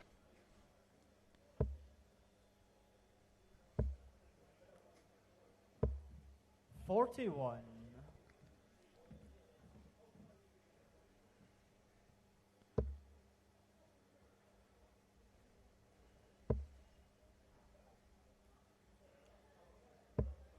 $60. Steady darts from Sophie to start off. 41 for Lindsay.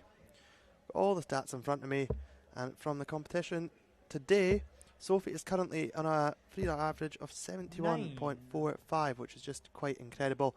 Lindsay Ward 55.58. Sophie's first 9 81.32, and checking out, Sophie is currently sat on 30.8%, whilst Lindsay is on 23.2%. 60.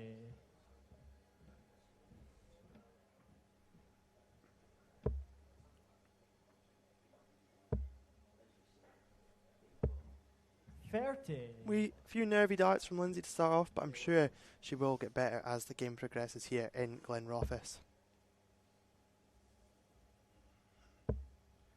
Just want to take the time to say what a setup we've got here as well. 60. Look at the board, lovely, and if you look just behind the ladies here, we've got a wonderful setup from earlier on today. It just looks absolutely incredible, and a big thank you to our sponsors on the day, Target Darts, 99. doing a wonderful job. Good darts there from Lindsay, 99, maybe settling herself into the game now.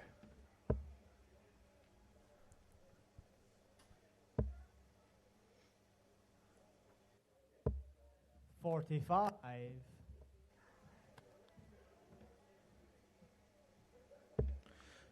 She's got a really nice throw, Lindsay, a nice straight throw, but struggling to find the 20s at the moment.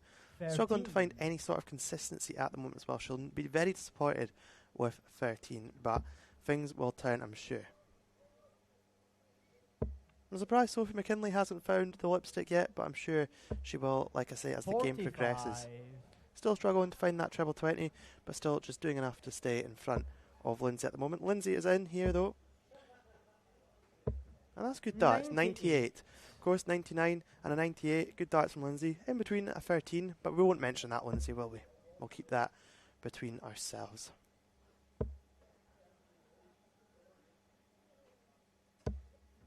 $47. Sophie clearly disappointed at not being able to find the treble 20.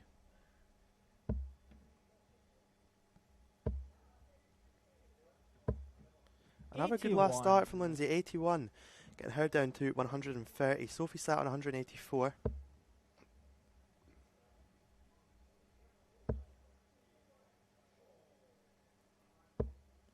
$41. Still unable to find that treble 20. 130. That's a good marker. Oh, it's so unlucky.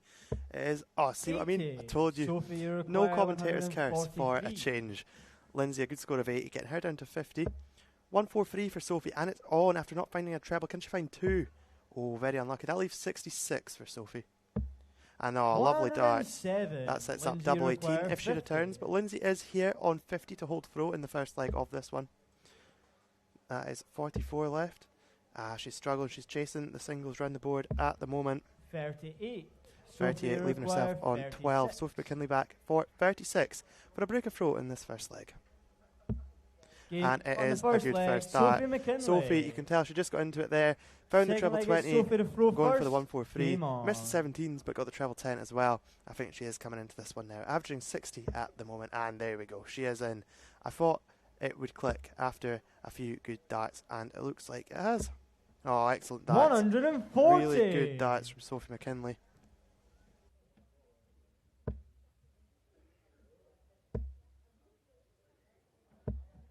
Free. We'll keep that one quiet, Lindsay.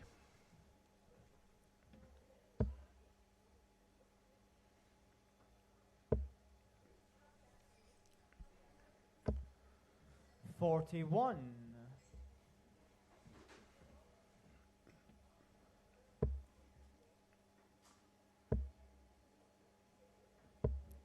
$33.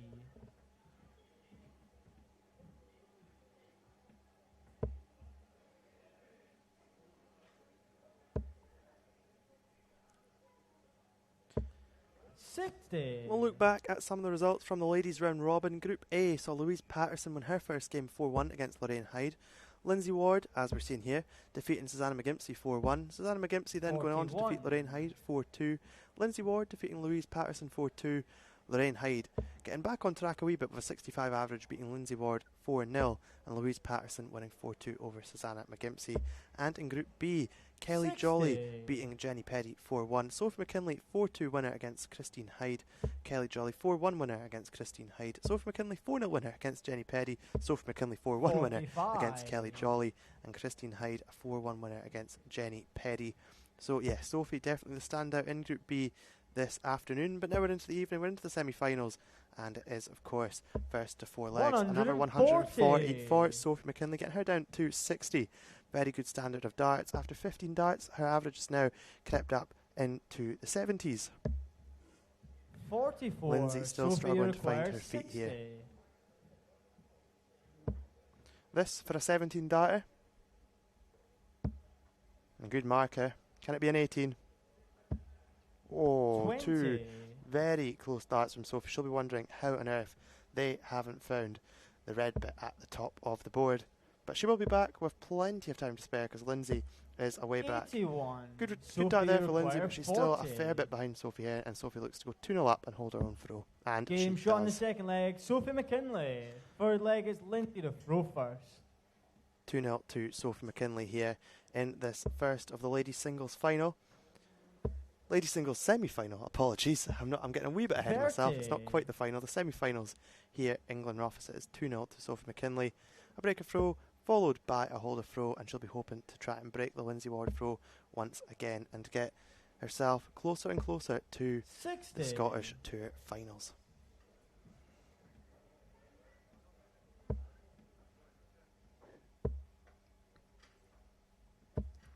$45.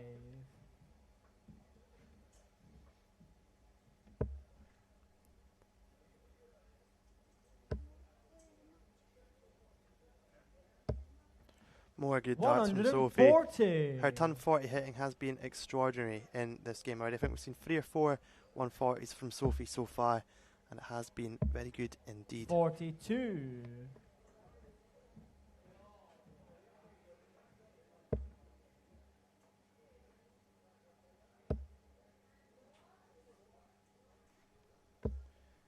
Yeah, if you want a breakdown of the stats, Sophie McKinley has scored 1,002 points to date. Lindsay Ward has scored 736 points to date. The average is 68 for Sophie, 49 for Lindsay, and that is the tale of the tapes so far. But we'll keep you totally up to date. Sophie averaged 60 in leg 1 and 79 in the second leg. We'll keep you up to date with everything going on here on YouTube. I'm glad you're joining us. We're here at the Sizwell in Glenrothes.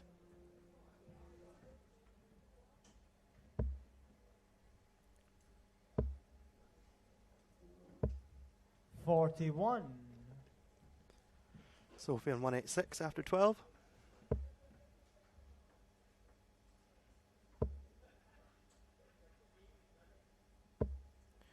Sophie isn't one for switching, and I don't mind that. A lot of people are quite stubborn on the 20s. Sophie is one of those.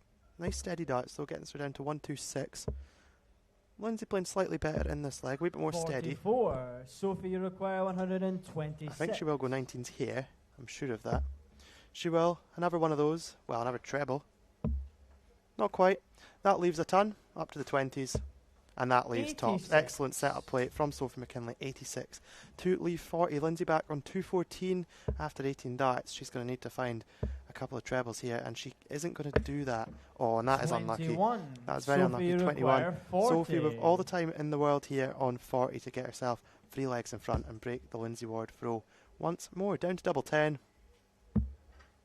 Up to double 5. Will she go for it or will she bust it? Yes. No score. Sensible play from Sophie, busting that, saving her, going round the numbers down on the lower figures, which no one likes to do. Probably sensible play with Lindsay back on 193. 45. Sophie, you require 40. There we Game go. shot on the third Sophie leg. McKinley Sophie pins McKinley. tops once again. She is now 3-0 Fourth up, leg and is she is Sophie to throwing throw for a first. place Game on. in the ladies' SDA Scottish Tour final. And she is right into that lipstick. She's in again. Will we see the first 180 of the match? Oh, we were very close to seeing it. Just the wide away from a 140 for Sophie McKinley, which takes her average over the 70 mark up to 71.44. Very respectable indeed. 26. Lindsay just hasn't quite managed to get going so far in this game, and I don't think she's going to, because she's really running out of time with Sophie peppering that treble 20 bed now. After a wee bit of a ropey first leg, she really has come into her own here. 100. 140, followed by a ton for Sophie. The average keeps creeping up. It's now sat at the 72.63 mark. 66. Sophie's first 9 average in this game is 81.32. 24.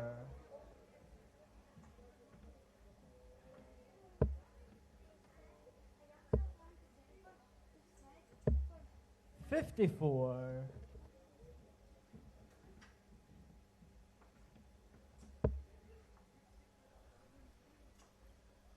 Sophie is in again, and she is performing very well now. 100. 140, 100, 24, 100, averaging 91 for the leg, leaving herself 137 after 12 darts. This would be a lovely way to win it for Sophie if she could pin this. Not quite. It's not going to go now, but she can set up nicely still. It is a good switch to the 18s. 89. It's very good darts from Sophie. 89, leaving herself on 48. Lindsay back on 3-3-3. She just hasn't quite got going in this game, Lindsay, which is a shame. 22. It is unfortunate, Sophie, averaging 46 at the 48. moment. It is a shame, but I'm sure she will have plenty of chances in the future. Sophie, double 20 for the match. And Game she has shot pinned it. and the match. 4-0 to Sophie McKinley. McKinley. She was just too good for Lindsay Ward on this occasion. A 4-0 win for Sophie, wrapping that one up and she is through to the final, which is an excellent result for Sophie. We'll be back very shortly with the second of the ladies' semi-finals. And here is James Ward to tell us what's happening. Once again, the first semi-finalist. So we've got a winner and a loser, unfortunately, and the runner-up there was Lindsay Ward. But our first lady into the ladies' tour finals, Sophie McKinley.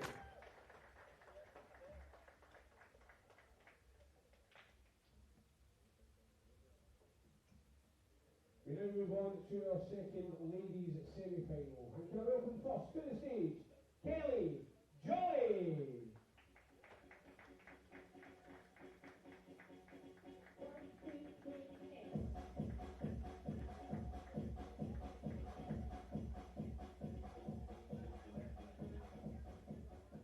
And let's hear for Kelly's opponent, Louise Packleton.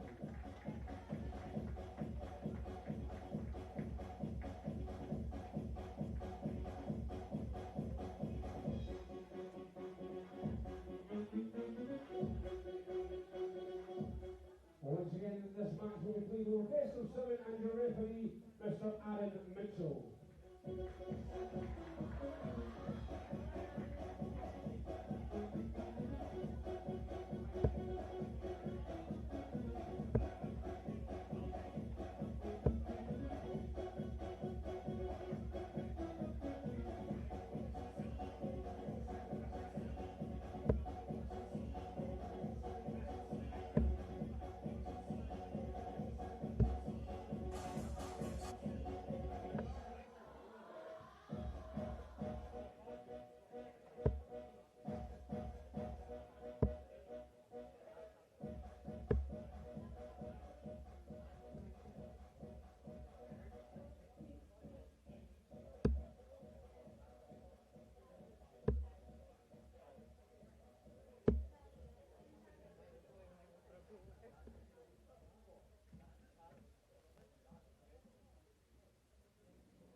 Welcome back to the Sizwell here in Glenrothes. It is SDA Scottish Tour Finals, and this is the semi-final, the second semi-final of the ladies' single. Is the bull up taking place just now? Louise Patterson has just plonked one in the 25. What can Kelly Jolly do? Just outside, First so leg it is will be Louise to throw first. Game on. Of course, we've just seen Sophie McKinley romp to victory 4-0 in emphatic style, 72 average as well against Lindsay Ward, but I'm sure we'll see Lindsay back on the stage very shortly. Well, in the near future, hopefully. 30.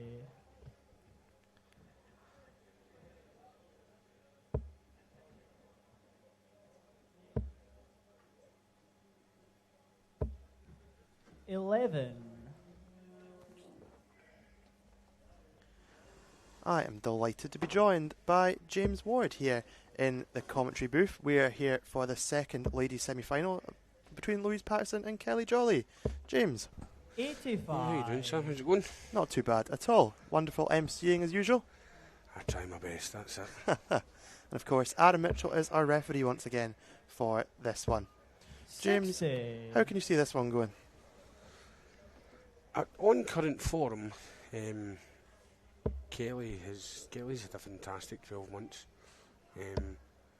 at counties, on the Scottish Ladies Tour, 81. and playing in obviously other competitions she's been involved in, but Louise is a very, very capable player, current Scotland internationalist, just back from South Korea with the Scotland ladies team, where they picked up I think it was an overall bronze, and I think they just missed out on the bronze. A wonderful achievement nonetheless. No, they done great, to be honest with you. And I think 100. I think it was the team bronze and then just missed out on the overall. Yeah. We have just watched Sophie McKinley romp to victory against Lindsay Ward. That was the first leg. I thought, this isn't the usual Sophie, and then legs 2, 3 and 4, 79 average, 68 average and 88 average. I was pretty impressed. Yeah, Sophie was great. They're very, very solid. Lindsay she played well her first two games in the group, and then her game against Lorraine didn't have the best games, and then just never really get going against Sophie, and unfortunately the form that Sophie's in and the form that 41. Louise, you require last 160. year and is back there again this year. You can't afford to start slow, and unfortunately that's what Lindsay did. That is what happens though. You do maybe start tournaments well, 78. and you can go off the ball because it's a long day. It's a very long day here in it's, Glenrothes. it's a long format. Play started today, just for those of you maybe just joining us on YouTube. Play started today just after 12 o'clock. Louise, you And it is require now 82. coming up to 6 p.m. So, yeah, it is a long day here in Glenrothes. So, for the players, and especially because the ladies were finished a wee bit before the men, Yep. you can be waiting quite a while. But Louise wants tops for an 82 check, and that was 62. very unlucky Kelly, because you require a nice 25, 108. single 17 for tops route. Kelly's on 108. She can no longer take that out because the treble one leaves her 105. 86 left now for Kelly, and that leaves 81. 27. So Louise, you Louise require has 20. 3 clear darts at double 10 to hold throw and go 1-0 up. Yeah, I was just looking at that. The ladies missed out on an overall bronze by 1 point. By 1 point. Yeah, England picked them by a point. They actually missed out on a silver by 2 points as well, which was Game shot in the first leg. first leg Louise from Louise Parsons. That's a really good leg. Second leg Really is good leg from Kelly to Louise. throw first. Snuck it in the bottom corner, but it doesn't matter as long as it is in that double. She will not be caring. no, exactly. 85. Yeah, Louise. Louise. I don't think it was last year, but I think it was 2 years ago. Louise had actually won what was our ladies Scottish singles and Scottish Masters champion. Really, eh? Yeah. So Louise definitely knows what she's doing on these sort of stages. Yeah, very very capable player. Has been, but is putting a lot more time and effort into it now than what she has been. Okay. She was talking about today, she was talking to me earlier on about going to do more competitions over the next 12 months, looking for more sponsorship and stuff like that, and how she would go about it and stuff. So she's definitely got herself focused to sort of make a big push over the next 12 months, and 30. it's great to see her. Hopefully have another great successful Scottish lady player. And definitely up for the challenge as well. Kelly Jolly performing very well in this opening leg and a half so far. She's currently averaging 60. 71. Just had a 85, 140, 60, which is, very solid darts. 95 average in this leg so far. She's looking favourite for it, as long as Louise doesn't hit anything too big in the next sort of 6 darts or so. I think Kelly. 45. Overall, I think the standings for the ladies singles, I think Kelly was number 2 overall for after all the tour events. So, Really? 83. Oh. and amongst some very good company, to finish second after 9 tour events is good going. There's a lot of consistency involved there. And there's a lot of travel and a lot of consistency. Yeah, there is a lot to take into account. And Kelly is playing very well just now. If she can keep this up, 45. we will see Kelly, parity you in this require game. We'll see 133. one leg each. Kelly's currently on 133, and it's on if she goes down to the treble 19 or possibly the treble 11 as well. She's got options here. All 4 ladies we've seen on the stage today are all heading to Budapest next week as well for the Windmill World Masters. And that is next week. 83.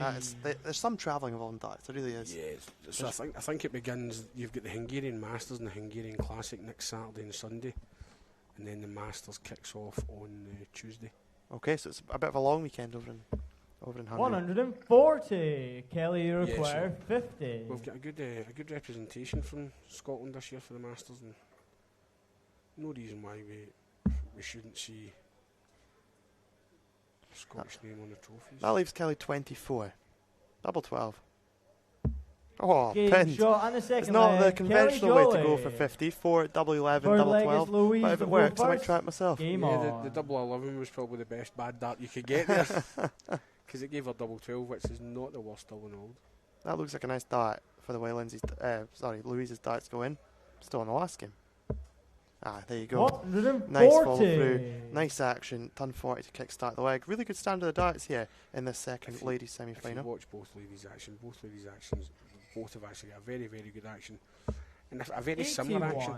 81. Good extension, good release, and that's why you'll see both ladies' darts both go straight into the board. There's no sort of bridge or nothing, both are very straight. Maybe just a slight prop up. Mitchell Laurie giving us some obligatory hand signs there while we're commentating. 24. If you've not got bit of semi-final to be preparing for, Mitchell. Yeah, I'm just seeing what your view is. We've got a brilliant view. 45. The both of you have got great radio faces, you know. That's all he was wanting to do. They're just That's exactly why he came over. We knew that's why he was coming over. He's good enough to be cheeky as well, which is annoying. Oh, fantastic. Excellent darts from Louise. Smashing in the first 180 of the match. I wasn't too sure there when the third one, because when the third one went in, she looked very disappointed there. I don't think she thought it was an either, to be honest. 100. Louise, you require 150. Louise can't average 115 in this leg. She's gone 140 and a 180 in this leg. Yeah, Mitchell, annoying. He's too good to kind of have a go back at. You can't, because there's nothing you can say about it. I know you can. 41. There's nothing you can say. As his grandpa Dougie would say, he's a wee helmet. Of course, Mitchell will be coming up on your stream very shortly because he is in the men's 45. semi-final. Louise, We you look forward to require streaming those for you after the 116. conclusion of this ladies' match. 96. Louise looking for the treble 20, not so she'll be looking for just to set this up, hopefully a treble 20 to leave herself double it. 60. 56 when she returns, possibly for a 17 or 18 data, which is a very good standard of darts.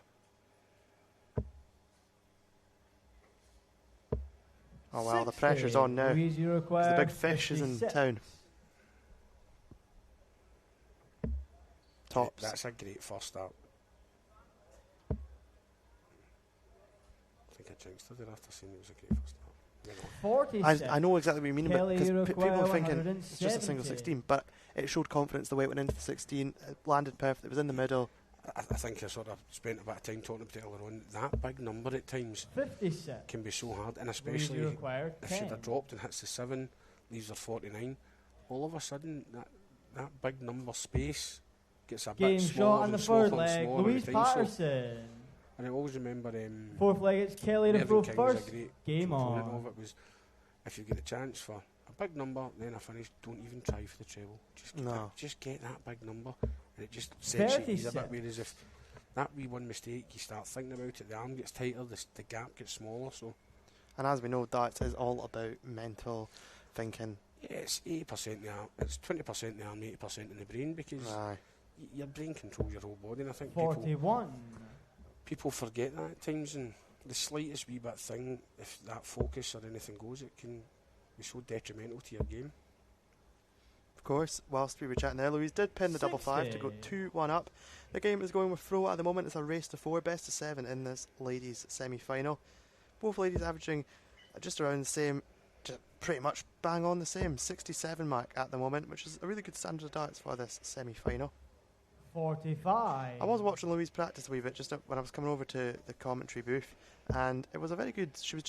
In fact, I think I passed twice, and the darts I saw was about an 85 and 180. 140. So she is playing well. She's playing really well. Playing with a bit of confidence, which is the key, is absolutely massive in this game. And I think Kelly's playing with confidence too. I think she looks pretty. I think both ladies look relaxed. They look relaxed. There's nothing. I don't think there's been any cause for the nerves to 36. settle in yet. Nobody's really done anything majorly wrong. It's just been kind of on throw. Both players have played very well on throw so far, and that's the big thing. 100. They have indeed, but of course Kelly will need to try and get a break of throw at some point. That is in these short formats, the roll up is massive. Oh, huge. Massive. Absolutely huge. It's a great adjustment too. 95. That's the great thing about the way that Louise's darts sit, because they do sit in so straight. It's so easy to adjust. Whereas if they're sitting with a pitch or sitting at a wee arc, it's so hard to make these adjustments. That's a great 97. switch too. Great last one from Kelly there. These are still 60 after 15 darts. Louise will be looking for at least 2 trebles here. Looking for another treble just to give herself a wee shout if Kelly misses. Oh, it's great darts. 140. It's a really Kelly, good you standard require of darts, and I mean, 68. it's a pleasure to be commentating on 68 down for the 16s or the 8s. That leaves tops. 28. That's not far away at all. Louise, you require 144 144. for Louise. All about it, as somebody says, let's see what happens with the first start. Just that wee bit out, that comes down to just concentrating too much on the treble, as Aye. silly as it sounds. 26. Yeah. Kelly, That's you where you require end up having 40. Touch to the left, touch to the right. Kelly back for 40 for 2 Wanting each. down a little bit. A tiny bit more. So it 20. was almost perfect. Louise, you require 118. Just that small adjustment each time. So once again, you'd be looking just to get this one in the 20. Oh, this is just that wee bit to the right again. There's that commentator's curse back again. Yeah, but it just kind of goes back to what I said. It's been that just. It's daft. It sounds Very concentrating over too much. concentrating. Kelly, you Yeah, require over-concentrating. 20. Double 10 for Kelly for parity. Kelly, we want to finish this year. She won't be wanting to get. Oh, Game shot on the that's fourth that's a leg. fantastic Kelly that. Jolly. Under pressure too. That's Fifth the first leg is proper bit Louise of to pressure throw we've seen first. Yeah. in the Game game, because on. the holds of throw up to then have been comfortable. But that is another one. We're into the fifth leg. All going with throw. Louise Patterson has got the darts and she's straight back into the lipstick. Because regardless of what we can sit and say here, 121. Kelly missed that 20. And sorry, she missed the double top, then she missed the double 10. That one dart for double 5, and in the back of her head, and I don't care which dart player, in the back of her head, she's thinking to herself, Louise could hit this here. So, no, fantastic dart from Kelly there. Both ladies started off strong this last leg. Yeah. This could be a pivotal one, pivotal leg. 60. Louise holds throat, keeps in a good position, but if Kelly can break here, And then she'll have the darts to win it. the darts to win it, yep. Oh, she's in again. And this is what I think is 100. our game plan now. Just Push now. This is the push. yeah. Yeah. She started off 125, 100 in this fifth leg. Oh, was that a slip from Louise? Must have been a wee slip. 53. 53. So Kelly's practically stolen the darts off her here. And that's where you can see from Louise to be shaking the head there. Is it a bit of doubt creeping in, because 41. when you went 1-2-1 60-50 and your opponent's going 1-2-5 ton, so it depends on what Louise really does here now. Could be pivotal in this leg and pivotal in the match. She needs a treble here, you feel. Yeah, I would say so. 41. 41. Doesn't get it. So it keeps Kelly just about in the driving seat in this fifth leg. Kelly will be desperate to try and find a treble, especially the last 25 dart. or bull now. Great counting. 65. Great counting. Fantastic board management, which is such an amazing part of the game as well. Oh, it's one of the bigger parts of the game. If you obviously you see the likes maybe sometimes like Johnny Clayton and that. Jose de Souza was a massive one like that. But 140. they get away with it. But that's Kelly, you require 170. Good darts there from Louise, by the way. 170 for that 25 could be massive. Oh my goodness! The big fish. Oh, 137. She was already halfway down. Louise You're lucky requires- she threw that. I think that last dart was just over excitement. I was like, Yeah. oh, desperate to get it in. But that is excellent darts from Kelly, leaving 33 after 15 Just go for the big 18, Louise. Yep. for the bull. This would hurt. This would really hurt. Oh. 41. So both ladies with a dart Kelly, bull you to win require this 33. pivotal leg. 13 double 10, or is it? Oh, she went Oh, she went for one double 16. 16. 18, 15 left. 7 double 4, I would imagine. Oh, the 16. Score. Wow. Louise, you require Get back to 45. that big number bit again. yeah. Oh, that wasn't the big number, but double 15 will do. That's a good marker. Just wants to clip that barrel. Game Oh, shot on the fifth leg. Louise Patterson. unconventional, but that does not matter. Louise Sixth Patterson leg will is not Kelly to care throw one first. jot. Game on. She has held throw, which it was kind of her part of the bargain. She had to keep that going, that spell of holding throw.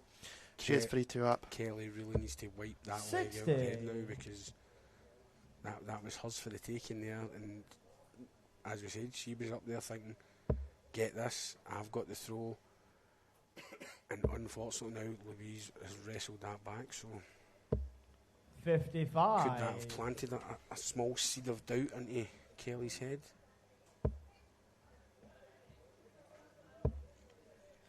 It's all those things, you know. You take everything into consideration, and 28.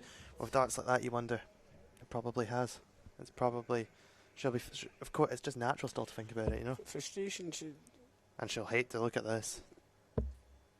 She'll like that, but she certainly won't like the first dart. 62. well. Louise will be disappointed. it could have been a lot worse for Kelly there. So she'll want to step in at least a treble here. Not that one. Not that treble here. 43. You can tell the nerves are getting to both ladies a little bit here. Oh yeah, this is the sort of the big stage experience. Do you know what I mean? And you see the nerves coming in at any time. You just obviously, as you said there, you looked at the previous 60. game. Sophie and Lindsay and played on plenty of big stages. And the first leg, once Sophie got by the first leg, the two of them, Sophie just sort of coped better and settled in better. And 43. didn't happen for Lindsay. And you can see now, just with both girls with this leg, the sort of power scoring element of both their games, because you look back at previous leg, Kelly had a 125, 140. Yep. Louise had a couple of 121s, I think. 45. Yeah. So that's just totally gone. So this is it. So the 60s are now becoming 45s, and the tons and ton 25s are becoming 60s and 62s and stuff. And Aye. but nothing. Every nothing treble between- 20 is gold dust just now. So Louise with a slight advantage here, being against the throw. And there we Oh, go. A 2 treble visit here would be massive. 100. even a ton hurts, especially at this stage in a game. So 103 points separating the ladies. Kelly's wanting at least hit a ton here just to give herself a bit of get on a par with it. Oh, she'll be disappointed with that last start. Slightly last start. 179 for Louise. She'll definitely have 6 darts from here.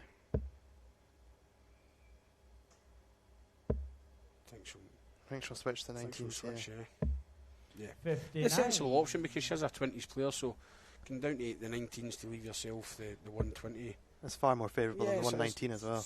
It's a far more comfortable throw for Louise. 26. Louise Still doesn't leave require a finish either, so Louise will have 120. 6 darts once Six again. darts from here. Will she go for the glory or just lay it up? Well, she's not. She's not going for the glory now, so it'll be the lay-up shot now. Down for 99. 19s again. Oh, it's a great last start to leave 78. 42. That really is a good dart from Louise. Kelly, all she can do now is just try and set up like this. Another one in there would be nice for Kelly. That Down leaves to 91s. 17s. That's good counting. Both ladies, brilliant board Louise, you management. require Really good board management from 42. both ladies for it. Louise here, I'd imagine, will be looking at 10 or a 6. Or an 18. That leaves 24. That's the thing. That's is the rather go-to. than two. Yeah. Great board management now. Ooh. 30. Well. Kelly, you 'Cause require she does like double 74. tops, but the fact is that big area, the 10 and 6, it's a sore one. So 63. the It's 13 got for me. Bull.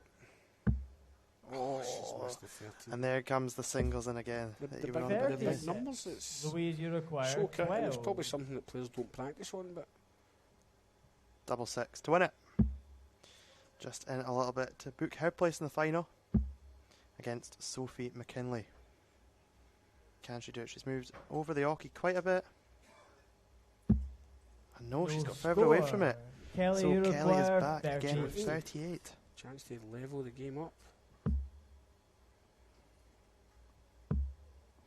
Going right for it. I love to see this just going right for it. Oh, 19. That is Too the risk, Louise, but you yeah, I require totally agree. 12. Louise, now, can she do it to get to the final? wants to bring it inside. Oh, down to double 3. No one wants to be down Horrible. here. Six. Yeah, I actually seen it when Kelly, she you threw it require there. She never, 19. there wasn't a big extension. She kind of half threw it just because she wasn't comfortable going for it. So double 8 for Kelly. Up Double to 4. 4s. Oh, both ladies, you can see the nerves. Louise, you Louise require in double 6. 3. The nerves of Louise for finishing off the game. Kelly trying to keep herself in the game. This is the worst finish on the board. Yeah. No score. It's a drag. Kelly, you can see require that tightness 4. just building into the arm.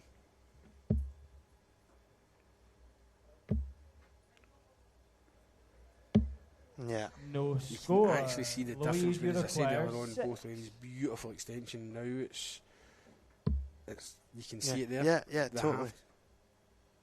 half. It's almost like floating now. Yep. Yeah, I'm seeing that. Whereas earlier on, the big extension and the aggressiveness, it's that aggressiveness goes. You No can tell. score. I know it deflected, but you Kelly, can tell you even the way the require dart flew in the 4. air. It's very obvious. Yeah. Even with Kelly now as well, there's not that same. That- Game shot and that's the a good sixth dart. leg. Kelly Jolly. We are going all the way. We are going all the Seventh way. leg and is it's Louise every to leg throw first. has Game been on. one on throw, and it is, of course, Louise Patterson throwing first in this final leg. The first 6 darts from each lady here are going to be massive, because regardless of what's happening, 60. Louise will now be thinking, same as we were with the previous leg, Louise will now Yeah. be thinking, I should be off this stage now. Yeah. I shouldn't still be here. And this is at the point where I would say any 26. player, 60, 60, 60, 60. Don't worry about the trebles. Big 20s and let it float in.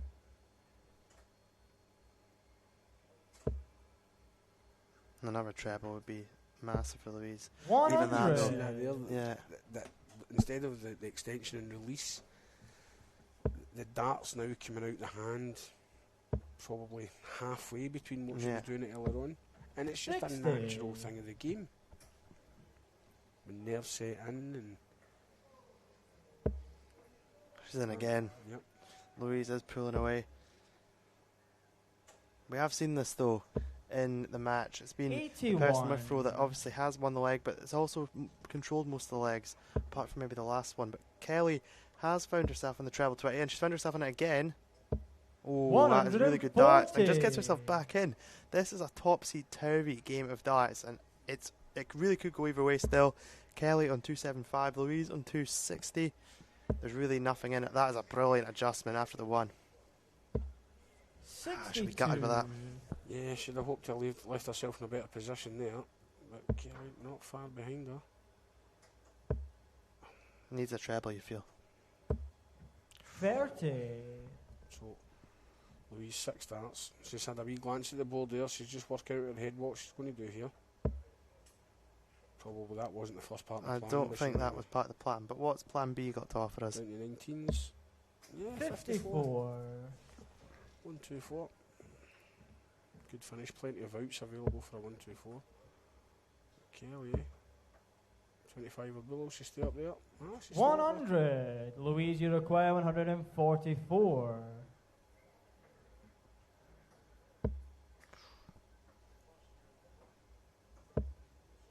64 left. Will it be the 16s or the 8s? That's really good darts. 96. The same again. Kelly, just you require aim for the middle. has probably went at 145. herself. Aim for the middle of the two. I can't finish here. So Oh my easily. goodness. Oh. Treble 10, I think. Oh, that's 105. fabulous darts. That is Louise, that is you really giving require Louise something to 48. think about. That really is So fantastic once darts. again, I wouldn't be going for one of those. That's it, just 16 and 8. Double 16 for the match. Double 8. Kelly waiting on tops. 40. She has missed. Kelly is you on require tops. 40. That For the win. 100 and 105 from Kelly Down could to be double huge. 10. Last start in hand. Both ladies feeling the pressure here. 20. Louise, you require When you 8. look at Kelly's last 6 darts, there was 100 and 105 to sell at 40. So Double 4. I feel it needs to go now. Oh, she's Oh. hit the No 18. score. And you saw it again. Just the Kelly, you require extension. 20. Just that No, bit of nerves. yeah. It happens. It's double 5. Oh, even what she's always sitting watching Louise, the you pros require do it as 8. well when he gets to the tight games. Just that. There's nothing you can do Oh, about no, it. there's It's nothing you just can do, no. Down to double 2 for Louise. This is getting edgy. Up to the madhouse. No one wants to be here. Shake of the head. No, No one score. wants to be there. Not Kelly, feel you comfortable require at all. Have you 5. seen that from the shake of the head? She will No love to hear score. that. Louise, you require 8. This is it. It's time to step back. Big deep breath. Put it right in the middle of it. There you Game, go. shot, and the Ah, match. huge. Louise So, Patterson. I need to go and do my Master of Ceremony duties, but You do indeed. I'll Thank see you, you for the next James. game, Sam. Thank you, James. Brilliant. Thank you to James for coming and doing a bit of commentary with us here at the Scottish Open. Make sure and stay tuned. We're going to hear from him now.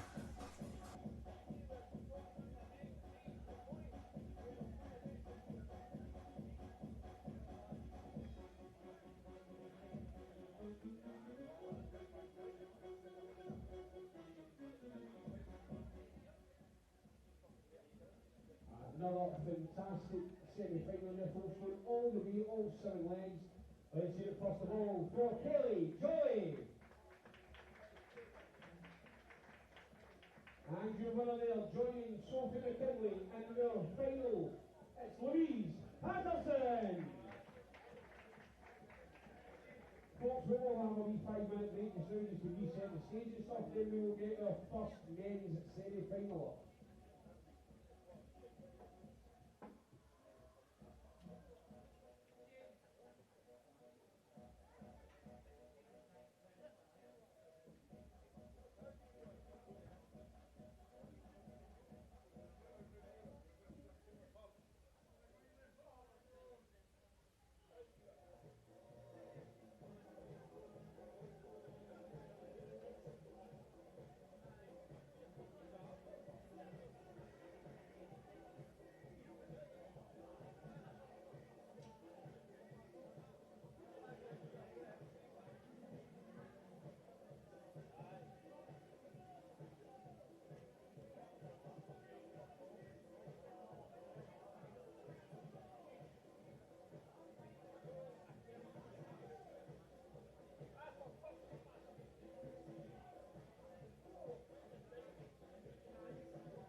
ladies and gentlemen, now know who will be competing in our ladies' final. Let's find out who will be competing in our men's final. And first up on the stage in our first semi-final, let's make some noise for Jason Hall!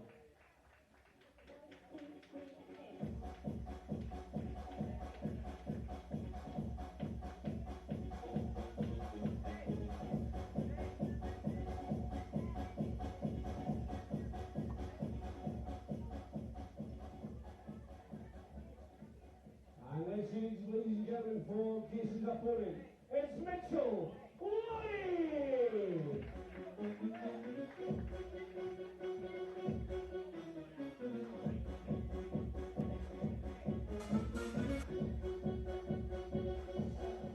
This first semi-final will be played over best of 11 legs, and your referee once again, Mr. Aaron Mitchell.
Welcome back to the Sizwell here in Glenrothes.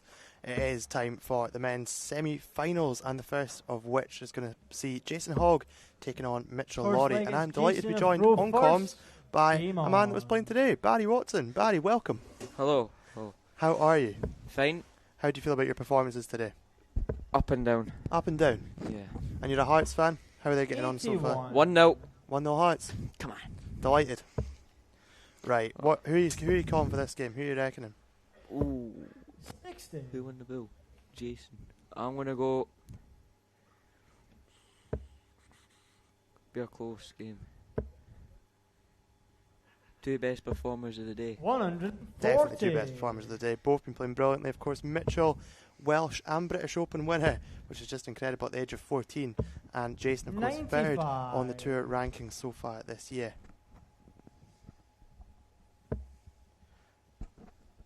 Jason already averaging 110, but of course only after 6 darts. 100. Mitchell obviously needs to break through. Mitchell needs to break 56. through. Well, it's first to 6, so you kind of got a bit of leeway. You can kind of, you don't need to break through instantly, but you do need to break through obviously before the 11th leg.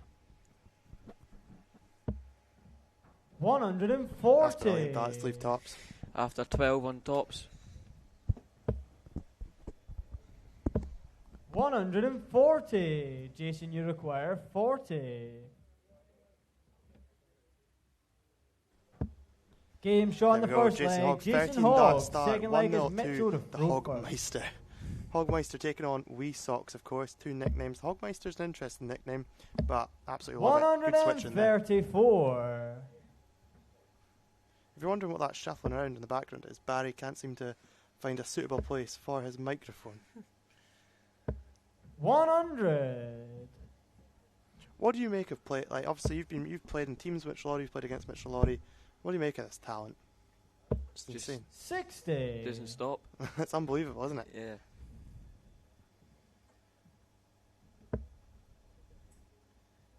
Obviously, I know you as double 18 man, so we'll talk about that in a wee minute. We'll focus on the game 28. for a wee while, because that was quite something and quite the celebration as well. Tell us a little bit about that. Don't know. Don't know how you did it. 140. That was at the Europe Cup Yeah. in Holland, Holland, yeah. and it was against England. Yeah. So come on, tell us a little bit. 42. Tell us how you felt going up to the You board require with the winning dart for 167. Scotland. Just fine. Were you nervous? No. Obviously, no. No, I was more nervous in the games before 89. Really? in the final. Yeah. Really? That's interesting, because by that time you were kind of just like, we've done well, but a winning would be a bonus. Yeah. Yeah, 'cause okay. We needed England to get beat in the other semi, so we couldn't win 180. overall. Mitchell, you Yeah. require 78. That's brilliant darts from Jason Hogg. A ton to get himself down to 151, but Mitchell is on 78 here. Jason averaging 102. Tops for Mitchell. He does the sort of Rob Cross, like, stand back, 58. wipe the hand on the Jason, you require on the trouser and then go for it. 151. 151. You wouldn't bet against this, to be honest, the form that Jason Hogg's in just now. Very solid stance as well. Jason, very solid throw. Oh, he's 114. Obviously, you still have a tour card. 55. Yeah, Mitchell, you of course. require 20. Mitchell, 20 for parity. Double 5. Oh, that's a bit of a flyer. 15. You can tell Jason, Mitchell you is a wee bit require unimpressed 96. with that one. Jason Hogg with a chance at 96 to take a 2-0 lead and break the Mitchell Laurie throw. 76. Ooh. Double-double, or will he Good stay there? marker. Oh, he has gone double-double. Tops. That Game is shot and a phenomenal second leg. arrows. Jason Hall. That is really, really good Third darts leg from is Jason Jason Afro Hogg. first. Going into a 2-0 Game lead on. with that double 18 double top finish. Are you a double-double man, or are you No. always stick to the treble? Treble. Treble. Because 82. it depends on how your first start sits, though. Aye, true. As True. well. And I thought he would have stayed because his first start looked a good marker. 140. That's a bad deflection. Imagine being annoyed at 140 though. I know, but deflected out the treble, which Yeah, that is true. 93. Good switch. 93 keeps him just in the leg. Mitchell starting for turn 40. That's a brilliant marker for Mitchell. last 100. that one there's a good deflection. Aye. Yeah. Just shows you the good and the bad. Jason's playing some fantastic darts so far. 140. Averaging 91 and a bit for the day. Yeah, absolutely phenomenal arrows. Because I was just saying that to James when we were on comms. It's a long format today. It's a long Yeah. day. Especially when you get to the latter stages, it's a long, long day. Play started just after 12 o'clock. It's now 25 to 7 and we are still going strong. 125. This Mitchell, is you a require phenomenal standard of darts. 161.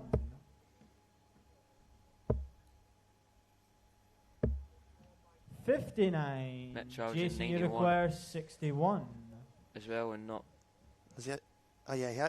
He's not really. He did have darts double, but he's not really troubled Jason as of yet. Double 18. 25. Mitchell, you Mitchell, you require feel he has to take this. 102. You feel he has to take the 102. 82. Treble 14 or bull. 68 left. Good last start, even though it was chucked away. 70. That leaves Jason, 32. you require 36. Double 18 for Jason for a 3-0 lead. that's wild. Game a great draw and adjustment. third leg, Jason Hogg. Fourth leg is Mitchell to throw first. Game on. I think Mitchell will be happy that it is a longer format in the semis because, of course, it was still first to 4. He would be seriously under pressure, but 100. in a race to 6, there's still a wee bit of time. Jason is halfway there already, but Mitchell, we know what he's capable of. 9 darter on the vault last week, and he's qualified for the men's Lakeside event this year as well, which is just incredible. Yeah. 140. Mental.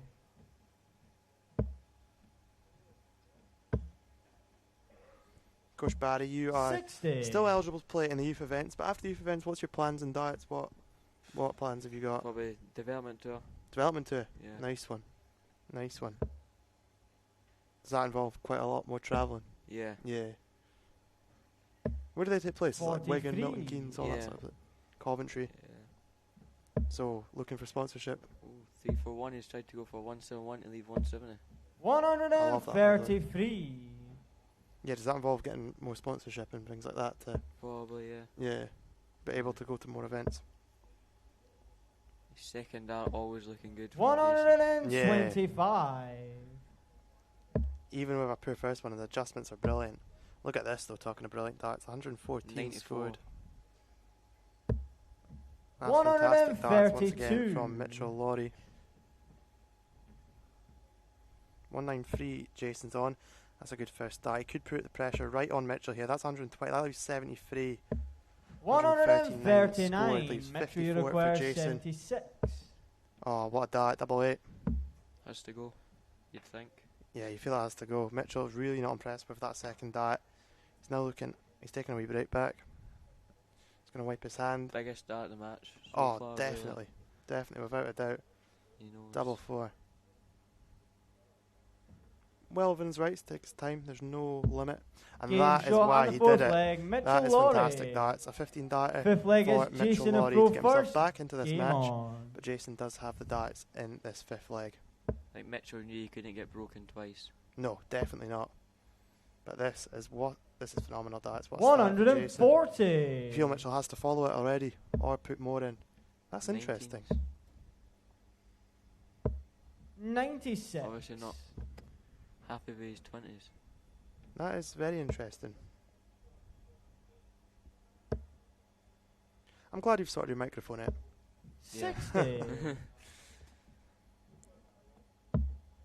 Yeah, this is unlike Mitchell. I've watched. You've obviously played with him a lot, and you've been there firsthand for his journey. I've seen lots of Mitchell Laurie play, and he is not impressed at all with that. I'm intrigued to know why he started in the 19s. I know what you're saying about maybe not happy with the 20s, but it's just very unlike him. Hogg's got 9 darts with 301.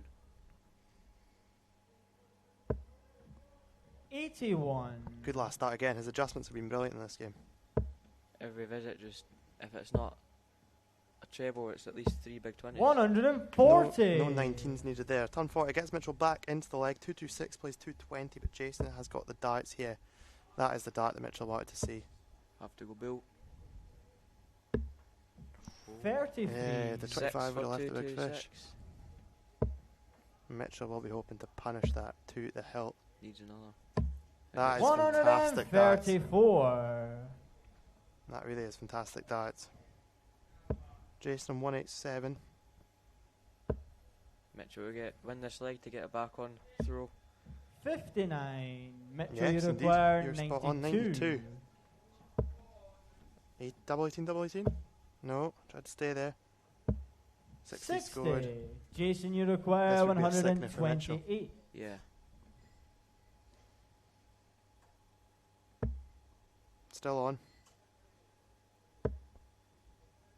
He wants the bull. That is very 103. close. Mitchell, you You require can't really get much closer than that 32. without taking it out. Mitchell, double 16. You feel this has to go for Mitchell. He Game shot on does the take fifth it, and that's a leg. breaker Mitchell throw. Laurie. Sixth leg is We're Mitchell back to throw on track in first. this game. Game on. We're back on throw, and Mitchell's got the darts in the sixth leg. It is a race to 6. If you're just tuning in, welcome to 58. the live stream. We are coming to you live from the Ciswo here in Glenrothes. And as you can see, Aaron Mitchell doing a fine job on the refereeing as always too. 58. Jason Hogg, number 3 seed today, and Mitchell, number 15 seed. But I think Jason's been to a few more tournaments than Mitchell on the tour this year. I think So Mitchell played in 3 or 4. 96. that's incredible to get to that ranking after only playing 3 or 4 tournaments. I know he won one, the very first one. Against Colin Hepplewhite in the final. 60. Beat Jason Hogg that day. He'll be hoping he can do the same again today. 140. That's a great 2 darts after the Obviously, first. fine with the 20s now. Yeah, I think the 19s have been abolished. Sean Russell has been in touch. He says you're doing a 80. grand job. Thank you very much, Sean, for getting in touch. Usual commentator Sean Russell. I did a bit of comms with him at the Scottish Open alongside James Ward. Thank you, Sean. Good to have you listening as well. 98. You'd think 6 darts. Another gun, 6 darts for you for Mitchell. Yep. You certainly would, yeah. 41. Definitely from here Mitchell, now. you Jesus. require 109. 49. He had options. 17 for 16s. Game it's a shot on the brilliant sixth check. leg. Mitchell Mitchell Laurie. is back on track. Seventh It leg is is 3 all. We Jason have Afro parity here. first. We're into the Game 7th on. leg. It is a best of 11 game, race to 6. It is 3 legs all. It's turned into essentially a best of 5 leg game now. Yeah. You'd think Mitchell hasn't really got any better or worse. Jason's 140. just declined. He was averaging 95 after the first 3. Mitchell's averaged about 93 for the whole. 140. This is fantastic darts now. Both players are starting to turn it up. As you can see, Jason Hogg finding the treble again. He'll be looking for another treble because he knows what Mitchell's capable of. 100. Oh, that's not a nice first start. 58. Not a nice second dart either because it blocked the treble 19 off. He persisted at it. I thought he might have gone up to the 18s. Of course, the 58 does leave 303. That's excellent darts. 81 left. Mitchell will be looking at the 19s here. He needs at least 2 trebles to leave a finish, and he's not going to do that in this leg. So you would fancy Jason Hogg from here 81. to take this 7th leg. 62. No need to go the 12 bull route. You can go that route and leave double 16. Oh, Game shot on the 7th leg. Really Jason is Hogg. lovely 8th 12 leg is darter Mitchell to from throw Jason first. Hogg. Game on. That will boost the average, I am sure of it. Dead because it was a 90, is now up to 93. 100. Good last. Needed as well. Jason's going on another purple patch. Oh, 120. Jason will be gutted with that last start. 120 scored though. Keeps him in touch for Mitchell on Mitchell's darts. What a dart. That looks perfect for him. Yeah, you're right. 180. Both players are that good. You can tell after the first start goes in if they're gonna follow in. Yeah. If Mitchell gets it just top bar of the treble, it's 100. Jason doing enough to just about stay in touch. But the way Mitchell's throwing, it is pointless to try and stay in touch, especially on Mitchell's darts. 140. Ton 80 followed by a ton 40, leaving 81 after 9. We could be on for our second back-to-back 12 darter here in this first of the men's semi-finals. 6 darts from 81. 60. Mitchell, you require 81. Oh, it could be an 11 darter. Game shot on the 8th leg. Mitchell Laurie. That is absolutely 9th leg is fantastic Jason Afro darts first. from Mitchell Game Laurie. on. Not quite the same as his 9 that he hit last week in the ADC, but an 11 is brilliant nonetheless. 137 average for the leg, boosting his average to 97. Be hoping it's a 9 here for the break. 100. I think he might need it, the way Jason's playing. I'd say to break Jason, he's going to have to go out in 12. 57. 57. Jason, Mitchell had 3 darts, and that was a 18 dart leg. Aye. Mitchell will be hoping he hits a 18 dart leg again, and Mitchell can have a 15. 140. But good start from Jason. Ton followed by a ton 40. Mitchell's in again here, and it's looking good for another ton 80. 180. It's fantastic arrows from both players. 3 points separating them here in this 9th leg, and it is a crucial 9th leg as well. Mitchell has to get the breaker throw at some point. Could this be his best 82. chance? That last start. You can't put into words how crucial that is. But he's in again. 180. It's just ridiculous, this. It's absolutely crazy darts from Mitchell Laurie. 57 followed by back-to-back 180s to leave 84. This is the chance he wanted. 137. That's Mitchell, from you Jason. require 12. 84. 3 legs in a row under 12 darts. Bull. Oh! 59. Jason, you require 42. Mitchell is obviously not impressed whatsoever with that one.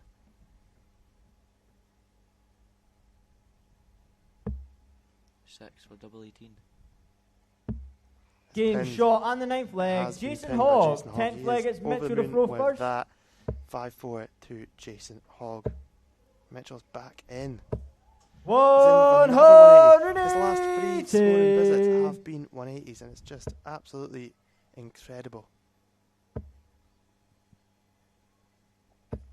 60. 3 180s in a row scoring visits. Mental, by the way. 58 there.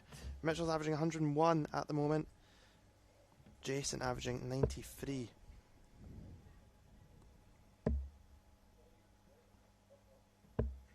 $57. Yeah, it looks like it's going to go to a last leg decider. Who do you think's got more bottle on a last leg decider? Hard to Don't know, I say. think whoever gets first chance at a double hit. Yeah. So basically both players have the bottle then. Yeah. 123. Jason could have done with a Mitchell, whole you lot require left, trying to keep up. 167. He won't go for it, I don't think. No. layup visit. 17s. Great darts, sleeve 36. 131. A brilliant layup visit. Jason, 261. You'd imagine that Mitchell will take this out. 99. That is Mitchell, you silly require curtain. 36. That is very poor board management from Jason. He's not left a finish. Mitchell with all the time in the world. Double 14. That's why you don't throw darts away. Yeah, totally. Even if he goes for a 17, he leaves a finish.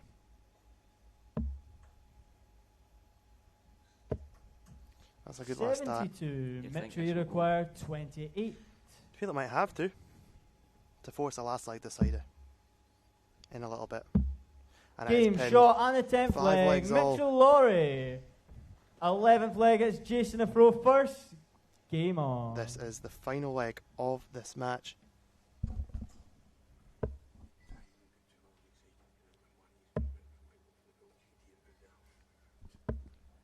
$40.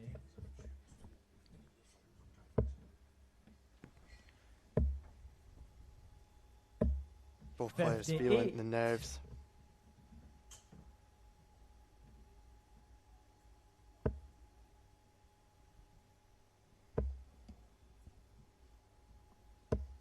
$140 for Jason Hogg. Oh, last start. That is a brilliant last start. Leaving himself in 3-2-1. Mitchell needs a treble 20.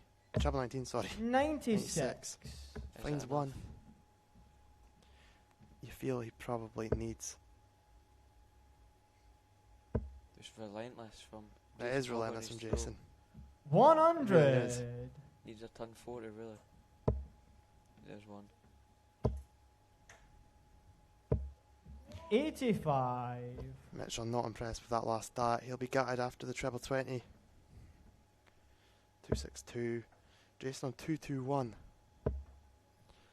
Yeah, Jason throwing some X. Oh, wow. That is incredible darts. 180. To leave 41. Mitchell just needs to fill it up and hope that Jason misses.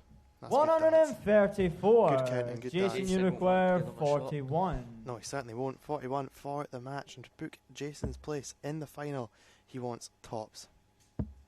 Game, And it has shot, been pinned. and the match. Jason Hogg. It is a great performance from Jason Hogg. It is a 6-5 win for Jason Hogg, a 94 average to Mitchell's 97. A brilliant performance from Jason.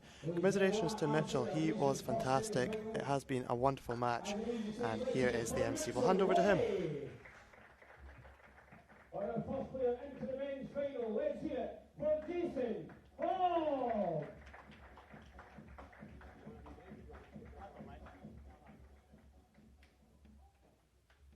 Right, okay, ladies and gentlemen, we move on to our second semi-final. I'd like to welcome first up onto the stage, McLean.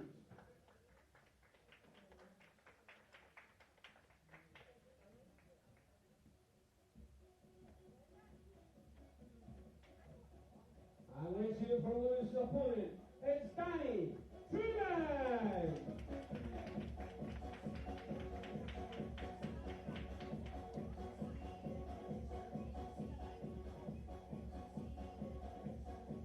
Once again, this match will play the best of 11 legs, and your referee, Mr. Aaron Mitchell.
Well, hello and welcome back to the Sizwell here in Glenrothes. We are live. Good evening to the 170 odd people that are watching from home. I hope you're having a wonderful evening. Hope you're enjoying the darts so far. We're here for the second men's semi-final. It's Danny Truman taking on Lewis McLeod in what is set to be another fantastic men's match. We've just seen Jason Hogg knock out young Mitchell Laurie 6-5. It was a brilliant game, went all 11 legs. Jason averaging 94.66 and Mitchell First averaging leg is Lewis to throw first. 97.22. Game on.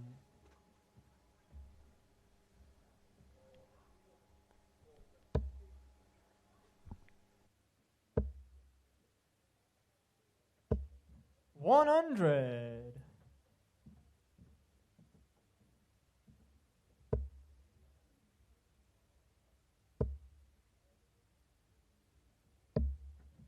$97.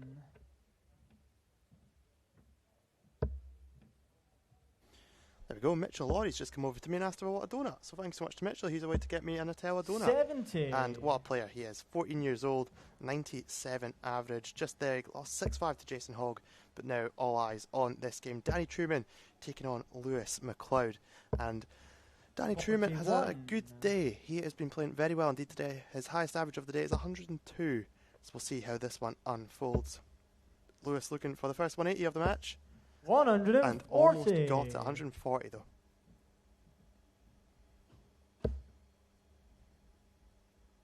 Danny Truman ranked 8th on the Tour Order of Merit this year with a seasonal average of 83.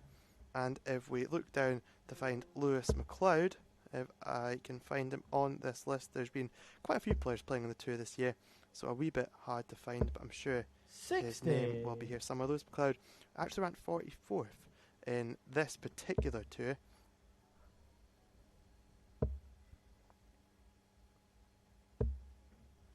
$58.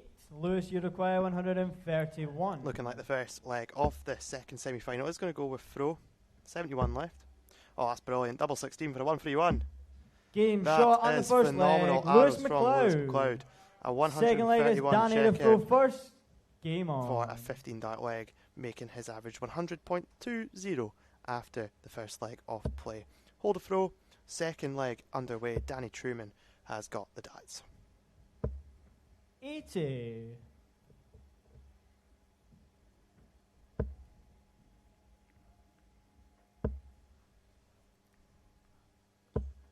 $60.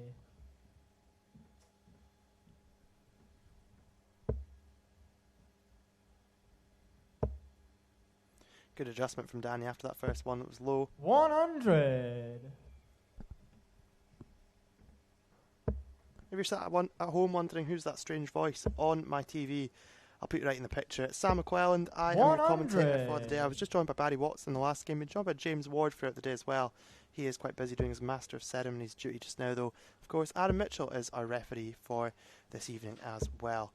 As Danny almost puts in a 180. 140 there for Danny, leaving himself 181. Lewis McLeod back on 3-4-1. Of course, after this, we'll have a short break, and then we will have the ladies' final, which will see two excellent ladies taking on each other. We've got Sophie McKinley taking on Louise Patterson in that, both coming through good semi-final matches.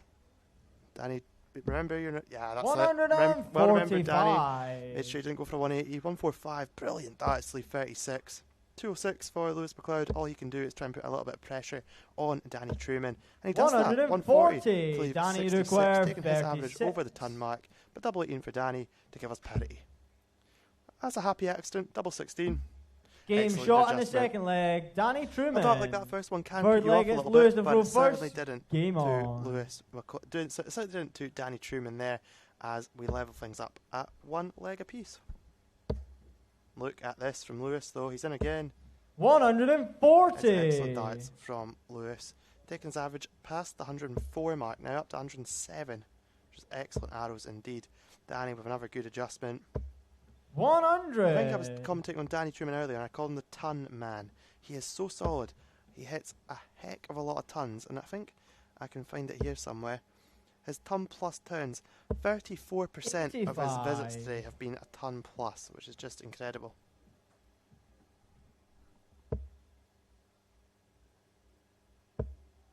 That's a great adjustment again. Another ton. Oh, no, 83. not quite. 83. Put him on 318, Lewis on 276. We're in the third leg of the match, first to 6, and it is going with throw at the moment. 100.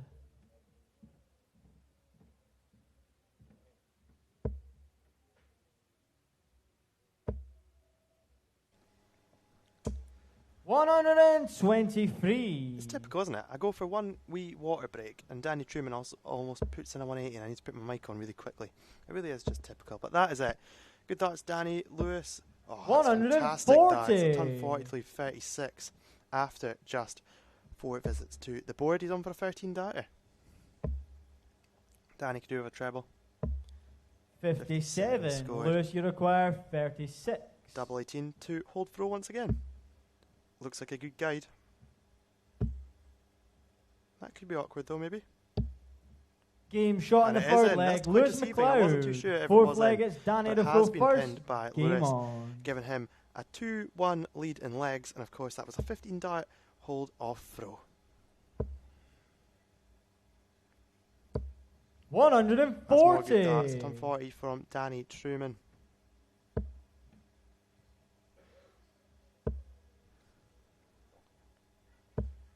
$41. I told you about his tons. 10.27% of Danny Truman's visits today have been 140 plus. 81.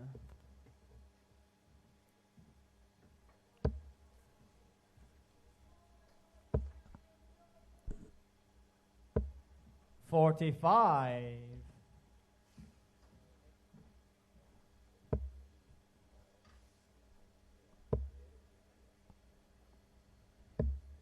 59. Looking like we're not going to see too much difference in this game. We're going to have 2 legs apiece by the looks of it. But Lewis might have something to say about that if he can get another treble and keep himself up with Danny Truman. He can. 140. Don't know how he squeezed it past there in sort of Luke Humphrey style, but excellent dart from Lewis McLeod.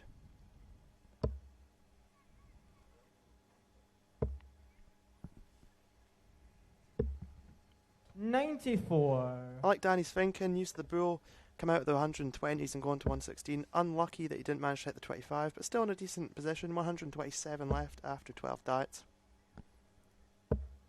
100. Danny, you require 127. Plenty of ways you could go about this. I'll leave 64. I'd imagine we'll see Danny going for the 16s or the 8 segment here. And he does. That leaves 56. 71. When he returns, because he will, Lewis McLeod on 175.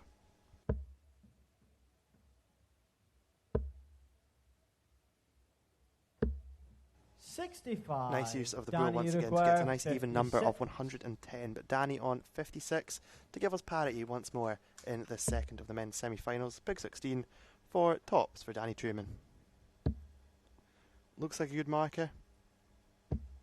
Oh, 2 good markers. He 16. could have done Lewis, you with a require 4th dart. 110. 110 for Lewis. This would be a steal. Danny would not be impressed. That's an excellent first dart. Oh, he's missed the 13. He'll be gutted. That leaves 49. He'll go 17 or 9 here. Big 17 78. leaves 32. Danny, Danny you Truman require waiting 40. to pounce on tops here. Down to double 10. He doesn't want to stick around for too long here. This could be a pivotal dart in this darts match. Oh, No he's just score. dragged it. You saw him just Lewis, drag you it a require slight bit. 32. And Lewis to nick this leg out of reach from Danny and go 3-1 up. And Game he shot nailed on it. the fourth leg. Lewis McLeod. 3-1 up. Fifth And it's a leg is break of Lewis throw. to throw It's a first. break off the Danny Game Truman on. darts. It's 3-1, and going into this 5th leg, Lewis McLeod's got the darts. Lewis is halfway there. And he started off very nicely indeed.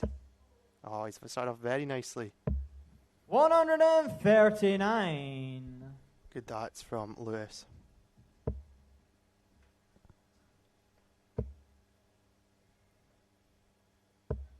$60.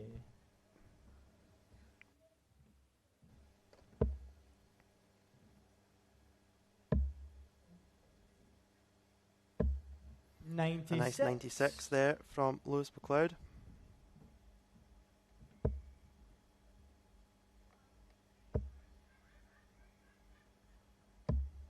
$59.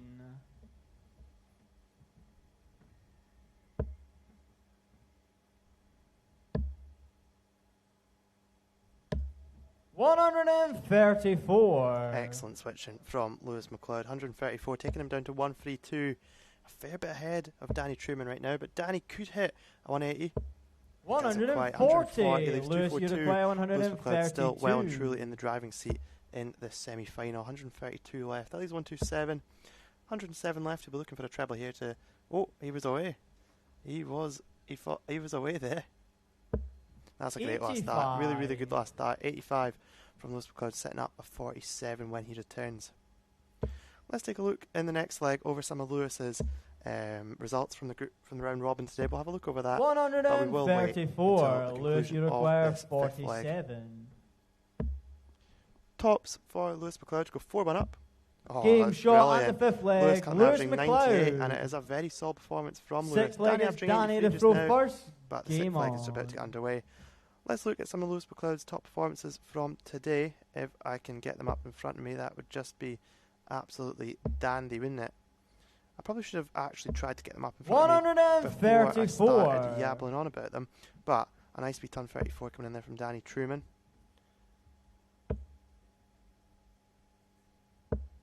$140.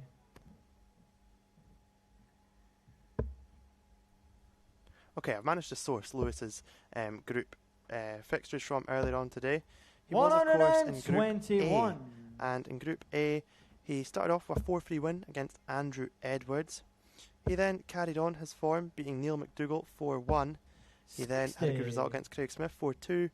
And he then lost out to Jason Hogg 4-2, who could be his final opponent if he carries on. So a very good day all round for Lewis McLeod so far, but we know how darts works, and things can change very quickly.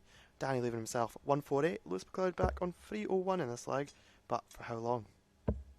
For how long when he's throwing darts like this?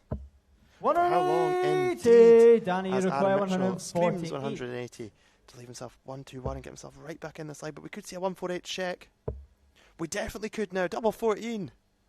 Oh! Game shot on the sixth leg. Danny Truman. That out. Seventh That leg is is Lewis to throw fantastic darts first. here at the Sizzle England Game office. on. Nice bit of sportsmanship from the pair of them as well, between Lewis and Danny. 4-2. Lewis has got the darts in the seventh. He's in it again. 180. That is back-to-back 180s in scoring visits for Lewis McLeod. And that one certainly meant more than the last one after the 148 checkout from Danny Truman. 55.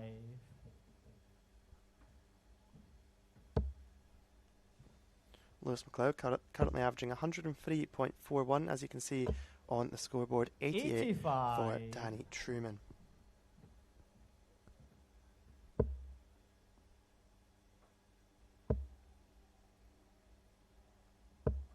$100.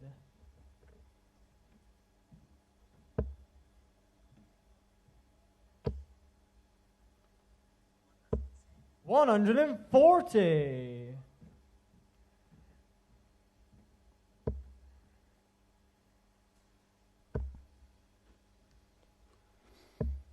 $137. Lewis, you require 96. He is racing away here.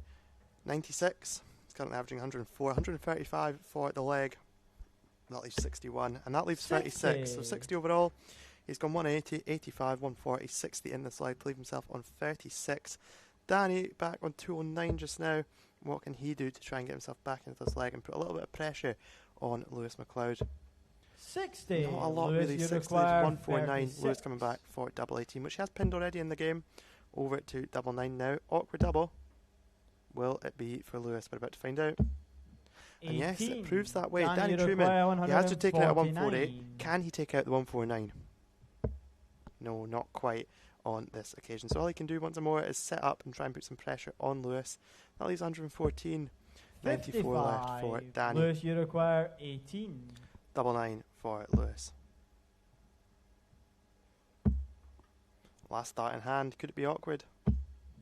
No it well score. and truly could Danny, be. you require Danny's 94. back on 94. Treble 18 for a start. Yes, indeed, it's gone in. Tops. Oh. Something's caught Danny's attention there, so he's going to take a step back and regroup.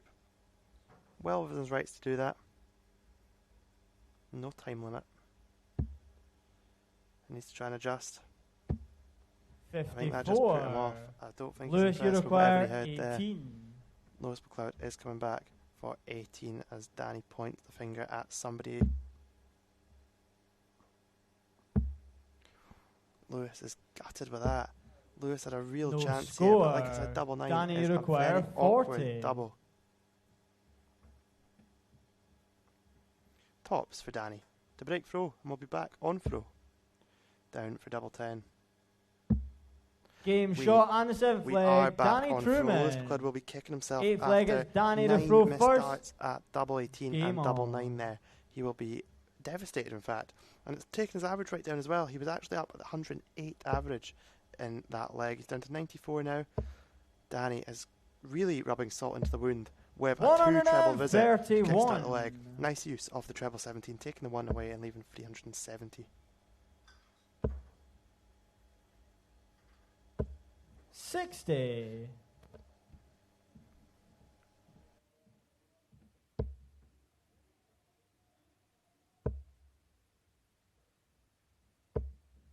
$95. 95 for Danny. Just backing up that 131 that he started with. Lewis could do with another one of those to stay in touch. 100. Steady darts, but he probably could have done with a ton 40.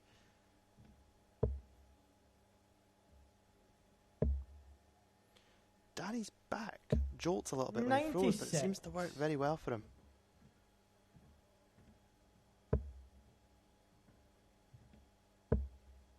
That's a great adjustment from Lewis. 85. 256 left for Lewis. 179 for Danny Truman.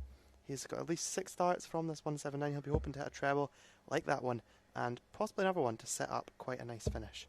Like that to leave 56. That is fantastic darts from Danny Truman. Lewis McLeod can just try and apply some pressure. He needs a treble to leave a finish.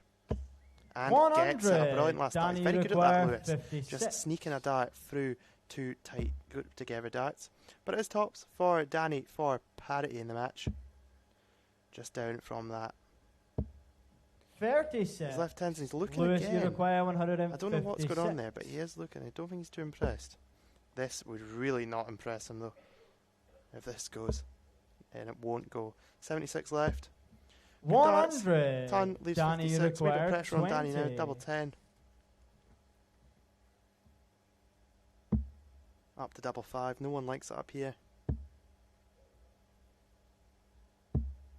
No 10. one likes it. Lewis, he's you complaining require again. I'm not sure what he's 56. complaining at. Tops for Lewis for 5-3 and break the Danny Truman throwback. That's a bit away. Double 10. Oh, Game shot last on dart the in 8th hand. leg. Lewis McLeod. Danny Truman really is not going to be happy. 9th leg with is Lewis that. to throw first. Lewis McLeod Game has on. got the darts. He's 5-3 up. This is the 9th leg of the match. It is best of 11. It's a race to 6. So Lewis will have at least 2 chances to hold throw and win the match if he needs them. He'll have the throw here. 140. He'll be against the throw in the 10th, and he will have the deciding throw if we go that far. And it's needed, but he has started with a ton 40, and it is excellent darts from Lewis McLeod. 41. And he's backing that up once again. He'll be looking at another treble. 100. That's good darts. He's averaging 120 for the leg, of course. 261 after 6 darts. Danny really needs to find a treble here, and I don't think he has yet. He's not 60 scored. Danny is visibly and clearly a wee bit annoyed at that one. Probably not what he's saying in his head, but for the purposes of YouTube, I'll say a wee bit annoyed. 57. It's now or never for Danny. He needs a big score, and it just doesn't look like he's going to find it. He is devastated. Lewis will be coming back with at least 6 to 9 darts at 204. 40. And Barry has just joined us. Barry Watson just joined us for the conclusion of this game. It's been a very good game, Barry. You've been away to the shop. Yeah, looks it.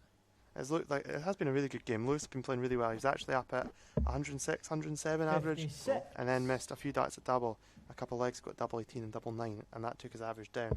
But Lewis has been throwing some fabulous darts Obviously left himself in 148, which Danny Truman has taken out in this game 45. already. Lewis, you require 148.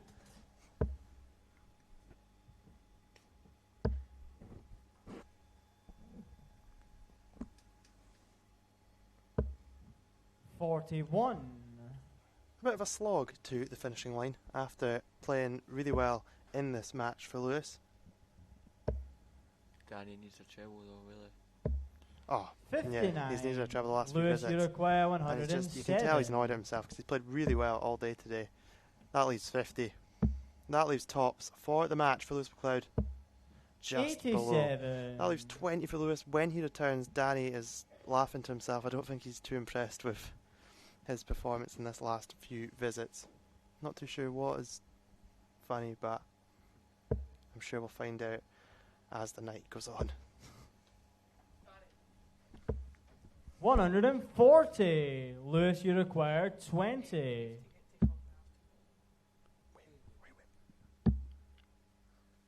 Double 5 for Lewis McLeod to Game, win it and seal shot, his place and in the the match. final. He Lewis has done that. He will McLeod. be playing Jason Hogg in this final. That'll be coming up after the conclusion of the ladies' final. We'll have a wee break here on the live stream and we'll be back with the ladies' final in the next 5-10 minutes or so. So make sure and stick around.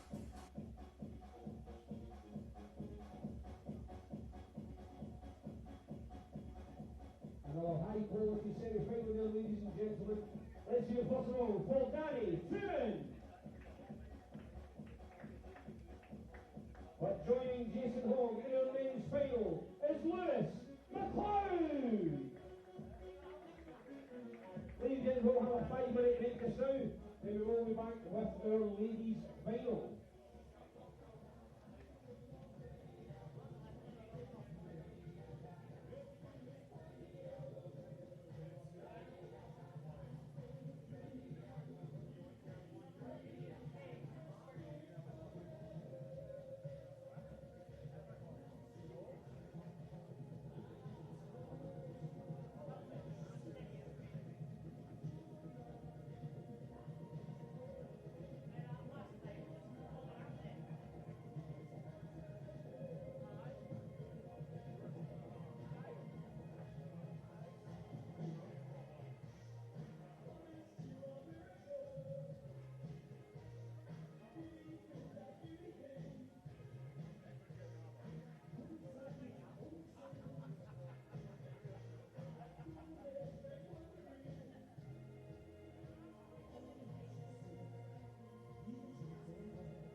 ladies and gentlemen, now come to our first final of the day. This is the 2025 SDA Tour Ladies Final. Hello, ladies and gentlemen. I'm here joined with Barry Watson.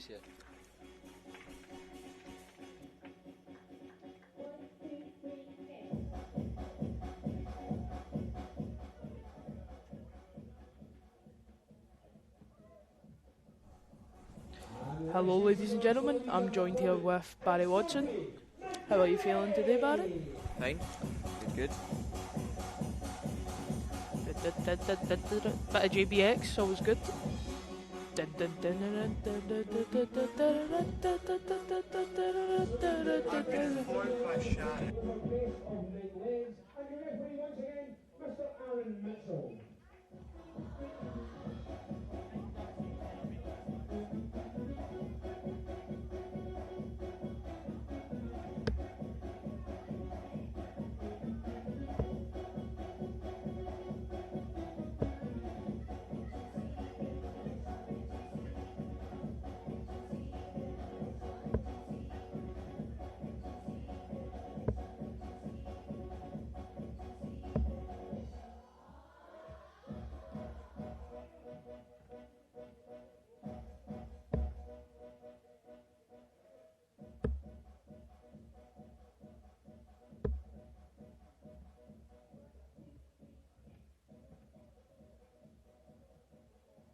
Change of plans, ladies and gentlemen.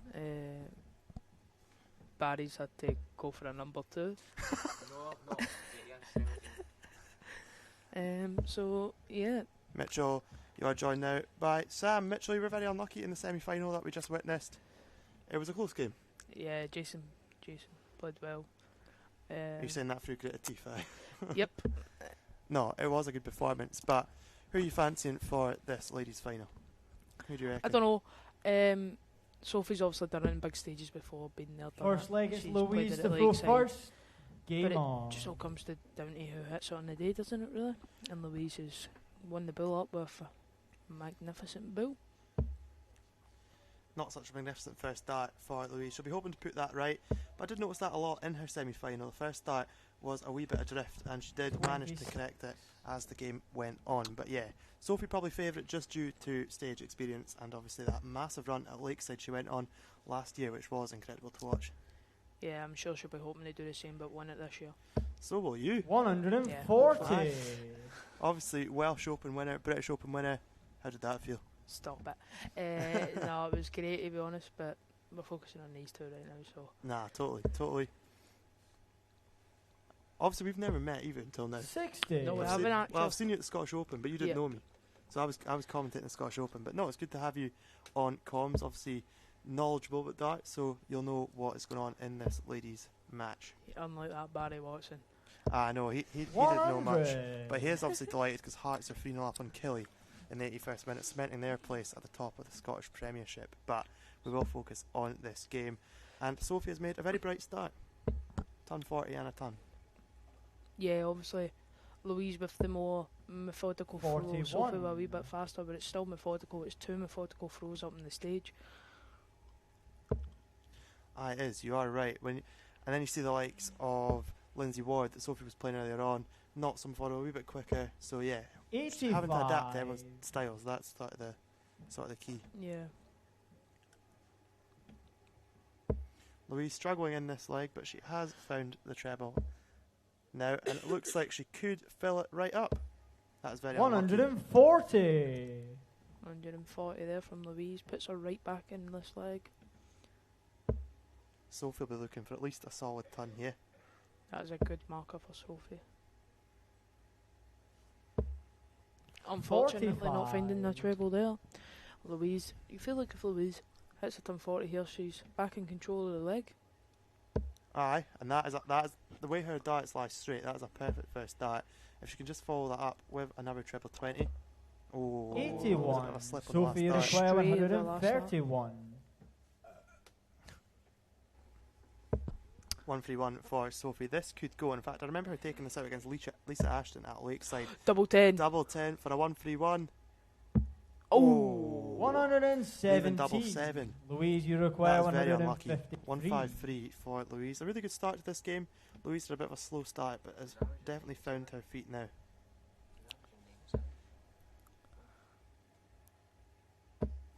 $60. Sophie, you More good require darts. 14.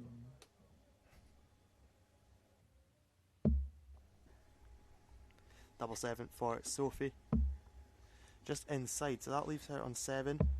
So 10.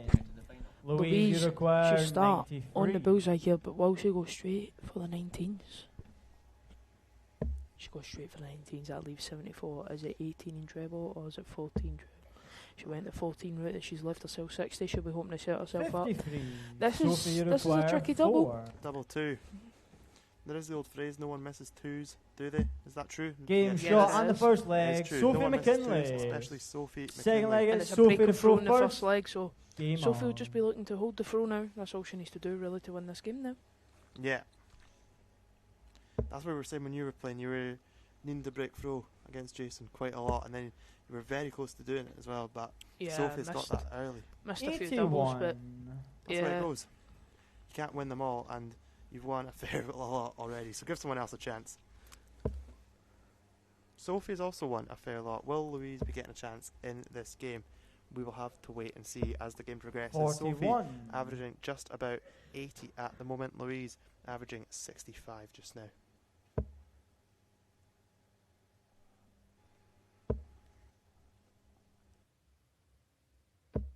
$100.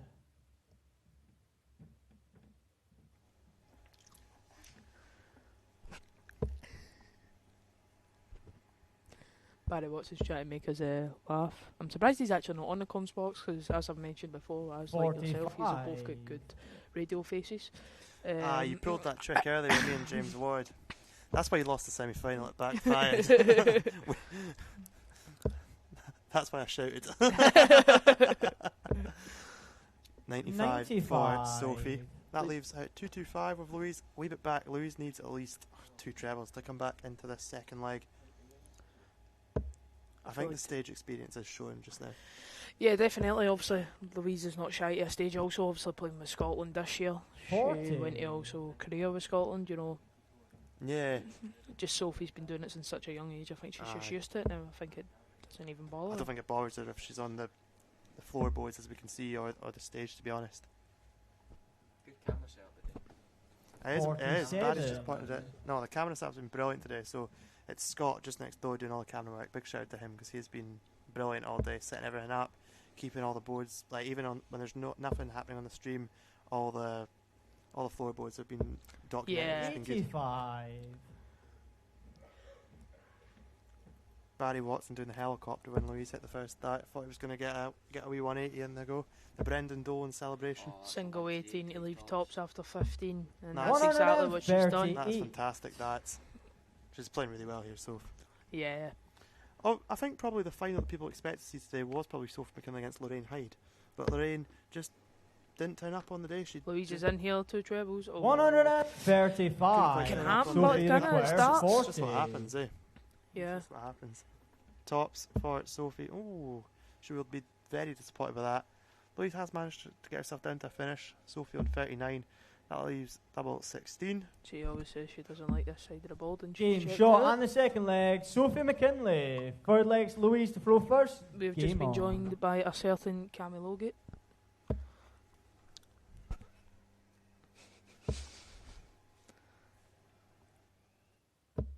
$100.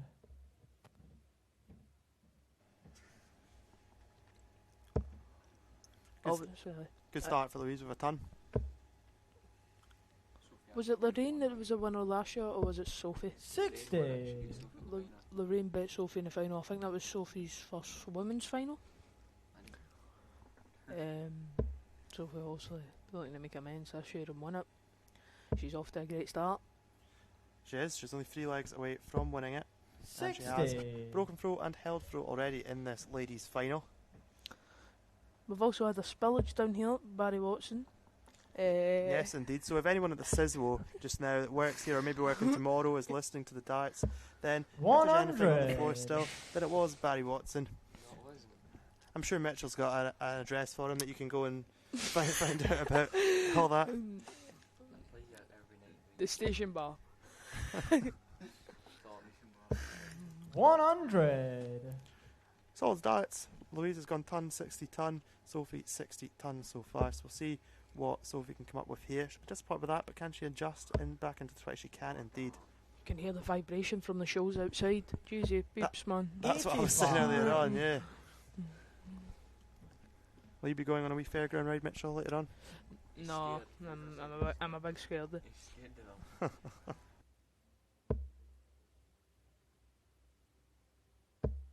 60. Insults getting flung around off air here in the comms box, but it's all in good banter as Mitchell chokes. On my chewing gum. 180 here from Sophie. Oh, 135. 135 from Sophie, leaving herself 121. Louise Patterson back on 181. It's been a really good leg of darts, this. Really solid leg.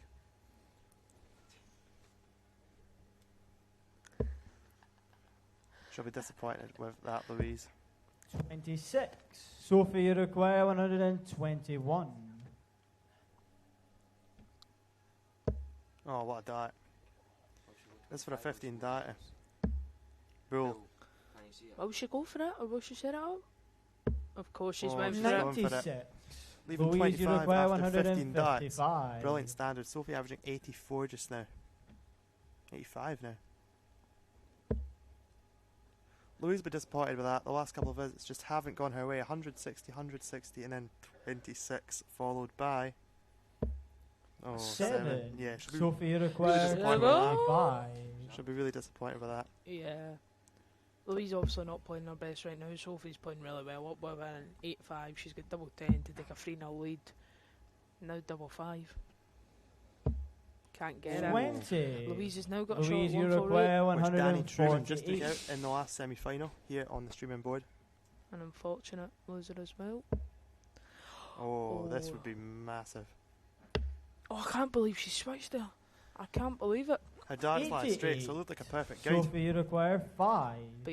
We're not up there, so maybe our darts didn't land Aye, perfect for her. Exactly. It just all depends. And a clean-up job here for Sophie to take a 3-0 lead. the double one. madhouse.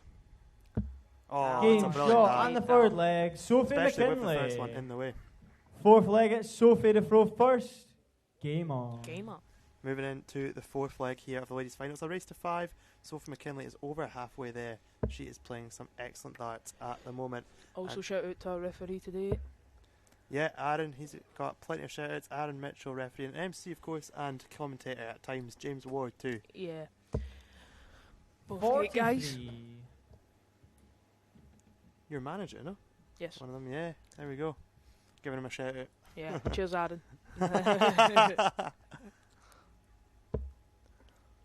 I assume Craig and Aaron probably are quite close to managers because obviously with the new 60. setup, they do a lot of work there. Yeah, they do a lot of work.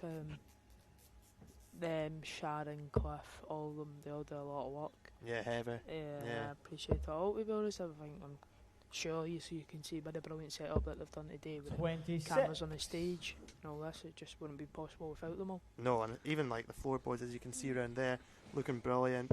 Yeah, loads of work's going into it. Yeah.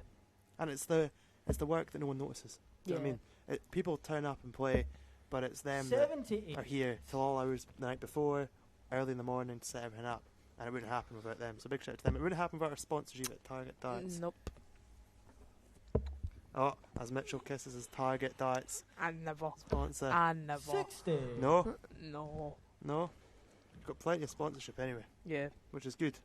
Always good to get sponsorship.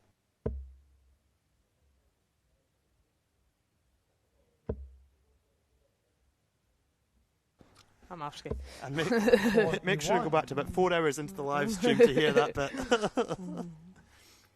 Sophie struggling a wee bit in this leg. 9 darts to 372. There's no point in me saying this, but you'll know all about it. When you are comfortable in a game, 45. get harder to keep going, or Nah, I feel like once you get, well, it depends, because obviously once you get comfortable, you know, maybe you can slack sometimes, but aye. it's not really shown in Sophie right now. Sophie looks like the better player out of the two currently. Louise can obviously step it up a notch. She's just not found it on the stage so far. Not found it on the stage, but even that, still a wee bit in front, and it is of course on Sophie's darts, but a big score here from Sophie would put her back in the driver's seat. Even a ton would probably put her back in the driving seat in this fourth leg. Sorry about the donuts, by the way, they didn't do donuts. Where did you go? 45. Churros. Ah, well. Barry wasn't a fan. Ugh, well, you win some, you lose some then. Yeah. No, you just couldn't afford the donuts because you didn't win today. Mm, Not enough prize debatable. money today. British Open and Welsh Open pays well, by the way. 100. And target.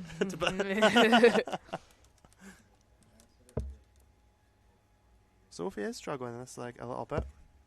Louise obviously just went in with a ton a wee second ago. 28. Yeah, she's visibly annoyed with the way she's playing just now. She's going to need to up her game a little bit because Louise Patterson is coming back at her.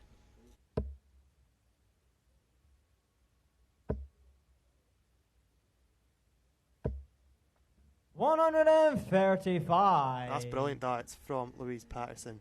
135 ton actually, and then a ton 35 from Louise Patterson. Average for the game is 68 just now, and of course she's left herself on 57. With Sophie visibly struggling here a little bit. I think what you were saying about that mid-game, sort of if you're leading quite Louise, comfortably, you can get a wee bit complacent. Yeah, you can obviously get complacent, but I'm sure Sophie's three legs up. Hold the throw is just the All she plan. needs to do, yeah. We could see a break here. Not quite. 37. A wee bit away on the top. So at least double 10. Sophie back on 182. Sophie will be looking to set up here and try and put some pressure on Louise coming in for that double 10. Needs two trebles in here. Can't get it. Needs Well, a- she'll go down to the bill to leave the 132. No, she'll 85. That's to a leave good Louise, dart. you herself require 97, but Louise 20. has now got 3 clear darts at double 10 to take a break of throw and to Game get her shot first and the leg fourth on the leg. board. Louise Patterson. Now she has a throw. Fifth leg is Louise to throw first. Game on. That could be crucial. If Louise can hold throw here, bit of pressure on Sophie, you just never know what could happen. So, here's the fifth leg. We are live from the Siswo here in Glenrothes. We've got 2 games left on the streaming board, this one, and then we'll have the men's final as 95. well. So make sure and stick around for both of those. Don't go anywhere. It is currently 22-7. Don't know how long we'll be here tonight. Probably till about 8 o'clock by my reckoning. Yeah, long day, but it's always a good day. Yeah, exactly. They are long days, the 60. darts days, but when you get to the latter stages, you get quite fatigued, I imagine, True. Depending on the pressure that you felt throughout yeah, the it day. depends. Obviously, your legs can get sore and stuff like that, but Yeah, just all depends. I'm sure. As you hear the old 41. guy saying, "I'm old." I'm sure the wonderful Target will buy you a nice pair of comfy shoes so your feet don't get sore throughout the day. Nah, What do you mean comfy? New Balance Man's will got, do. like, shoes for days. Got shoes for days. 85. Big shoe cupboard. Man's got, like, Big shoe, big shoe, big shoe. That's what's called big shoe. Big shoe. I like to splash your cash on the shoes. They're quite nice. Aye. Aye. All the winnings go. 138. People know about And a electronics, bank Mitchell account. goes and buys shoes. Yeah, fair enough.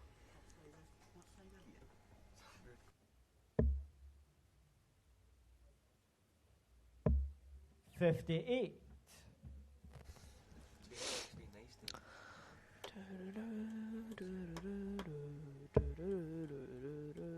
135? Possibly. Oh, I've called it.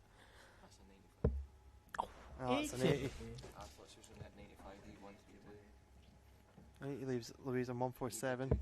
Ladies and gentlemen, I'm going to have to leave you a sec. I will be right back. 100. Louise, you require 147. Mitchell Laurie has just about to disappear. Probably I think Barry's going to come on and do a bit of commentary, but I'm sure he'll smash a couple of things on the way past. This is going to be interesting as we move. I'm not going to go on mute, as long as everyone minds their P's and Q's, Mitchell. Currently, Louise is on 62 with Sophie back on 198. This is very interesting. We're in a corridor here at 44. the Sizzle. Louise, you Barry, in require we go and come back on 62. commentary with myself. Sophie McKinley, 44, leaving herself 154. Louise on 62. 10 leaves 52. That leaves tops for Louise. This would be a massive checkout. Not quite. 42. Sophie, you require 154. 154 to go 4-1 up. Both averaging 68, 69. Obviously, Sophie in the first 3 legs averaging over 80. 57. Louise, you require 20.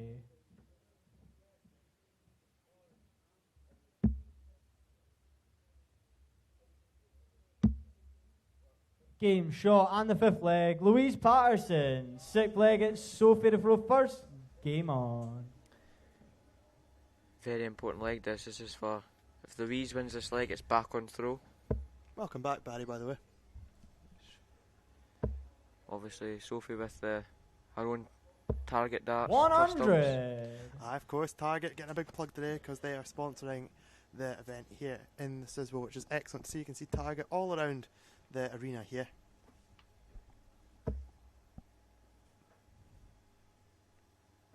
Obviously, Louise with the L style. Sophie also with the L style.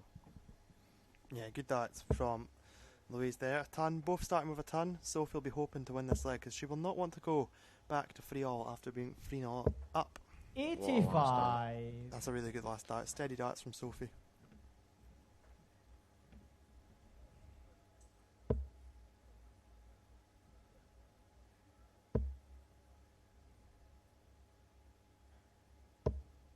$26. Yeah, Louise will be disappointed with that because to date Louise has been scoring quite well the last couple of legs, so she will be disappointed with that 26.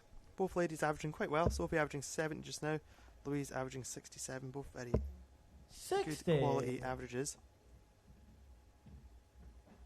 Sophie just plodding along steadily, 185, 60, steady darts. What she needs to do at this time in a final just to try and stop the sort of storm from Louise Patterson just now, and I think Louise is stopping her own storm just now because that is 11. disappointing darts from Louise. She'll be disappointed with that.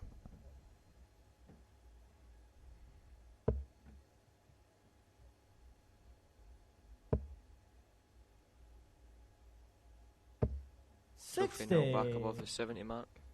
Yeah, averaging well above the 70 at the moment. 70.07 now after that 60. You'd fancy Sophie to go 4-2 up here, and then would have at least one chance to hold throw to win the match. 95.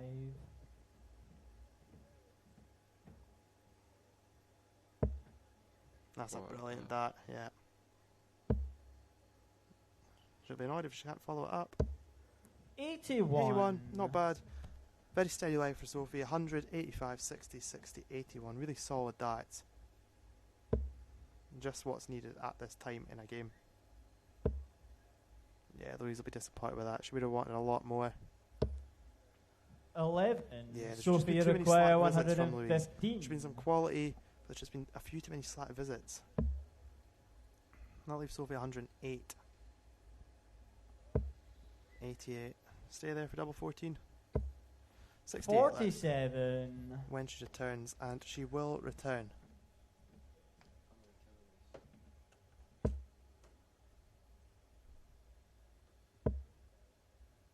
This could be massive to fill it up. 180. it has been filled up as well. Sophie It's a requires brilliant 68. score for Louise Patterson. That is a 180 to leave 78 and put the pressure right back on Sophie. Tops for McKinley. 48. Louise, you require 78. Big visit this. It is indeed a big visit. After the 180 as well, that's massive. After me saying too many slack visits as well. Tops. Oh, wow. Game shot on the 6th leg. That Louise is phenomenal Patterson. darts. That really is great 7th darts leg is from Louise to Patterson. throw 258 cleared Game in 6 on. darts to get herself back level here in this ladies' final. It's 3 legs all. It is best of 9. It's a race to 5. We've had 6 legs. This is the 7th, and it's Louise throwing first. 22. Poor start from Louise. Sophie will be hoping to capitalise on that.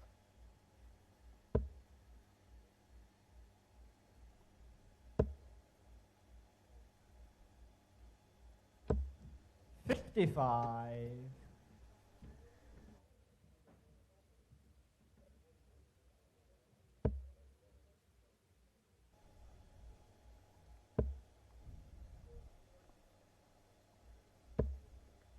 $60.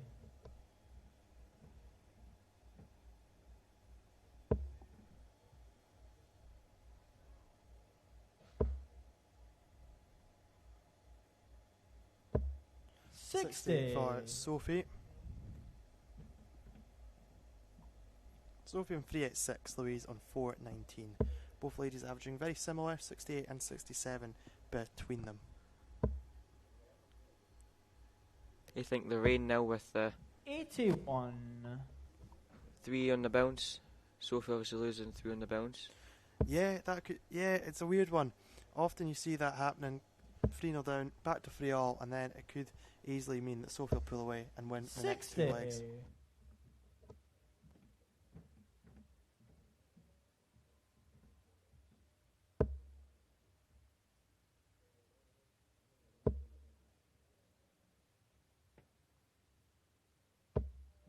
55.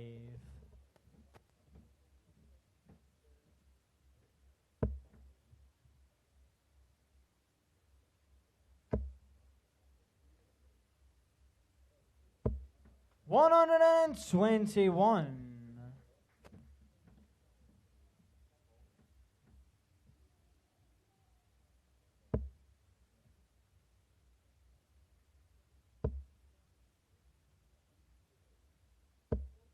$100.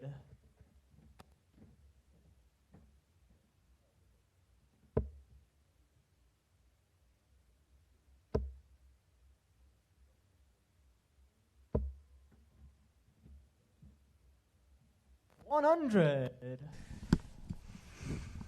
Sophie McKinley there with a ton. Apologies for the silence for a minute. Barry was just taking a phone call. So Sophie is on 121 and a ton to leave 105. Louise Patterson on 183. Sophie's 59. last 2 visits. Sophie, you require 105. 105 for Sophie McKinley. 85. Treble 19 or treble 15? No. Treble 15. 70. Treble 10 or treble 18. Treble 10. Yeah, 60 left. 45. 124 Louise, you require for Louise Patterson. 124. Oh, 64 left. Oh, that is so wow. bold. That is really 84. bold not to go 14 bull. Sophie, you require That is 60. confidence. It's good to see, but not with Sophie McKinley sat on 60. Tops for Sophie to break the Louise Patterson throw. Last start in hand. This is nervy now.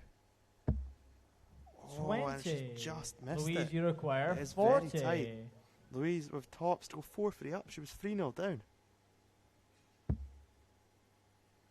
Could that flight be awkward? No, it's Game not. shot on the That 7th is leg. absolutely Louise incredible. Patterson. This 8th is a leg turn at up to the Sophie to boots. throw We did not first. see this coming from Game 3-0 on. to Sophie McKinley. I'll be honest, I thought Sophie would probably run away with it. Wrote Louise off far too quickly. Louise is now just 1 leg away from victory. 60.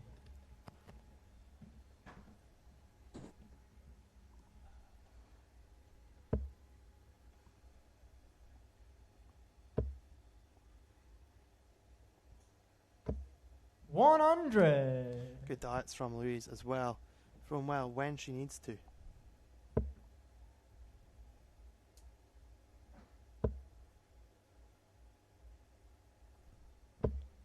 $60.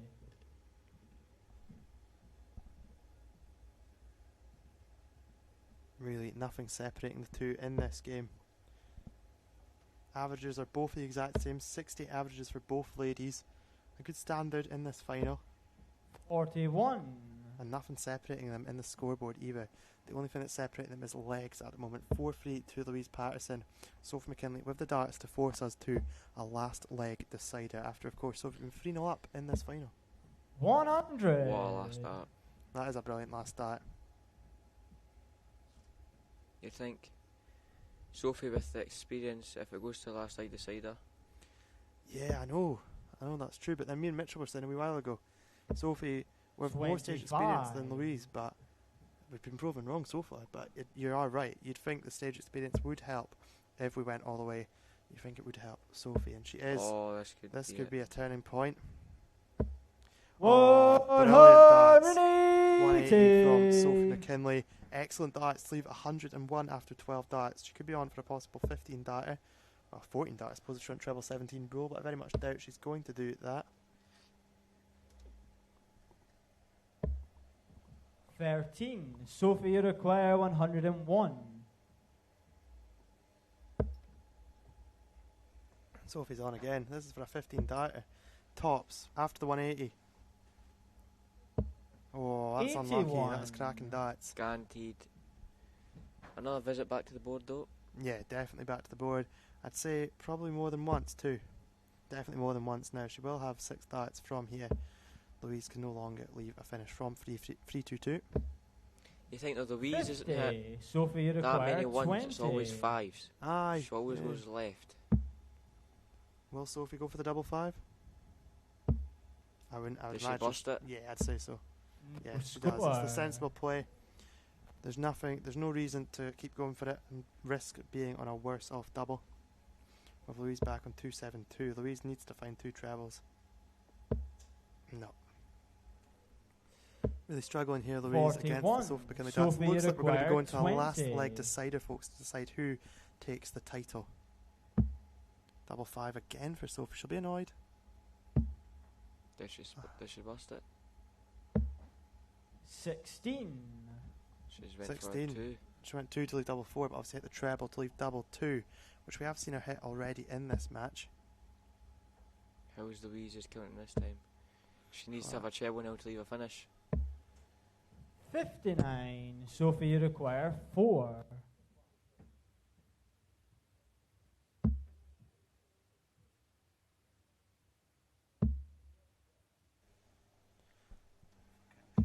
Oh, it's a great Game last start shot from on the 8th Sophie leg. McKinley. Sophie We are going all the McKinley. way to the final Ninth leg. leg One is last Louise leg to here throw in first. the ladies singles Game final. on. It is going to be Louise to throw first, and who wins it? I have no idea. Who do you reckon is going to take the win? You reckon Sophie because of the experience, or We'll see Louise? after the first 3 darts from three- 2 of them. Yeah. 55.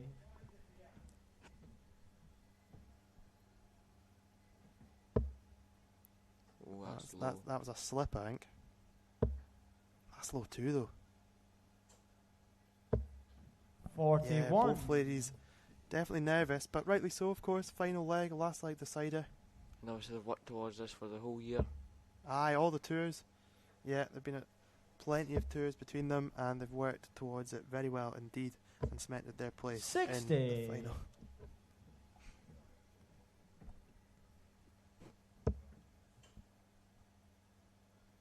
Is that a blocker?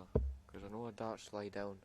Slide down, and I also said earlier on in comms, Sophie's not one for switching. 60. She'll quite often stay at the 60 and persist rather than going down to the 19s, which I don't mind. I don't mind at all. Nothing to separate the two. Absolutely nothing. Louise needs to find a treble, you feel here.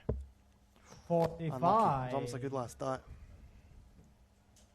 Sophie on 400. That's the dart she was looking for. She'll be looking to follow that in now.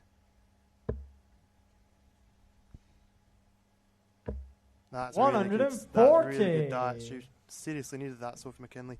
Just pulling away a wee bit from Louise Patterson. 81 points in front. Louise did... I'd say she's been pulled away in most legs. How do you mean? And she's went in front of most legs with her scoring's been really good. But And then doubles are let her down. Yeah, no, I totally agree. Louise, there's been a couple of legs that Louise has dominated the scoring, but you are right. Sophie has mainly dominated the scoring in this final. Of course, hitting a 180 as well in the final. And Both of them. both have. Both hit 180s in the final. Numerous 140s from Sophie McKinley as well, and a few from Louise Patterson too. I think Louise would kill for another one of those 140s just now, and it's just not looking like she's going to get it. She could really do with a treble here. 41 leaves herself on 259. Sophie on 205. So it's all coming down to this here in Glenrothes. We're live from the CISWO. Sam McLean on commentary alongside Barry Watson just now for this ladies' final. First of 5 legs All coming 41. down to this. 164 left for I'd Sophie. say Louise needs at least 99. a treble. Yeah. Should go 19s. Treble leaves her a finish still. 40. No, not quite. Sophie, you require 164. 64. 19s, 145 left. That leaves 88.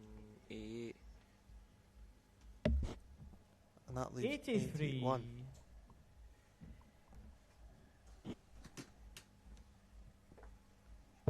You'd say Sophie, after that first start, looking like she's going to get 6 at 81. 43. Let's get Sophie, you 6. require She is going to get 81. 6. Louise is on 176. Sophie's got 81 for the title. That leaves 62. No need to go for the 12 bull route. At least 47. And that leaves tops. 41. All Louise can do is try and put some pressure on this 176. She needs a ton, at least. Nah. A wee smirk, but you can tell she's probably a wee bit wound up. That leaves on 3-6. Sophie McKinley on top for the title and to take this ladies' singles title and win the SDA Scottish Tour for 24-25. Double 10. Up to 5s. Wee bit of nerves. Louise, you Patterson require on 136. 136 now. Sophie left on double 5. Oh, that's It's close. close, and it's a good marker if she can follow that in. That was 101. Maybe we take the 25 into play here. No. 55. Sophie, you require 10. Double 5 for Sophie for the title now. Oh, she'll be gutted with that. It's 1-2-2. The double that's been our best It's double. been our in the- go-to.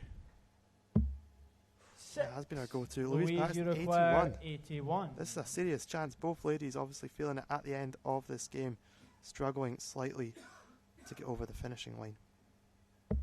She went 15s. Don't mind that. 66 Should go left. 16s. She's Bull. Bull. This would be amazing. Oh, 56. 25. 25 Sophie, you left. Sophie require another chance. 4. At the double that saved her a few times in this game already. Double 2. And it is Game, there. shot, Sophie and the has match. won it. Sophie It's been pinned, and McKinley. Sophie McKinley is your ladies' winner of this year's SDA Scottish Tour. Well done to Sophie. Commiserations to Louise Patterson. We'll be back for the men's final shortly. We're going to hand over to James for the presentation. Obviously does better than last year as well. Obviously getting beat in the final. Now winning it.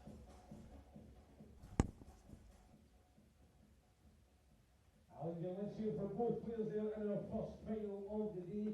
Our runner-up in our ladies' final, Louise Patterson. But your 2025 SDA Tour Ladies Champion, Sophie McKinley.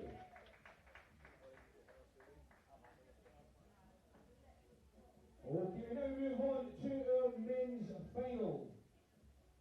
And first to the stage, I'd like to welcome Lewis McLean.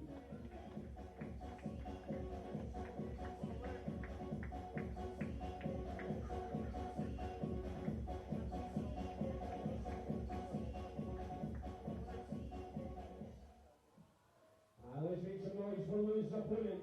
It's Jason Hall.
And for the final time, hello and welcome back to the Sizwell here in Glenrothes. It's myself, Sam McLean, on commentary once again, First leg, it's joined Lewis the again by first James Ward. James, on. what a day of darts it's been. Unbelievable. It's been fantastic. Obviously, I watched Jason and Mitchell's semi-final for the crowd, and what a game of darts that was. You'd have quite happily watched another 11 100. Oh, easily. I think I had the best view in the house. Definitely, the screen. And then Lewis, what a fantastic performance What a from game, Lewis in the yeah. semi-finals against Danny. And actually, 42. about 10 points better than he's been averaging throughout the day. Yep. It was an incredible performance I from. would say Lewis has probably been the kind of surprise package of the day. He's always capable of doing this, but maybe he doesn't do it as consistently as what he should. Yeah, as the likes of Jason and Mitchell on that. So, yeah, brilliant opportunity for Lewis McLeod here in this final against Jason Hogg, who a lot of people were maybe saying would be in this position today, but 59. we'll just have to wait and see what happens. It is a race to 6 legs in this final, and the time has gone past 8 o'clock, so we're in for a late one, but I'm glad you are joining us wherever you're listening from at home. 57. Yeah, I think we look at Lewis's. I think it was his quarter-final game against Jamie Bane. He averaged 13 95. points less than Jamie in that game, but came out the 5-3 winner. And there we go. That's what we were saying earlier. The two of us averages are just a guide. Yeah, and I think what Lewis done very well was he held his own throw very well. Yeah. Yeah. That was the big difference. And another thing we said, the bull up matters in these short formats. Yep, of course it does. 68. Lewis has put This is himself a in this is strong a position here. yeah. It's a wee bit of a strange start for Jason. Not what you'd expect, but he's been off for a wee while, so he'll take time to adapt back to the 78. stage. But that game with Mitchell Lawrie was for me the game of the day. Unbelievable. In fact, three Mitchell's scoring visits back to back were ton 80s. 80. Un- Lewis absolutely Uruguay incredible. 106. I think that's the third or fourth time the two of them have played each other now. Double 16 for Lewis. Sorry, James. Unlucky. 74. game, Jason absolutely Uruguay 157. Brilliant match. No, I was really impressed by Lewis in the game against Danny. They're very, very assured, very confident. Treble 19 here for Oh, this would be massive. Double top. Game Oh, shot it's on the first leg. fantastic. Jason Hogg. It really is fantastic. A Second leg is 157 Jason check out Apro for Jason first. Hogg Game to on. break the Lewis McLeod throw and the Lewis McLeod height in that first leg. And that was actually Jason's first score of 100 or over. Aye. That's the 100. finisher, and there's one. I think we'll probably see Jason push on from now back to his usual standard. Yeah, that was a bit of a gut punch, as you would call it there for Lewis. Yeah, it's a sickness. 60. Probably felt he was quite in control of the leg. He probably fancied, by the way Jason was scoring and stuff, he probably fancied he was going to come back for that 32, but Jason decided to just shut the door right in his face. 83. Just as how Lewis Throws the reacts dart, now, yeah. How he reacts now. 60. And I was also looking at Lewis's throw in his semi-final. It's an interesting throw. Sort of comes to his chest. Yeah, and across the body a little bit as well. Could we see the first 1080 of the match? Yes, Whoa, we can. Excellent darts from Jason Hogg. 80. And there is the scream of referee Adam Mitchell, who has been brilliant all day today. Yeah, fantastic refereerial star in the making. Adam. 95. Jason Uruguay 138. Yeah, as well as we're going to see another ton plus finish. Oh, I thought we were after the 126. 1080 as well. Yeah, Aaron's really been making a name for himself in the darting world. He done the tour finals, but he's also done Scottish Open. 81. the Scottish Jason Open, Uruguay British Open, he's done 12. the British Internationals this year as well. Yeah, doing very, very well with the refereeing, Aaron. Double free. No need to go for it. He might not, but he does. 9. That's bold. I don't mind that. Leaving himself on free. That's an awkward one though. Lewis will be thinking, if I can hit a couple of trebles here, but 81 maybe would. Oh, 36. Doesn't want that. Jason No, Uruguay 169 left. 3. This is the most important dart, that first one. Big number, right in the middle. Fantastic. Game Oh. shot on the second leg. And Jason A Hogg. textbook Third leg is example Lewis to throw of how first. you hit an odd Game number on. with two darts. aye. That big number right in the middle first. And everyone thinks, like people maybe that don't watch darts all the time, think, oh, it's free. That sounds quite. 83. Free's one of I'd rather be on a ton plus checkout than free. 100%. I couldn't stand free. 100%. 3 and 5 are probably two of the, because there's nowhere to go. Seven's not quite as bad, but free especially, there's only one route for it. No, exactly. And any mistake you can't correct. 140. Lewis, it's good darts. It's a ton 40 to leave 278. Get himself back into this game. Jason currently averaging 84 to Lewis's 78 here, the men's singles finals. But what Jason has got in his favour now is he's got that all-important breaker throw. So all he really needs to do now is hold his throw for the rest of the game, and that's it. I know that's easier said than done, but that'll be Jason's 85. Jason mindset at the moment. I've got the break, hold the throw, be steady on Lewis's throw, and if you're steady on Lewis's throw and you can pull another break, fantastic. Yeah, that's exactly it. If you can get another break, then it's a bonus. But just try and hold the throw as much as possible. Just be steady on your own throw. Be steady on Lewis's throw, so when it comes into your own throw, you're still got that steadiness going. Don't try and force it. Don't try and push anything. 81, leaving 112 for Lewis McLeod. Jason a wee bit behind on 259, but I wouldn't imagine for long when Jason hogs around. So 125. Lewis, you require 112. There's all different. He's went the conventional way. We'll stay there. Alex 91, he'll go down to the 17s here. 74 38. left. Yeah, Jason, you require 134. Jason go treble 18 for his first start here. He did. And do you think he would have gone top stops? 100%. Yeah. Jason's that kind of player. We saw in the semi-final against Mitchell Lewis, the requires double 18 double top Yep. on the back of the 94. So that's a great dart.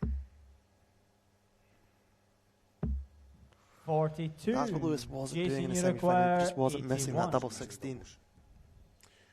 But the difference was he'd put himself in a kind of a good position. What a dart. 4-3-0. Oh, Game that's shot on the another third leg. heartbreaking Jason finish from Hogg. Jason Hogg. Fourth leg is Jason And approach Jason first. Hogg's finishes Game on. 157, brilliant. He's 81, brilliant, but also free, brilliant. Yep. Yeah, free, brilliant checkouts. Has he missed? He's not missed. 55. Well, he must have done to get to free. I was trying to think. Has he missed a double? But he must have done to get to free. But his doubling has been excellent today. What did he get? I think he missed sixes and threes. So he did. And ended up with three. He'd missed. He actually 30. missed the double 12 for the Yeah, three. aye, yeah. But pretty perfect so far on the finishing. Yeah, it's a bit of a gut punch again for Lewis there though, missing. He got the darts. 82. 16. Jason bangs out the 81. Aye. And that's what wins you matches, is that wee bit extra you've got in the tank to take out those finishes when you get the opportunities. 100. And that's what Jason does well, and it's great to see Jason back playing at such a great standard. A fantastic dart player for a number of years, a former PDC Tour card holder. Aye, I know. Just kind of lost his way. 22. It's great to see him back playing again at this standard. And some of his darts today, you'd be thinking will he go to Q school? You just don't know. I would imagine that Jason's 46. the sort of guy who would go and have a pop at it, do you know what I mean? Aye, definitely. Well, I'll tell you what, there's been a fair few folk today that could easily make Q school, because the standard today has been incredible. It's been a joy. It's been a joy to be here today. Well, you look at that, from number 12, out of 24 players, from number 12 upwards, all have rolling averages of 80 and above.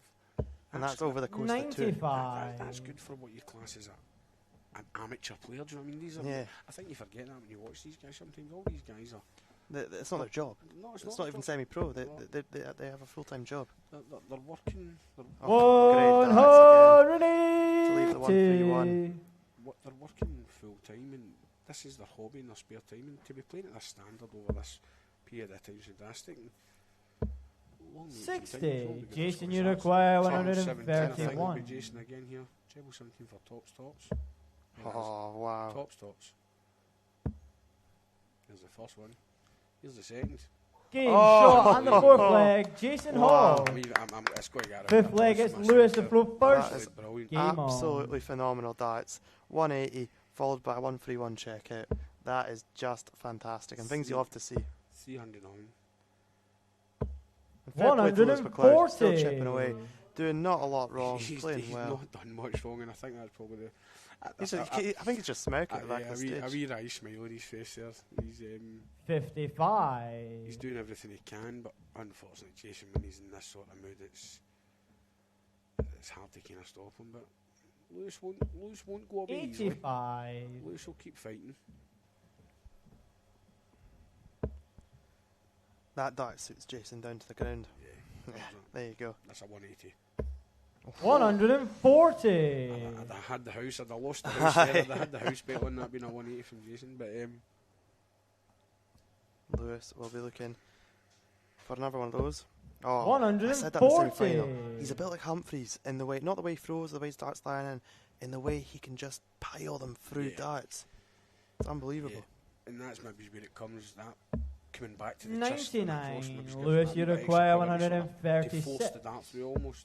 Oh, another big finish maybe on the cards.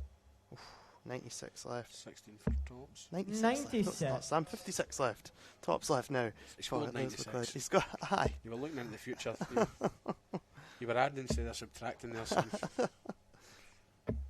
Great darts from Jason. 134. Lewis, you require you 40. deserve a leg, pal. Oh, he definitely does. Is that a good lie for him? Down to the 10s. Come on. Oh, it's a Game good shot dart. on Well the done, fifth Lewis. leg. Lewis It's really no McLean. less than he deserves. Sick leg is Jason the pro first. Game on. Because you're right, he's done nothing wrong. He's just, look at that leg. That's a great scoring leg. 140, 85, 140, 96 check. But this is where Jason is so good, and this is what he done again. 125. The minute he holds his throw very well. Not very often. He's a good front runner. Yeah, not very often will you see Jason Hogg lose his throw in a situation. 60. Yeah. He knows that on his own throw, just be strong. If you can hold your own throw, you'll win the game. And that's what he does very, very well. 60. And he doesn't think about it too much. No. And that's the problem, like we mentioned earlier on, with a lot of people, including myself. I always, I overanalyse, overthink, so 45. yeah, the less you, if you're a darts player, the less you think, the better you'll be, pretty much. 100%. Oh, that's the perfect dart again. That's that top of the wire. I think he'll get a ton 40. Yeah, because 140. Jason starts sit, he can understack them, as the Phil Taylor used to use the overstacker, but because Jason's that sits that straight when they go in, they don't actually curve over either. If you actually just watch the trajectory, they just go very, very straight. Yeah. There's no much, whereas even if it was a straight dart, if it angles in, you just hit it off the dart there. But if the dart's going straight into the board like that, you can get under it because you're not then angling over the top of it. Do you know what I mean? It's just going straight. 85. Jason, you require 96. He's okay. Oh, what a dart. Double 18. It's a wee bit blocked for us. Game It's shot obviously on the in. sixth leg. Jason The Hogg. finishing is just absolutely Seventh leg is phenomenal. Lewis the pro 5-1 first. to Jason Game Hogg. on. It is a race to 6. I think we are going to be crowning our men's champion very soon. It's a shame for Lewis. He's had a great day, but I don't think he can be too disappointed.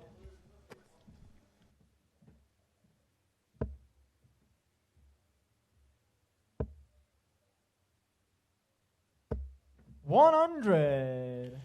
More good darts from Jason Hogg there. Solid 2 tons to start this leg. One from Lewis and one from Jason. Oh, good switching there from Lewis. 81.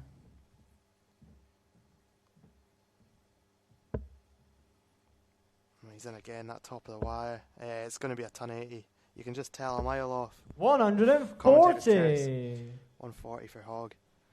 Hogg now averaging 93 to Lewis McLeod's 78. Good sander from both players. 100.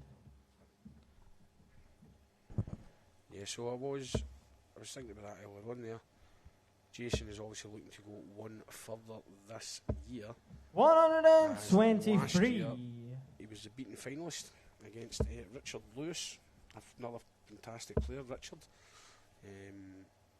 Unfortunately, never get the opportunity to 60. compete. Jason, in you a lot of require the events this year, but a 138. fantastic player, Richard Lewis, and he was actually I think he was 5-4 up. And I think everybody thought, oh, game over. 63. Richard Lewis, you require 6-5, 160. so he's obviously looking to go that one step further. A wee bit of a closer final maybe than today. Yeah, it was a fantastic final. 60. Jason, you require I was on commentary 75. for the last year, and that was a great final. So can Jason go one step Double further? 12 to win the title this time. Yes, he's done it. Game, shot, and the match, Jason Hall. Thank you so much. Very much for Thank you today. very much. Thanks, Paul. Thank you, James. James is away to go and do his bit. Time for me to say goodbye and thank you. Thank you so much to everyone that's listened today and, of course, watched the wonderful darts. Well done to Jason Hogg. Well done to Sophie McKinley. I am going to hand over to James Ward, our MC, for the presentation. Take care. Good night, everyone.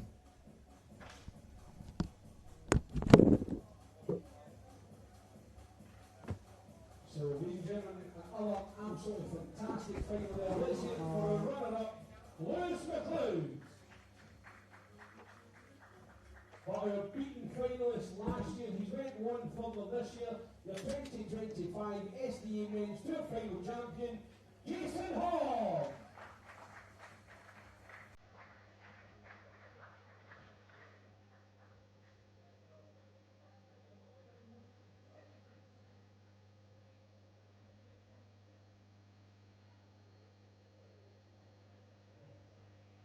This is a couple of minutes, folks, and we will be doing the presentations.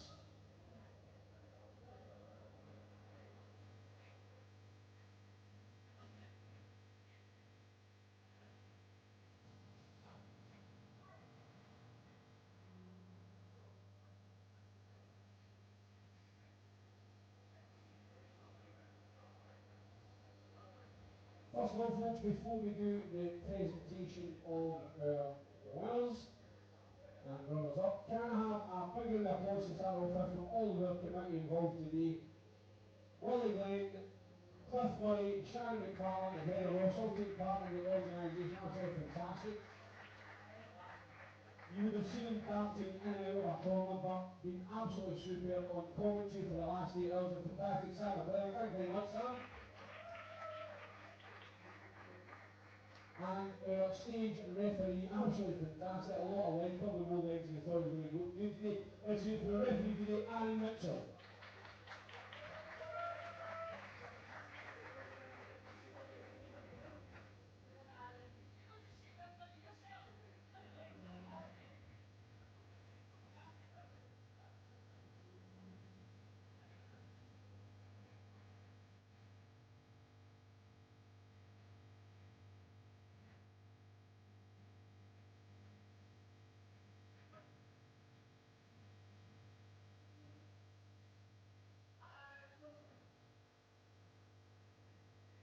So first of all, ladies and gentlemen,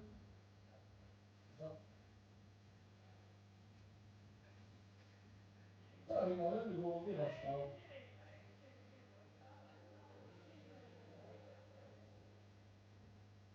So one of our ladies semi-finalists says, let's give us a round of applause for Ellie Jolly. And your second lady semi-finalist, Lindsay Ward.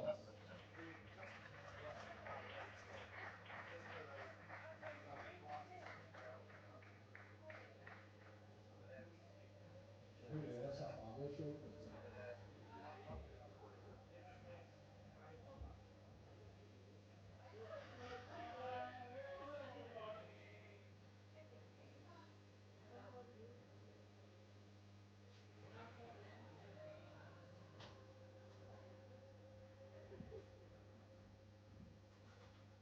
And then we move on to our men's semi-finalists. First up, the first week men's semi-finalist, Danny Truman.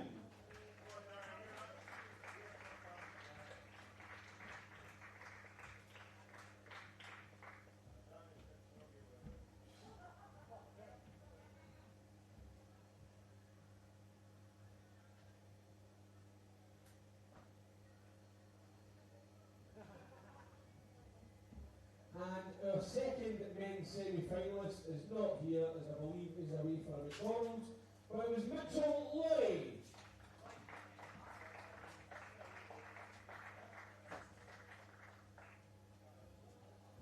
We now move on to our ladies' final. First up, our ladies' runner-up, Louise Patterson. I said I would because I feel the same.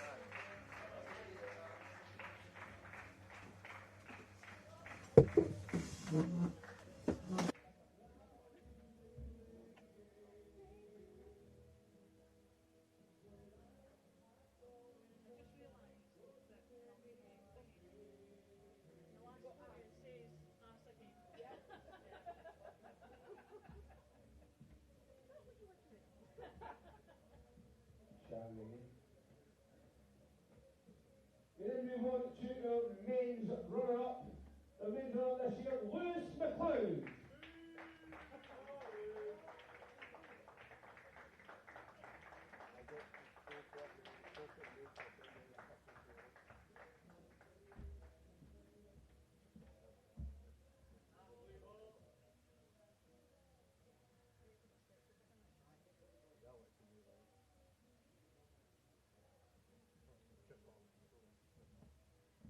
That's a new one. Sharon just had to take her glasses off to see.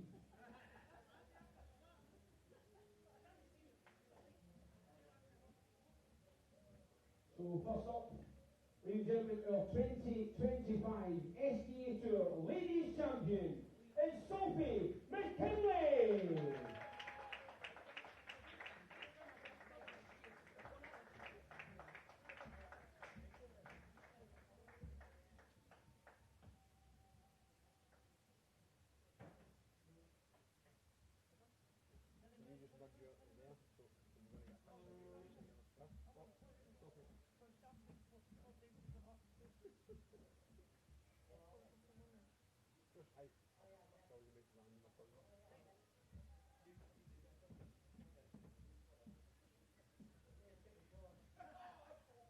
And ladies and gentlemen, our 2025 SDA Men's Tour winner, Jason Hall!